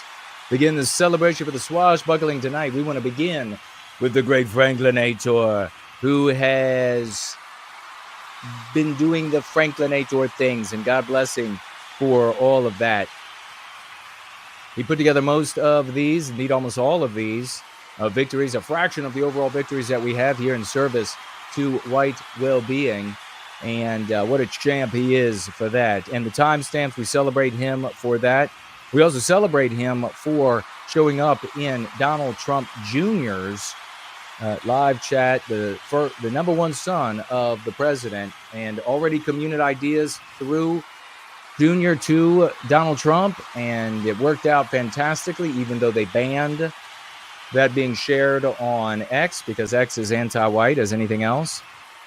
But he would like to thank for joining him there this week, the great Ivan, Homeless Bear, For White Wellbeing, Biospirit, Cindy Ben, and for Noel, a giant team of heroes over there on Donald Trump Jr. Let's see some crowns and gems and fire and glory for White Wellbeing, these swashbuckling chick. God bless every single one of you for the service that you give, and everyone here that we celebrate for the swashbuckling. It's very meaningful. As you can see, we are the only people who care, the only people who are making a difference. So God bless all of you. I also want to celebrate the great Leontina for the indefatigable effort that she exerts in service to White Wellbeing on X, and to not only bring notice and celebration to her and her hard work, but bring notice to the fact that her Twitter account, her X account, seems to be taken down. And we want to make sure we find out what's going on and what we hear from her and do everything we can to get this swashbuckling general up and rolling again. Let's hear it for the indefatigable, enormously successful swashbuckling general Leontina. Let's hear it also for Anglo-Saxon NWG, making song after song after song in service to White Wellbeing. We've been playing some of them tonight. Big salutes, 007s, quadruple 07s for the service of this glorious champion. Cheer with the crowds that cheer in the background. We want to go back to a celebration and revisit and celebrate again with a little bit more context the great Olavinator. Swashbuckling. We told you about the biggest conservative mainstream newspaper in all of Norway, speaking with the lexicon of Go Free as a consequence of our swashbuckling commander generals like Olav here. God bless him. And he writes this. Jason mentioned that a Norwegian conservative news site used the term anti-white last week. Extra celebration, my friends. I'm throwing that in. Extra celebration for the magnitude of this success. He writes, lead editor of Norway's biggest newspaper, news site, biggest conservative news site, writes an article and concludes that DEI and woke is an anti-white ideology. Oh my God. For the great, once great and great again country of Norway and all of our champions, that is a colossal global tier success. The biggest conservative. Do we have the victories or what? Does anybody else have victories at all, even remotely like this? God bless the work of these swashbuckling heroes. Olav and crew concluded that it is anti-white ideology aimed at destroying the West. He writes, we urge any and all Norwegians listening to Jason to join the outreach team. Now's the time.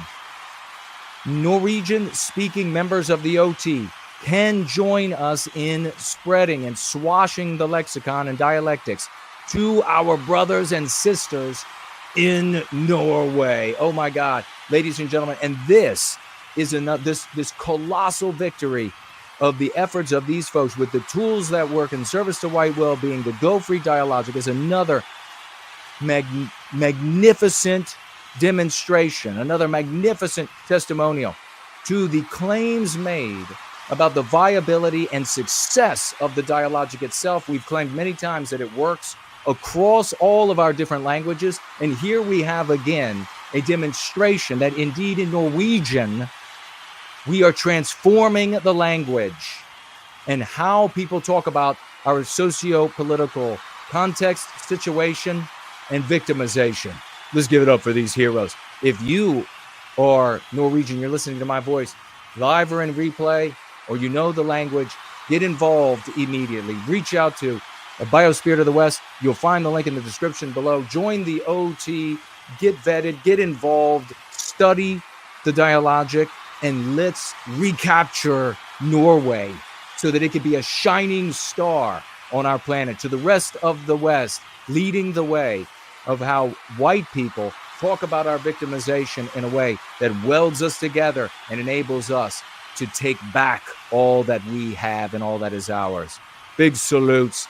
Let's get to these images of this exact kind of work that we're talking about doing, ladies and gentlemen. And here we begin with one of Western Kinda. He's over here under Christina F.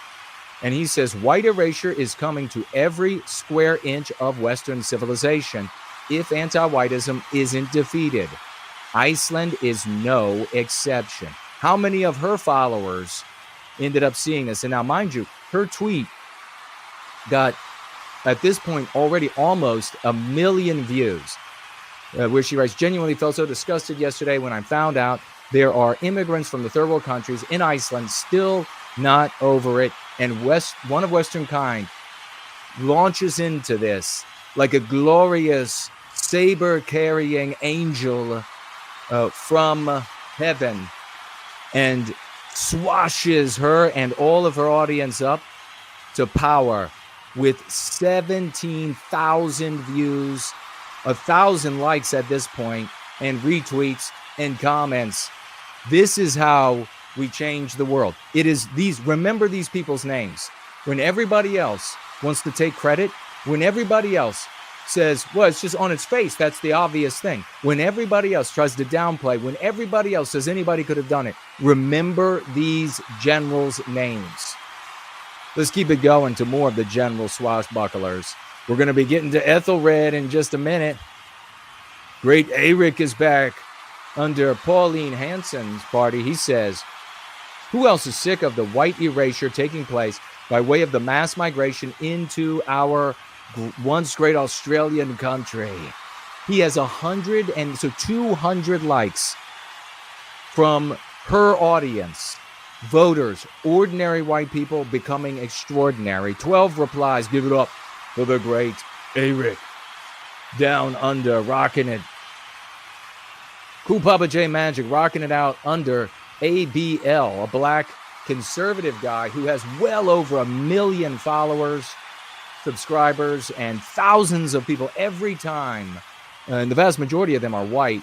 Every time he streams live, Cool Papa J Magic over there says, quote, preachers preaching anti-whiteism from the pulpit rather than the word of God. Working on 600 likes from his audience. ABL, Anthony Brian Logan's audience. Give it up for the great Cool Papa J Magic running in there and speaking the truth, spreading the lexicon. Here he is over under Lotus Eaters. I think this is a Lotus Eaters as well. How many of their audience saw what he had to swash here? 1,500 likes from this audience. 1,500. 91 replies. My God, 91 replies. And what did they all read? White erasure as the desired result of systemic anti-whiteism. Brilliantly written by this champion. The lexicon, the dialectics welded together perfectly, succinctly, and getting buy-in from another group of people at another content creators platform. Let's give it up. Here he is, definitely over at Lotus Eaters. This time, over 322 likes and climbing from that community, writing, this is about white erasure as it always is. So obviously a deep dive from the academics there into a little of this, a little of the weeds there, a little of the detritus over here. And he comes in there, makes it team-wide. It's all about the white erasure. And the audience says, you know what? That's right. Show this man some love. Crowns and gems for the cool Papa J magic. Unfortunately, too many preachers have chosen anti-whiteism over Christ. Under a Mark Dice video, how many? Now they're trying to talk, others are trying to talk about how, the preachers are just doing politics. It's anti-whiteism. This is a perfect reframing by our champion swashers getting in there. 900 likes from the King Dice audience. 900. This is how these big content creators end up using the concepts. The great cool, the great Papa, the great J Magic, ladies and gentlemen. Quadruple sevens, gems and crowns. Here he is under Matt Walsh. The reason they don't make original stories anymore is because they focused on white erasing the existing character stories important to us. Anti-whiteism is their driving force, not creativity or even money. Nearly 200 likes from Matt Walsh's audience. An audience now that are not allowed to hear anti-whiteism from Matt Walsh anymore, thanks to the anti-white boss, Little Benny. The great A-Rit comes in to add some power and some muscle to this. Says, so true. Wish more content producers had the courage to address it as anti-whiteism, not using abstractions to talk about our victimization. 18 more likes added to that. This is the kind of, can you imagine? They both ride in on steeds with hooves on fire. And they're swashing over there to an audience that is going deaf as a consequence of Benny the anti-white Shapiro. God bless these heroes. Hans the Skipper swashing over here under I Am a Yes. How many views? Almost 50,000 views. Hans the Skipper. Quadruple 07, show him some love. Ruggles emojis. What did he write? For this hundreds and hundreds of likes and retweets and comments and 50,000 views, he says, more relevant is the reaction of the regime. Just another hush crime that contradicts the anti-white narrative. No biggie. Brilliantly written concepts and arguments welded together pristinely by this champion swasher to dominate the audience of I Am Yes, You Are No, who desperately need to hear and themselves then promulgate the lexicon and dialectics. Homeless Bear. Here under the actual Donald J. Trump Twitter account, Donald Trump says, he who saves the country does not violate any law. Homeless Bear comes in with this epic meme, talks like a vigilante, can't even say white people, really sticking it to him. And that would be the place, if you could actually talk to Trump, that would be, as the audience catches a breath here, that would be the way you would want to say, hey, what are you scared? To get Trump to move. 14,000 views over here, working on 100 likes and retweets of the followers of Donald J. Trump on the anti-white platform of Twitter X. Let's give it up for that hero, Homeless Bear. Beautifully done. Big salutes. Homeless Bear here under End Wokeness. End Wokeness writes, tons of pilots reaching out to me with DEI concerns. It's even worse than I thought. Homeless Bear comes in. The only consistent element in DEI is discriminating against white men. I mean, telling the truth. A perfectly formulated sentence and argument. It's not a pro-non-white or pro-woman or pro-LGBT phenomenon. That is what conservatives want you to focus on, ladies and gentlemen. Not on who's being victimized. Homeless Bear pointing out brilliantly, adroitly, that it's none of those things. It's just anti-white, he writes. They don't want white men to be able to make white families. Perfectly worded. His use of the martial arts, of the sword, and the firearm is pristine. 14.5 11,000 views. Saw this under End Wokeness, his community that need to see this and be empowered so that they're not bamboozled and heading in the wrong direction, leading us all to perdition. Hundreds of likes and retweets and comments. That is the homeless. That is the bear. Crowns for this swashbuckler. Remember the names of these people. You're going to see some sparks in a moment from this as well. Here we have the great leader of the OT himself, Biospirit of the West. He's over here on Captive Dreamer, who writes, imagine trying to explain what George Floyd did during his life to deserve a gold-plated casket and a quasi-state level funeral. The great Biospirit of the West swashes in like the glorious God-man he is. His wasted life was used by the anti-white narrative purveyors to make millions believe him a saint. The Floyd narrative is textbook psychological warfare inflicted on Western kind to produce white guilt. Brilliantly articulated there by the swashbuckling general. The person we should all be thinking of is the white man who had his life ruined by the narrative, Derek Chauvin. Give it up for the great Biospirit of the West, working on 11,000 views under this tweet and this community. Hundreds and hundreds of likes, retweets, and responses. Here we have the great Biospirit of the West back again, this time under Jeremy Carl. And in his response here, he writes, we must put an end to anti-whiteism across the West. And then adds the epic meme, anti-whiteism has no home here. How many saw it under Jeremy Carl? Almost 20,000 members of his audience. Big swashbuckling victory right there. Almost 1,000 likes from what the great West had to say. Almost 1,000 likes and retweets and comments. God bless the great Biospirit of the West and all his victories. We're almost there at the end of the celebration.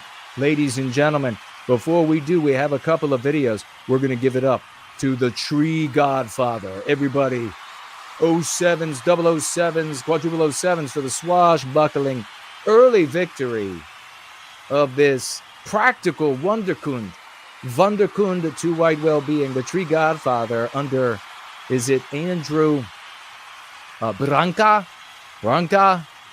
a lawyer, and in the comments, regularly commenting, and let's have a listen. Is a more durable preliminary injunction, which is intended to last for the entire duration of the case, the litigation.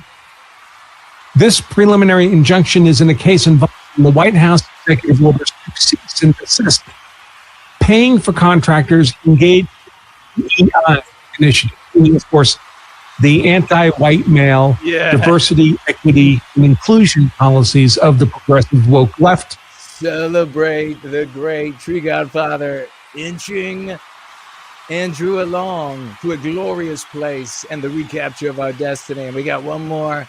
We have Ethelred, the next edition, these made by For White Wellbeing. Thank you so much, good brother. Another video success of Ethelred. Elon Musk is infected with anti-whiteism, or is just like a 90s, absolutely 100% 80s liberal. Celebrate. You do? Do you think it's a white thing is, we've got to understand, or what?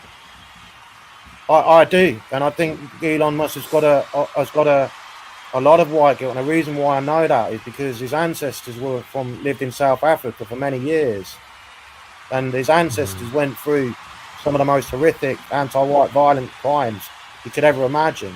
You know, his ancestors were, and his people, South Africans, currently right now are being attacked on a level, on an unprecedented level that no one talks about because the anti-white media silenced them. So he's grown up with a lot of white guilt. He's grown up and he's been taught that, you know, his ancestors are evil, you know. Give it up for Ethelred, perfectly articulating. I love it. I love it. He does such a great job, perfectly articulating our arguments from Go Free, making them his own and using the lexicon throughout these powerful concepts, causing his interlocutor, his audience, to state the exact same concepts back at him to ask questions. That is truly victorious. That is swashbuckling at the highest senior levels. Give it up for Ethelred, ladies and gentlemen, and everybody in today's swashbuckling success. And we'll be right back.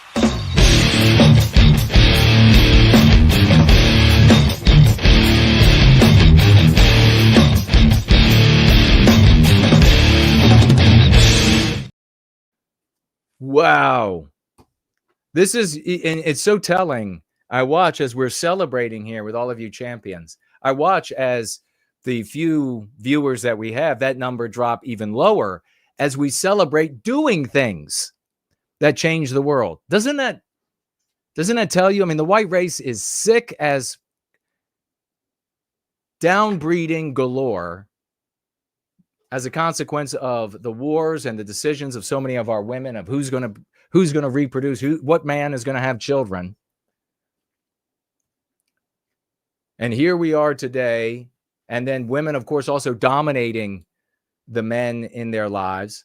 And then here we are today with when the community who's changing the language, literally at the highest levels, look in Norway, at the highest levels, changing the language, this compact, mega powerful, nuclear powerful community. And people come up and they're like, well, what's going on here? What, they're celebrating victories? Nah, I'm not interested. I mean, all along, I thought such a greater percentage of people who claim to care were actually going to do something. They don't want to do anything. They love how miserable it is. They love doing nothing.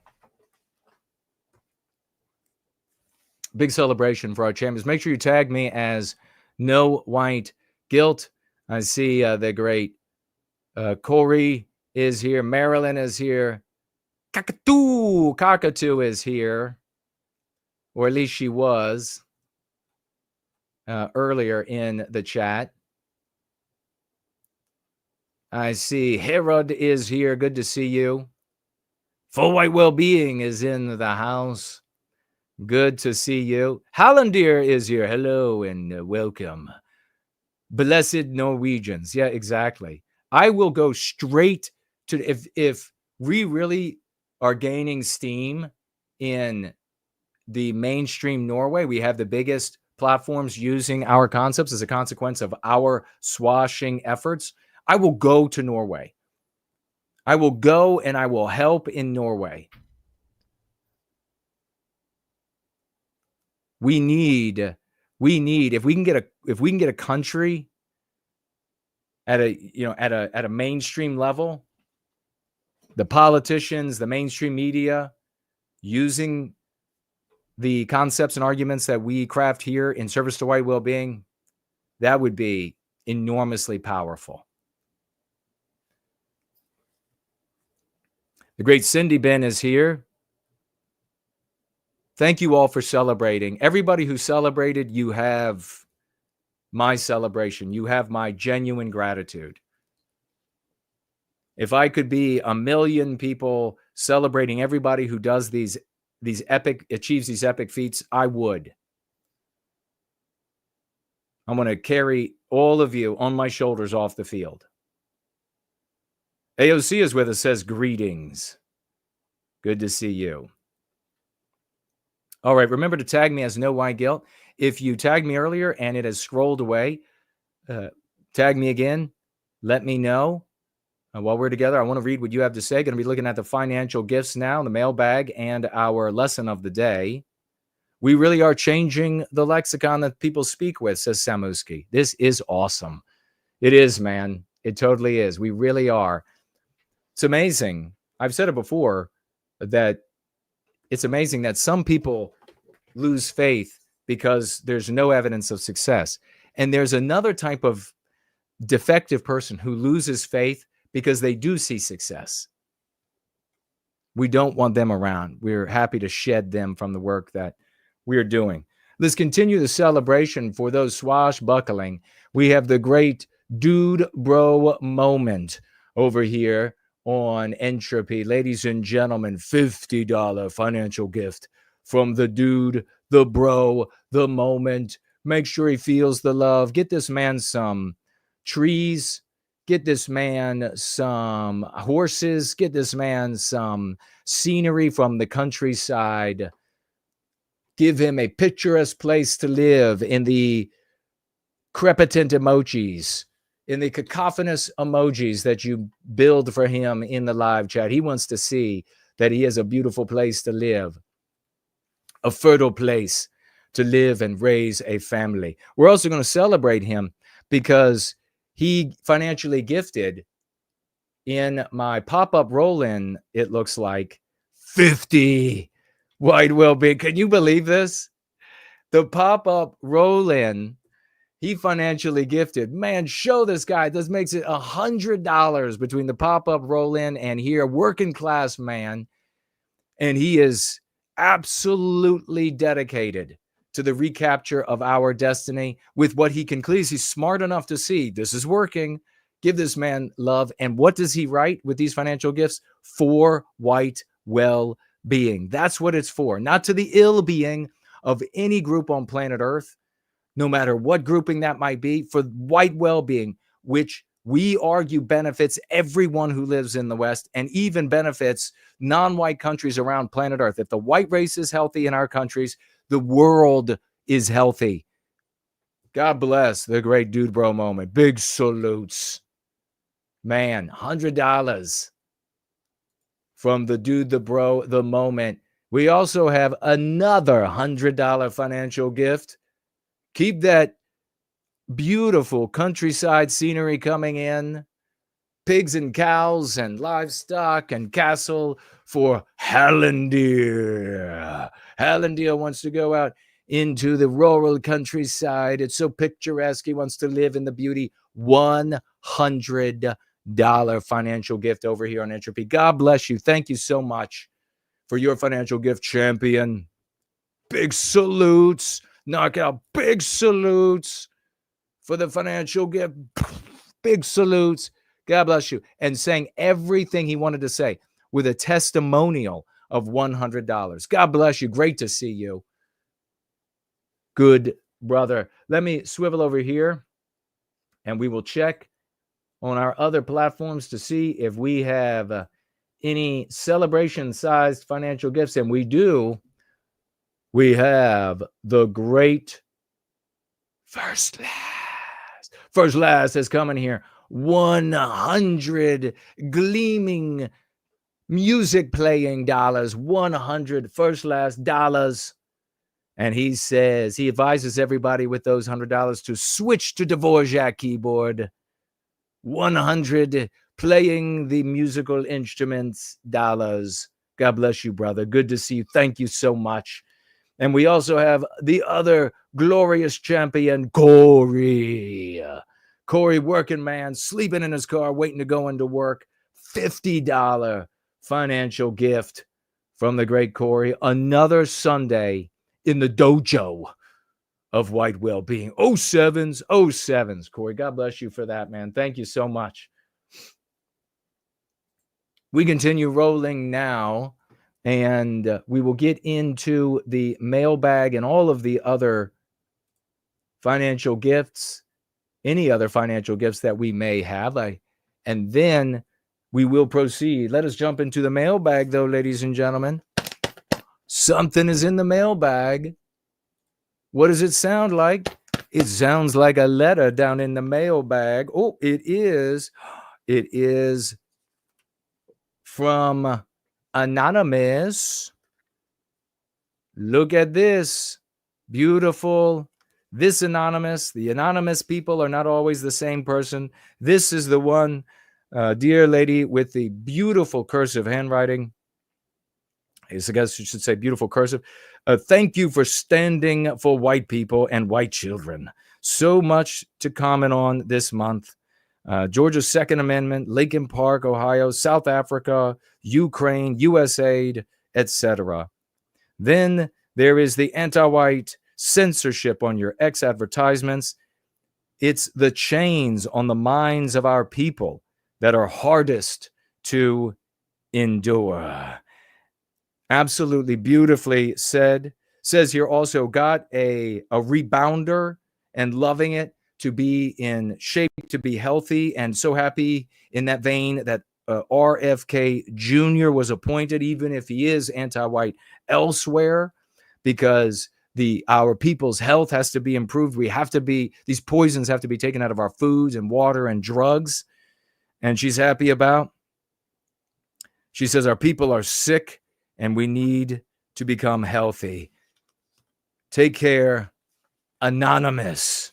And with this glorious, wonderfully written missive, $100 financial gift. Keep that celebration going. 007, $100 in the thaumatological mailbag this very week, and with some great wisdom as well. We have an opportunity. RFK's getting in the government. Maybe he's going to clean things up. We need to be healthy. Now's the time to get yourself into some sort of healthier routine. Great advice, and so much is going on. God bless you. Thank you so very much for that in the mailbag and that financial gift to White Wellbeing. God bless you. We have another anonymous, a different anonymous, financially gifting. Keep the celebration going for this different anonymous, 75 White Wellbeing dollars from anonymous. You know who you are. 75 white baby dollars. Big salutes. Princely charity from these champions. Princely charity. God bless every single one of them. Truly, true champions. Let's go ahead and proceed. God bless you all, and thank you all for celebrating these people. Let's proceed to the announcements really quickly, and then we will get into the Go Free lesson of the day. And the announcements we have here, just an update on me and my efforts to get the ad account back. I finally got a response from the guy who's supposed to be my ads manager that handles and recommends and etc. Finally wrote back, and after several emails, and said, oh yeah, okay, sorry I missed these, I'll check it out. And we're waiting now. I've written back again, and I will keep going after it, and we'll see if we can get back into good form in advertising on Twitter, and maybe get some clarification on what words are not allowed to be said. Like not allowed to say anti-white, because that will be an interesting revelation. Why would that be? I wonder what ADL getting in the way of concepts like anti-white, anti-whiteism, which they can look at and see, if adopted, will bring white people together as a team, as a tribe, as a people who, by virtue of that act, empower them beyond comprehension to the world. So totally epic there, but we are working hard. Also want to bring, I have no information yet, don't know about what is going on with the great, prolific Leontina, swashbuckling general. Her account apparently was gone early this morning, and says it's suspended.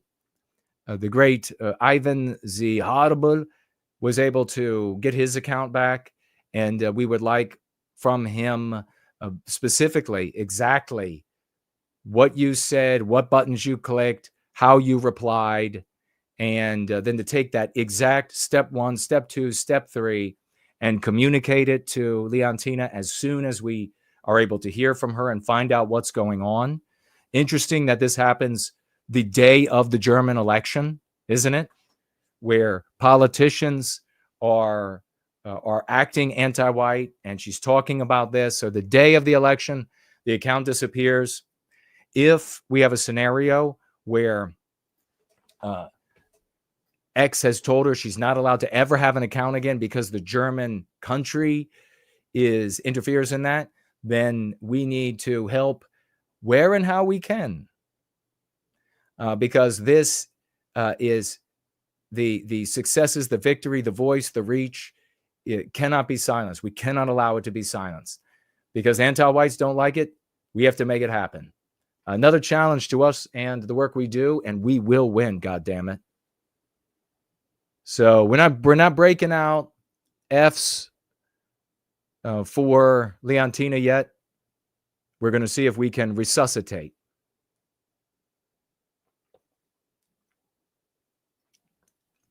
If you are in touch with her, please reach out.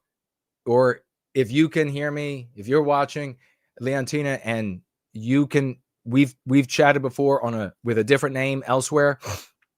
I'm reach out to me under it again.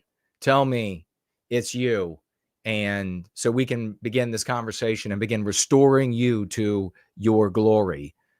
So please, let's work together as a community. Let's resuscitate. Get the defibrillator. Let's have another resuscitation. We got the great Ivan back by way of his genius and tenacity, and we will succeed again with Leontina. Nova Hora is here. Good to see you. Yeah. Everyone is too important to allow, especially Leontina, to allow anti-whites to step in and say, oh, we'll just cut your tongue out of your mouth. I don't think so.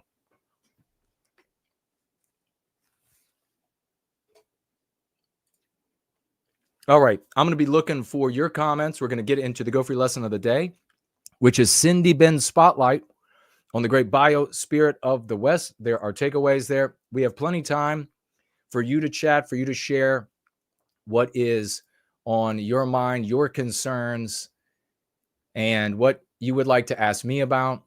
Are you having struggles? Do you have a particular individual or argument that you're struggling with? Share it. We'll come together as a community to find a way to help you get beyond and defeat the anti-white or vagues in your midst, so that we can be again and continue the victors week after week in service to white well-being. All right. Looking over here on the live chat on X, we have LC saying, nice music. Thank you so much. That was the great Andrei Moisejev. And another just magnificent piece that he has written, if that's the one you're talking about. They've all been great.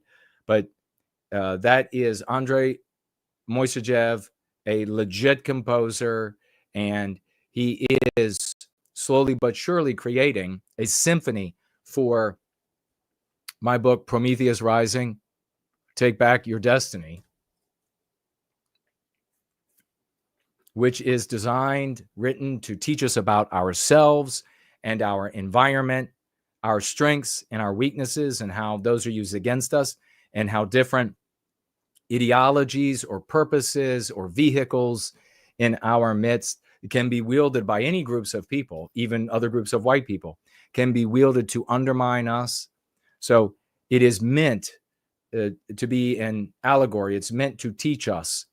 And so it's a beautiful thing that he's doing. And that is, he has a really magnificent, he's a very bright guy. I've talked to him before on the phone, and really delighted that he is a member of the community. The great Andre, that was the piece. We didn't get to the end of it, of course. Those kind of pieces are usually quite protracted. But getting a little taste of them, and you can find the rest over at his YouTube channel. And I think it is still under his name, Andrei Moisejev. Great to see you, LC, and thank you for that.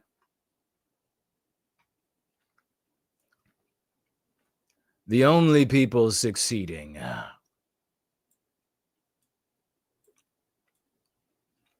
All right, I don't see any others here. Remember, tag me.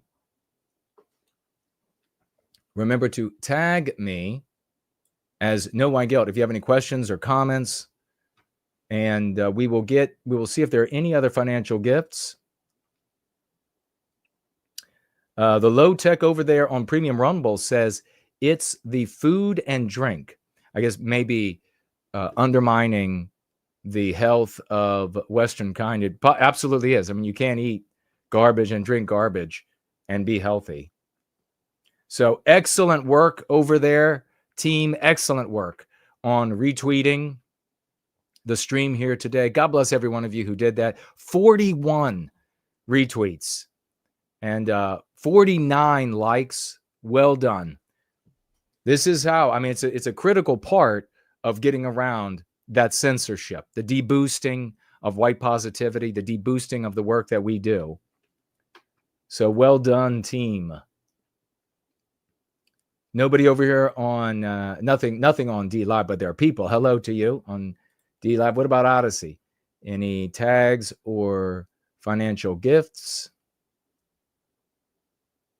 I don't see any financial gifts and any tags. I don't see any tags. Now, since I've increased the size of the chat, I can see it says how many, like, when was the comment made? Isn't that useful?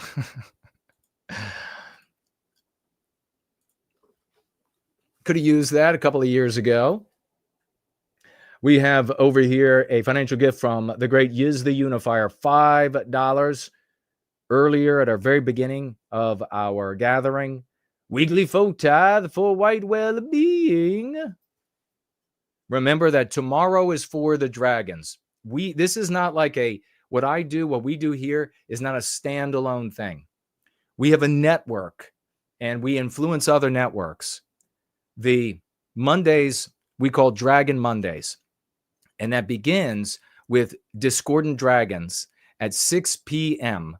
Eastern Standard Time with Yiz the Unifier over on her channel. You can look up as Yiz the Eunuch. Check that out. And I'm positive you're going to enjoy it. I'm in the chat at around 8:15 Eastern Standard Time. We head on over to Dragon Synth Adventures with the great Fornull. It's visuals and music. We relax. I'm there in the live chat, hanging out. Just one of you all, another person in our community. We have a hell of a good time. Both cases, it's that way in both audiences. So please show up for that tomorrow. And then, of course, I'm back on Wednesdays, usually around 7:30, roughly, Eastern Standard Time, p.m. And then on Thursday, you have a Gulag Cafe, again, over with Yiz the Unifier. She has News Fist as her co-host there. Another very interesting show to check out, Gulag Cafe. And then back again here on Sundays. And every now and again, recently at least, I've tossed in a pop-up roll-in, which is the Wednesdays called a roll-in going free, a pop-up roll-in. And that was on Fridays. We'll see. That won't always happen, though. Nova Horror says, I just learned of a monstrous plan. The anti-whites who hate Slavs so much for rejecting perversion against their children want Ukraine emptied and to put non-whites in there. Wow.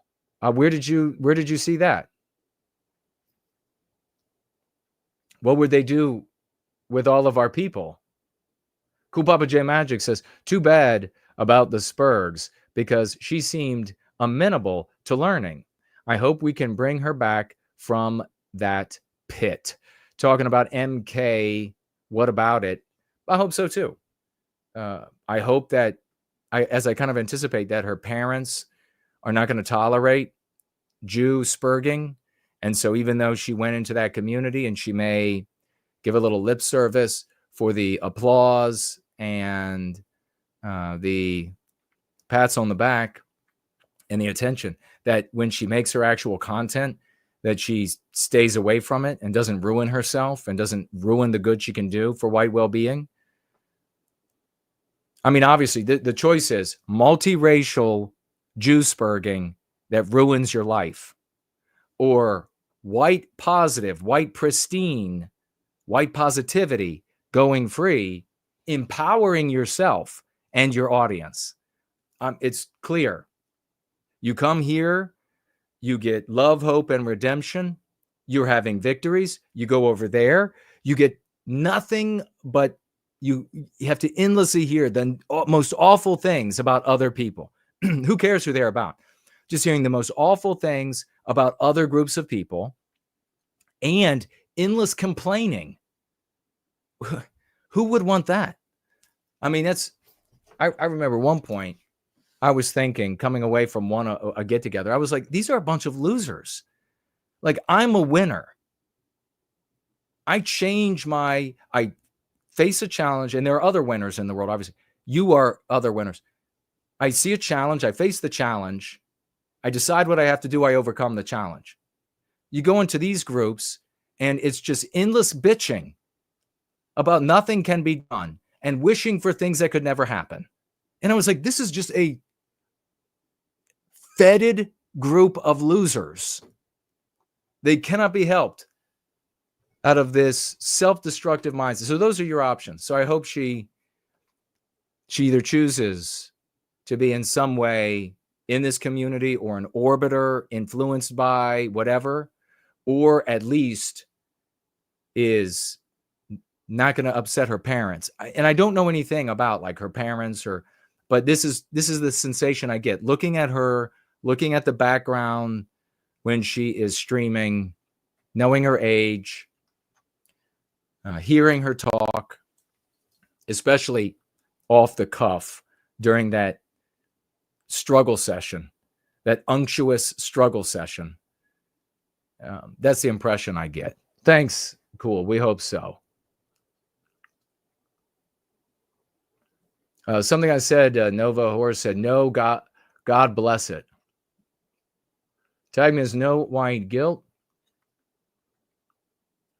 And we are almost to our lesson of the day. I'll still be looking out for what you all are saying. Very important lesson of the day, written by the great Cindy Ben over here on the No White Guilt Quora. We all have to sign up and access and read what the great Cindy Ben is writing there. These are spotlighting members of the community, and they're giving their testimonial effectively in these spotlights. And it is a magnificent, beautiful thing. In fact, we should celebrate that with a little bit of music.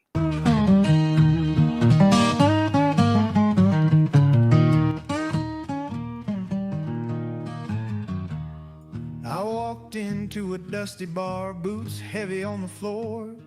The world outside's been weighing down like it's done 1,000 times before. But there they were, my brothers, laughing through the ache, raising glasses. Can you all still hear me?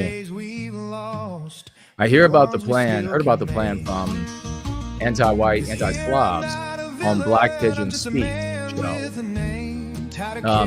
But is there any more evidence that there's an actual plan, or just claims by anti-whites and that Black Pigeon was talking about? Corey, thank you. The TV talks its poison. Good music, huh? Yeah, and if you find any evidence that there are plans by power holders to do that, definitely let me know. He says, I was brought into through hearing the positive things Yiz said while promoting you. Awesome. You see, that's a testimonial of how the network grows the network.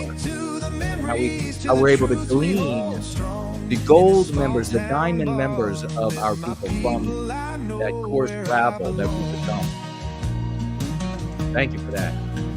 You can judge us from your towers, paint us wrong with every song. Everything the Spurs touch becomes mangy.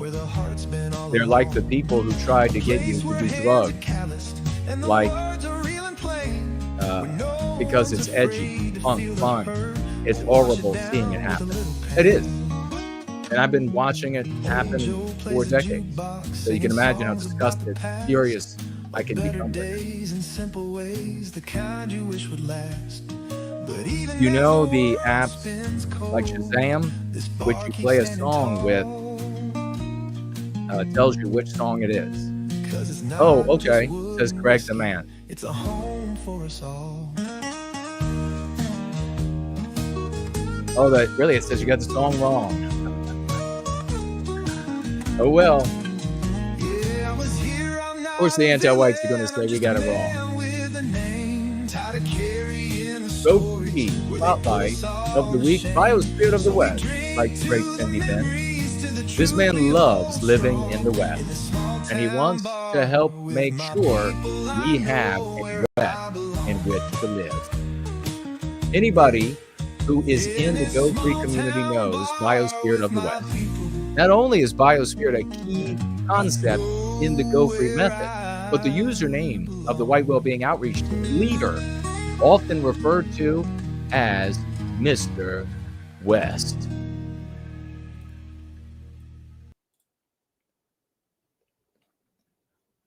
West discovered Go Free on YouTube sometime around 2018, where he recalls his specific questions and statements being personally responded to by host Jason Kuna and his then co-host Jared George. There was, quote, there was even a sense that the topics chosen for the podcasts were specific to my needs and interests, West says. I did not find that anywhere else. After reading all of Jason's books, I was very impressed with his writing style and communication skills. The White Wellbeing community felt like home, and I enjoyed the camaraderie of the live chat, the book clubs and outreach team involvement. There was something to do, to proactively participate in, to benefit our people, close quote. I want to point out right here, what are you seeing with the great Biospirit of the West? You're seeing somebody like Hans de Skipper before. You're seeing somebody who has blind sight. They have a genuine idea of what is going on. And they figured out some things and other things not quite figured out totally yet. They haven't had the time maybe to address it. And their heart and their objective is true. They want to end the victimization of our people. That's true. They want to be active in the ending of our victimization, to participate in those efforts. And so when they hear the work that we're doing, they say that perfectly aligns. This aligns with my heart. It aligns with my personal morality. It aligns with my desire to end the victimization of our people. So when people feel, after listening to the work we do, compelled, this is why I've always said that good people are always drawn to me. Bad people are always repelled. They feel revulsion. They feel like they want to get away. Because I'm calling on you to get active, to be a good person. And for those people who want to be active and are good people, they're like, yeah, that works with me. So note that when it comes to the kind of people, when you think about your involvement in this community, realize that that's how you too ended up coming into this sphere as an active participant in service to White Wellbeing. Quote, every so often I realize where I used to be and where I am now relative to going free. I was a hardcore anti-white for most of my adult life, without realizing that what I was doing was detrimental to myself and Western kind. Let me pause right there. It takes a lot of courage. You know how many people we've had, you know how many people I've talked to over the years who will try to stick with, oh, I was just a Democrat. I was just a leftist. I didn't have any animosity to white. I mean, like, did you have blinders on? How were you in leftist, anti-white, Democrat voting or whatever circles and not see the rampant anti-whiteism everywhere? Impossible. So it takes a lot of courage to admit that you were in those environments and you were indeed anti-white also. You were voting for anti-white outcomes. So good on West. He continues, Jason and Jared gently helped me through my self-realization with a genuine caring and kindness I've not found elsewhere, close quote. That comes from, thank you for acknowledging that. That comes from our motivation being one based in love. That's the difference. I mean, I say, come here, let me put my arm around you. Let's, with love, put an end to the victimization of our people.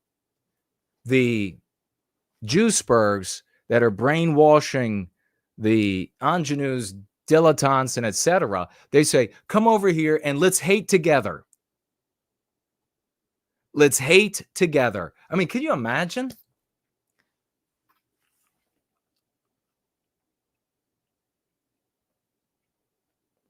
Kuna is the author of Go Free, A Guide to Aligning with the Archetypal Western Kind. He spent decades formulating the Go Free dialogic to help us go free of the anti-white narrative. The book also teaches about meme pathogens or destructive anti-white ideas such as, quote, we are a nation of immigrants, with corresponding meme curatives to combat these pathogens. One such meme curative, quote, where there is equality, there can be no excellence, and eventually not even competence, close quote, was one of the most difficult concepts for West to work through, he admits. Quote, equality was a powerful, positive word in my mind, and I did a lot of work to let go of it in that context so I could comprehend what Jason was saying.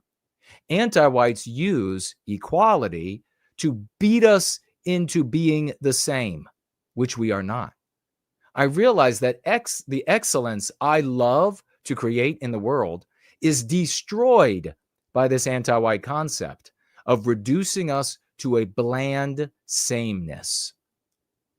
Close quote. He continues, Go Free is important because it frees our people via our motivational power, from our own motivational power, from the destructiveness of anti-whiteism. I have not found anything else comparable, he adds. And these people talking, I want you to keep in mind that so many of the people in this community are not LARPers, losers who are just talking out of an orifice other than their mouth. West is extraordinarily bright.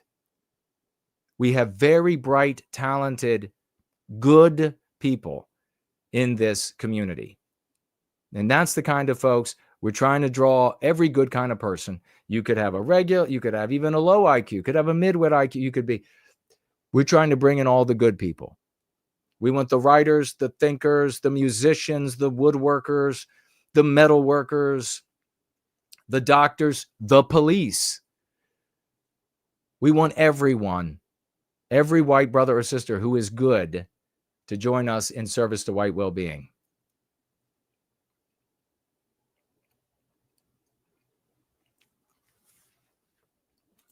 And motivated he is. West practices Go Free by doing outreach every day in his capacity as the White Wellbeing Outreach Team leader.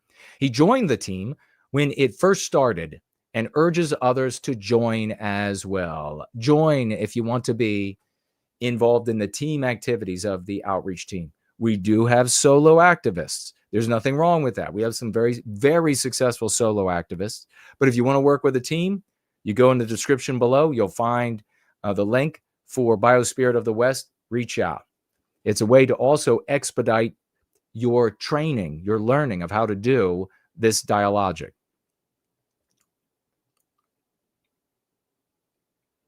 It is the most beneficial way to hone your skills at, he just says it, at responding to others with the Go Free method. He stresses. I stress as well. A particular focus of West is the creation of the Foundation for White Wellbeing, a nonprofit organization now in its second year. The Foundation for whitewellbeing.org.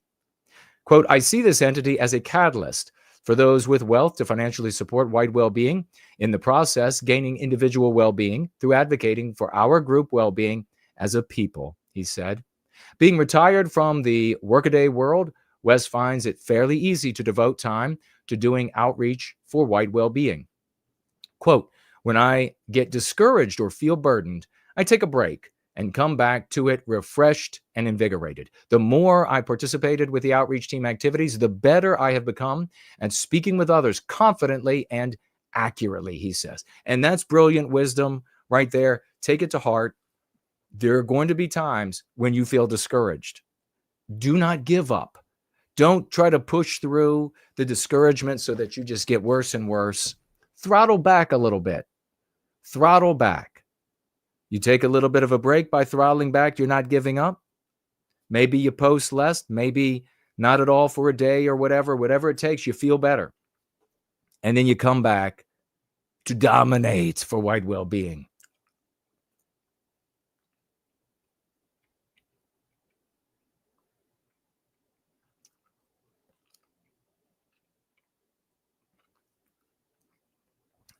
The more he says I participated with the outreach team activities, I like that, the better I've become at speaking with others confidently and articulately, he says. Brilliant.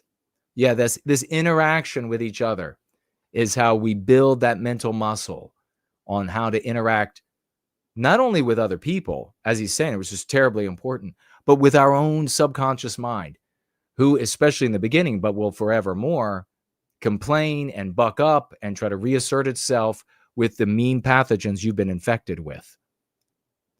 So you need to be reprogramming with the tools we have here. Fabulously said. West admits that he has often found it frustrating sharing Go Free with others who rely on anti-whites to tell them about people and things in the world. Quote, just as the anti-whites media erroneously declares President Trump to be literally Hitler, Jason is slandered by anti-whites from Google to Wikipedia to Al Jazeera. It's a tactic that works on too many of our people who refuse to think and evaluate for themselves. While Go Free and knowledge about anti-whiteism are so critical for Western kind, most folks are trapped inside the anti-white narrative like the people Plato described in allegory of the cave, only able to see shadows on the cave wall. The most common misconception West comes across is white people automatically equating white well-being with non-white ill-being. And this is one of the reasons why, it's a brilliantly articulated, one of the reasons why it's so important that you never behave like the villain in the anti-white narrative. Because the moment you project or evince any similarity to that villain in some sort of criticism that equates to non-white people being harmed in some way, ill-being, they immediately know everything about you. And even though it's nothing about you, and the conversation is over. From all of their learning through the material of entertainment, they know that this person aims to harm white people to achieve the well-being of whites. And indeed, that is what whites are taught. That's why so many find it immoral to care about our victimization as a people. So the last thing you want to do is to signal any harm to any other group of people in the conversation.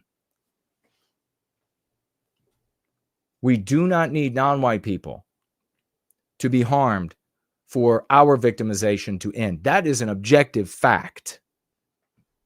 That's an objective fact. So don't ever fall into the trap of claiming that they do have to be victimized.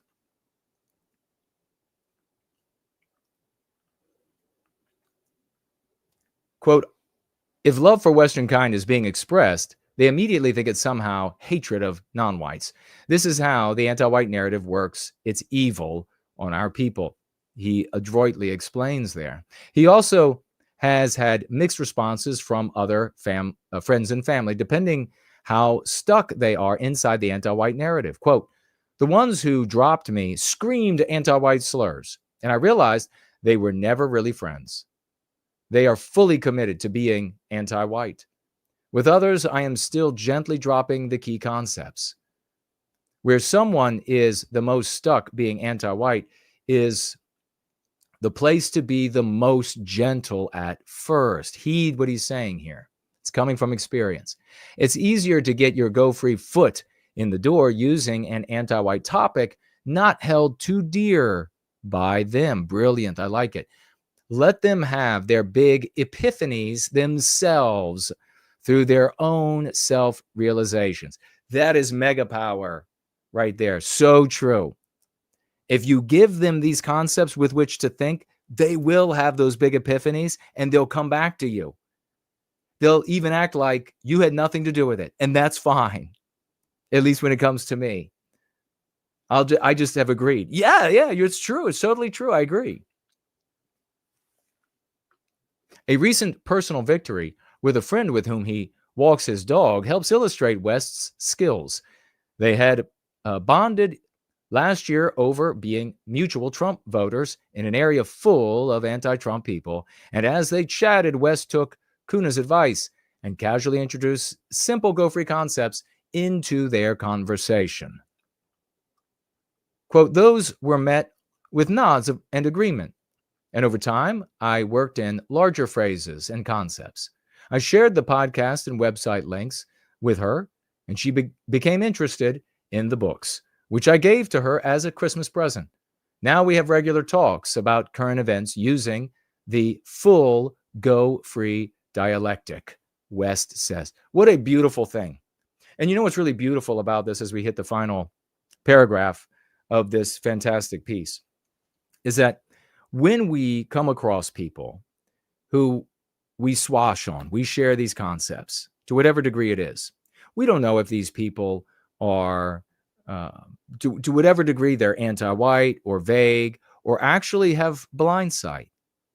They're actually already kind of leaning the direction, and I would submit to you that most white people are leaning the direction of what's moral, what's fair.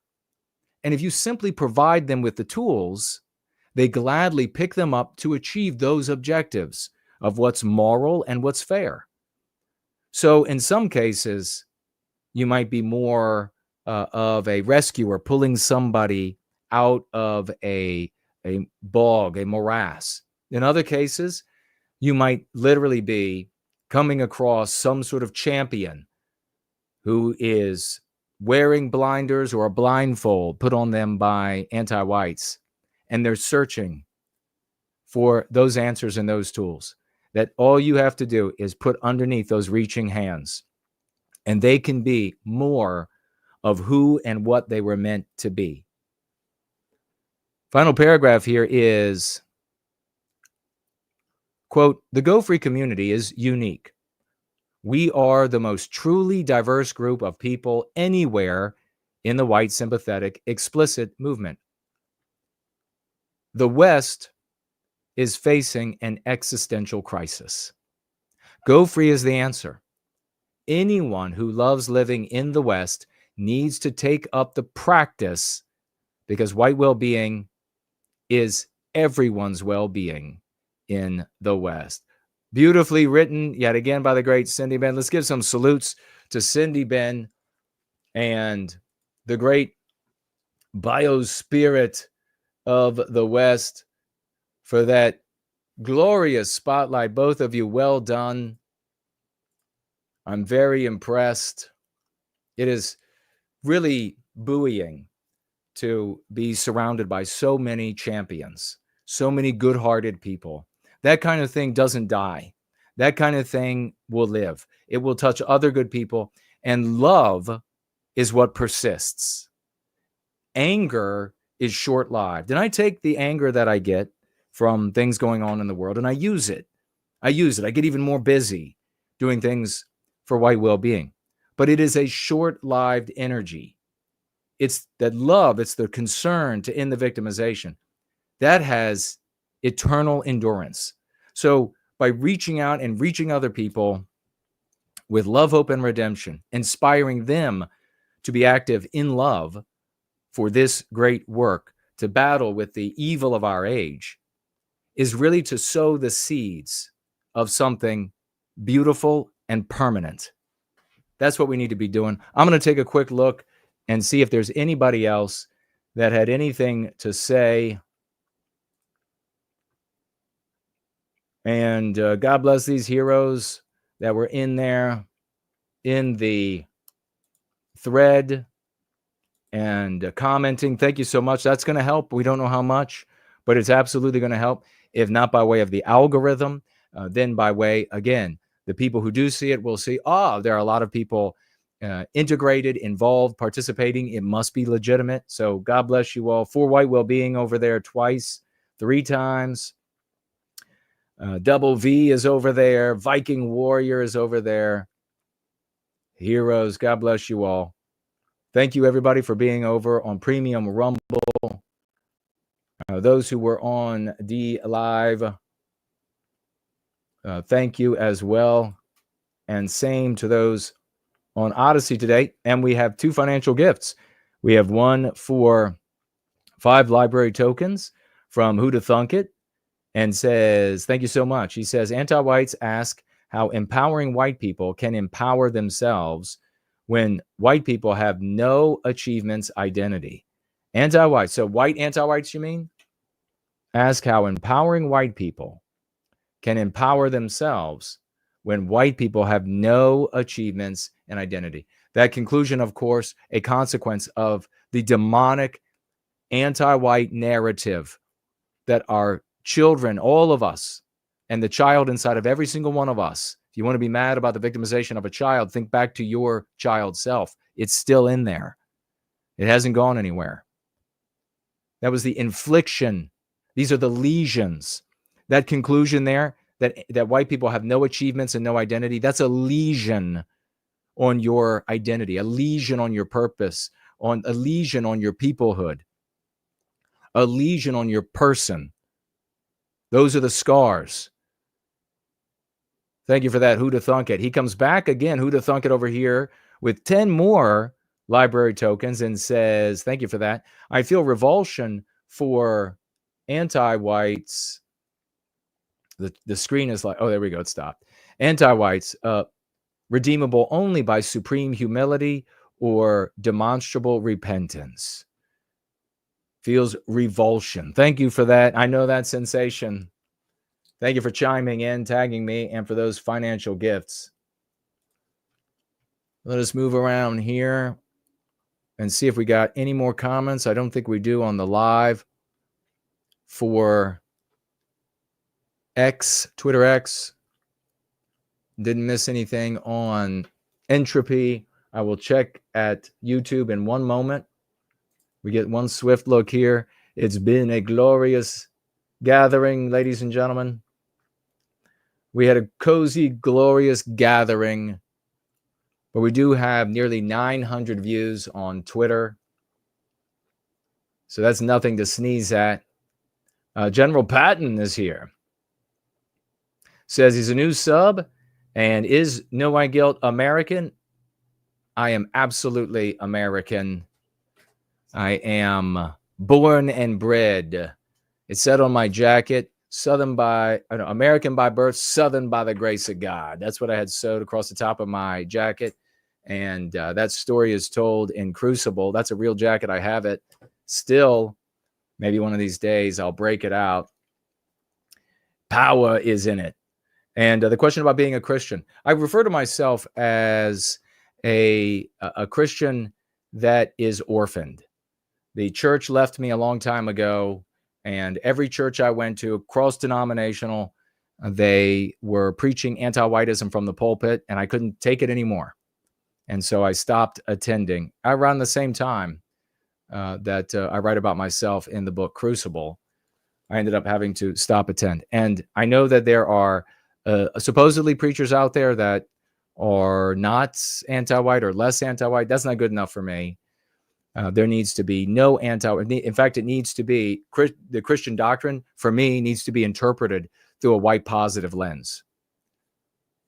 To answer your questions, thanks for showing up, and feel free to ask me and other people in this community questions about what we do here. It's all white positive, and we're happy to have you here. Ay says that No White Guilt is the definition of American.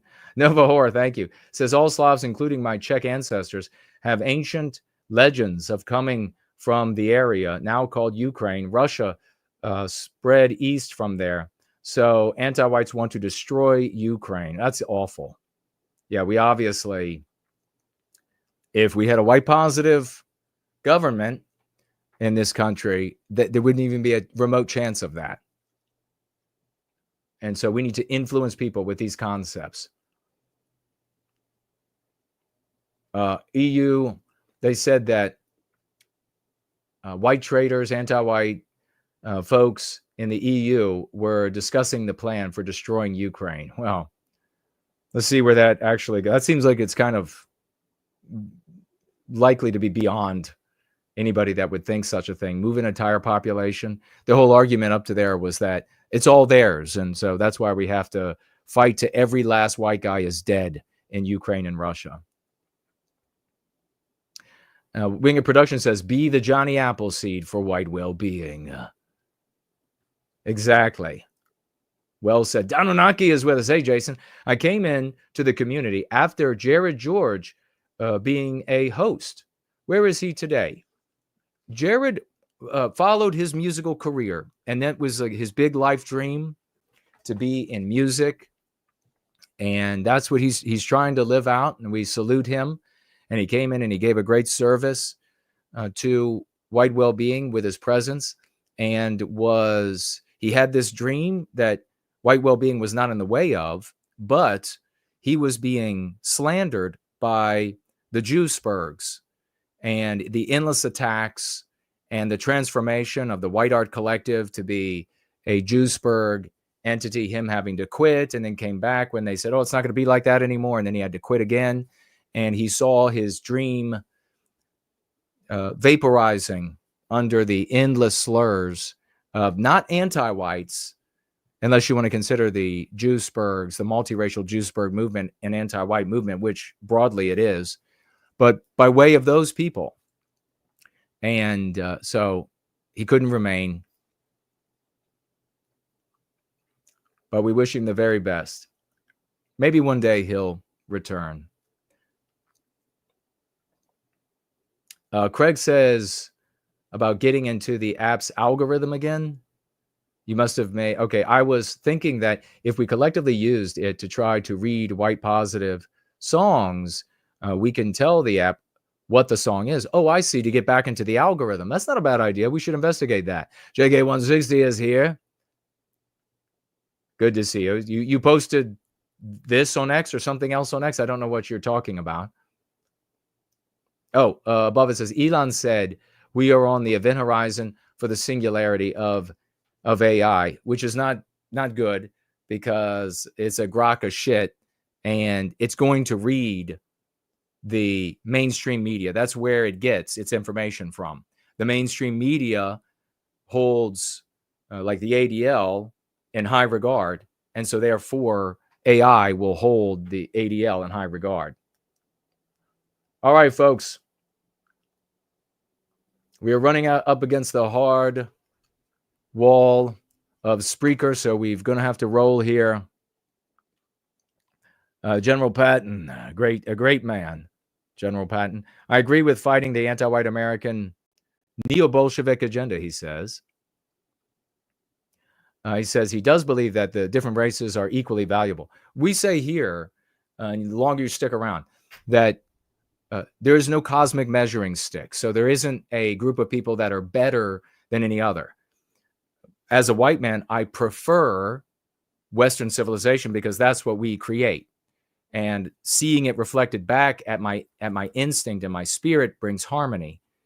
And so that's how we articulate it.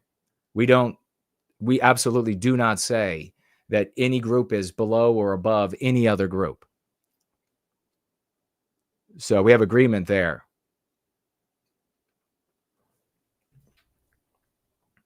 Folks, it's been epic. Another glorious Sunday. Working toward the recapture with so many victories. We have more victories every time we turn around in service to white well-being. We also have more challenges. The challenges aren't going to go away. But we need to, when we see the challenges, I know I got to do it to myself too. We need to make sure we don't say, I'm going to throw the towel in. I'm going to give up. It's just one thing after another. It's always going to be one thing after another. That's how life is, regrettably, especially in the contest that we're in for the recapture of our people's identity. We need to say, as soon as we hear these challenges, how do we get around it? How do we defeat it? How do we circumvent? How do we do better? How do we make ourselves less exposed to attacks or challenges like this in the future? It's okay. Remember, it's totally okay to get depressed. It's totally okay to think how are we going to do? I feel so, overwhelmed today. That's fine. It's fine. It's not fine to remain that way. This is an all hands on deck situation. Take those breaks where you need those breaks, and then come back ready with burnished armor and a sharpened sword. And let's recapture our destiny. God bless you all. Let's go free.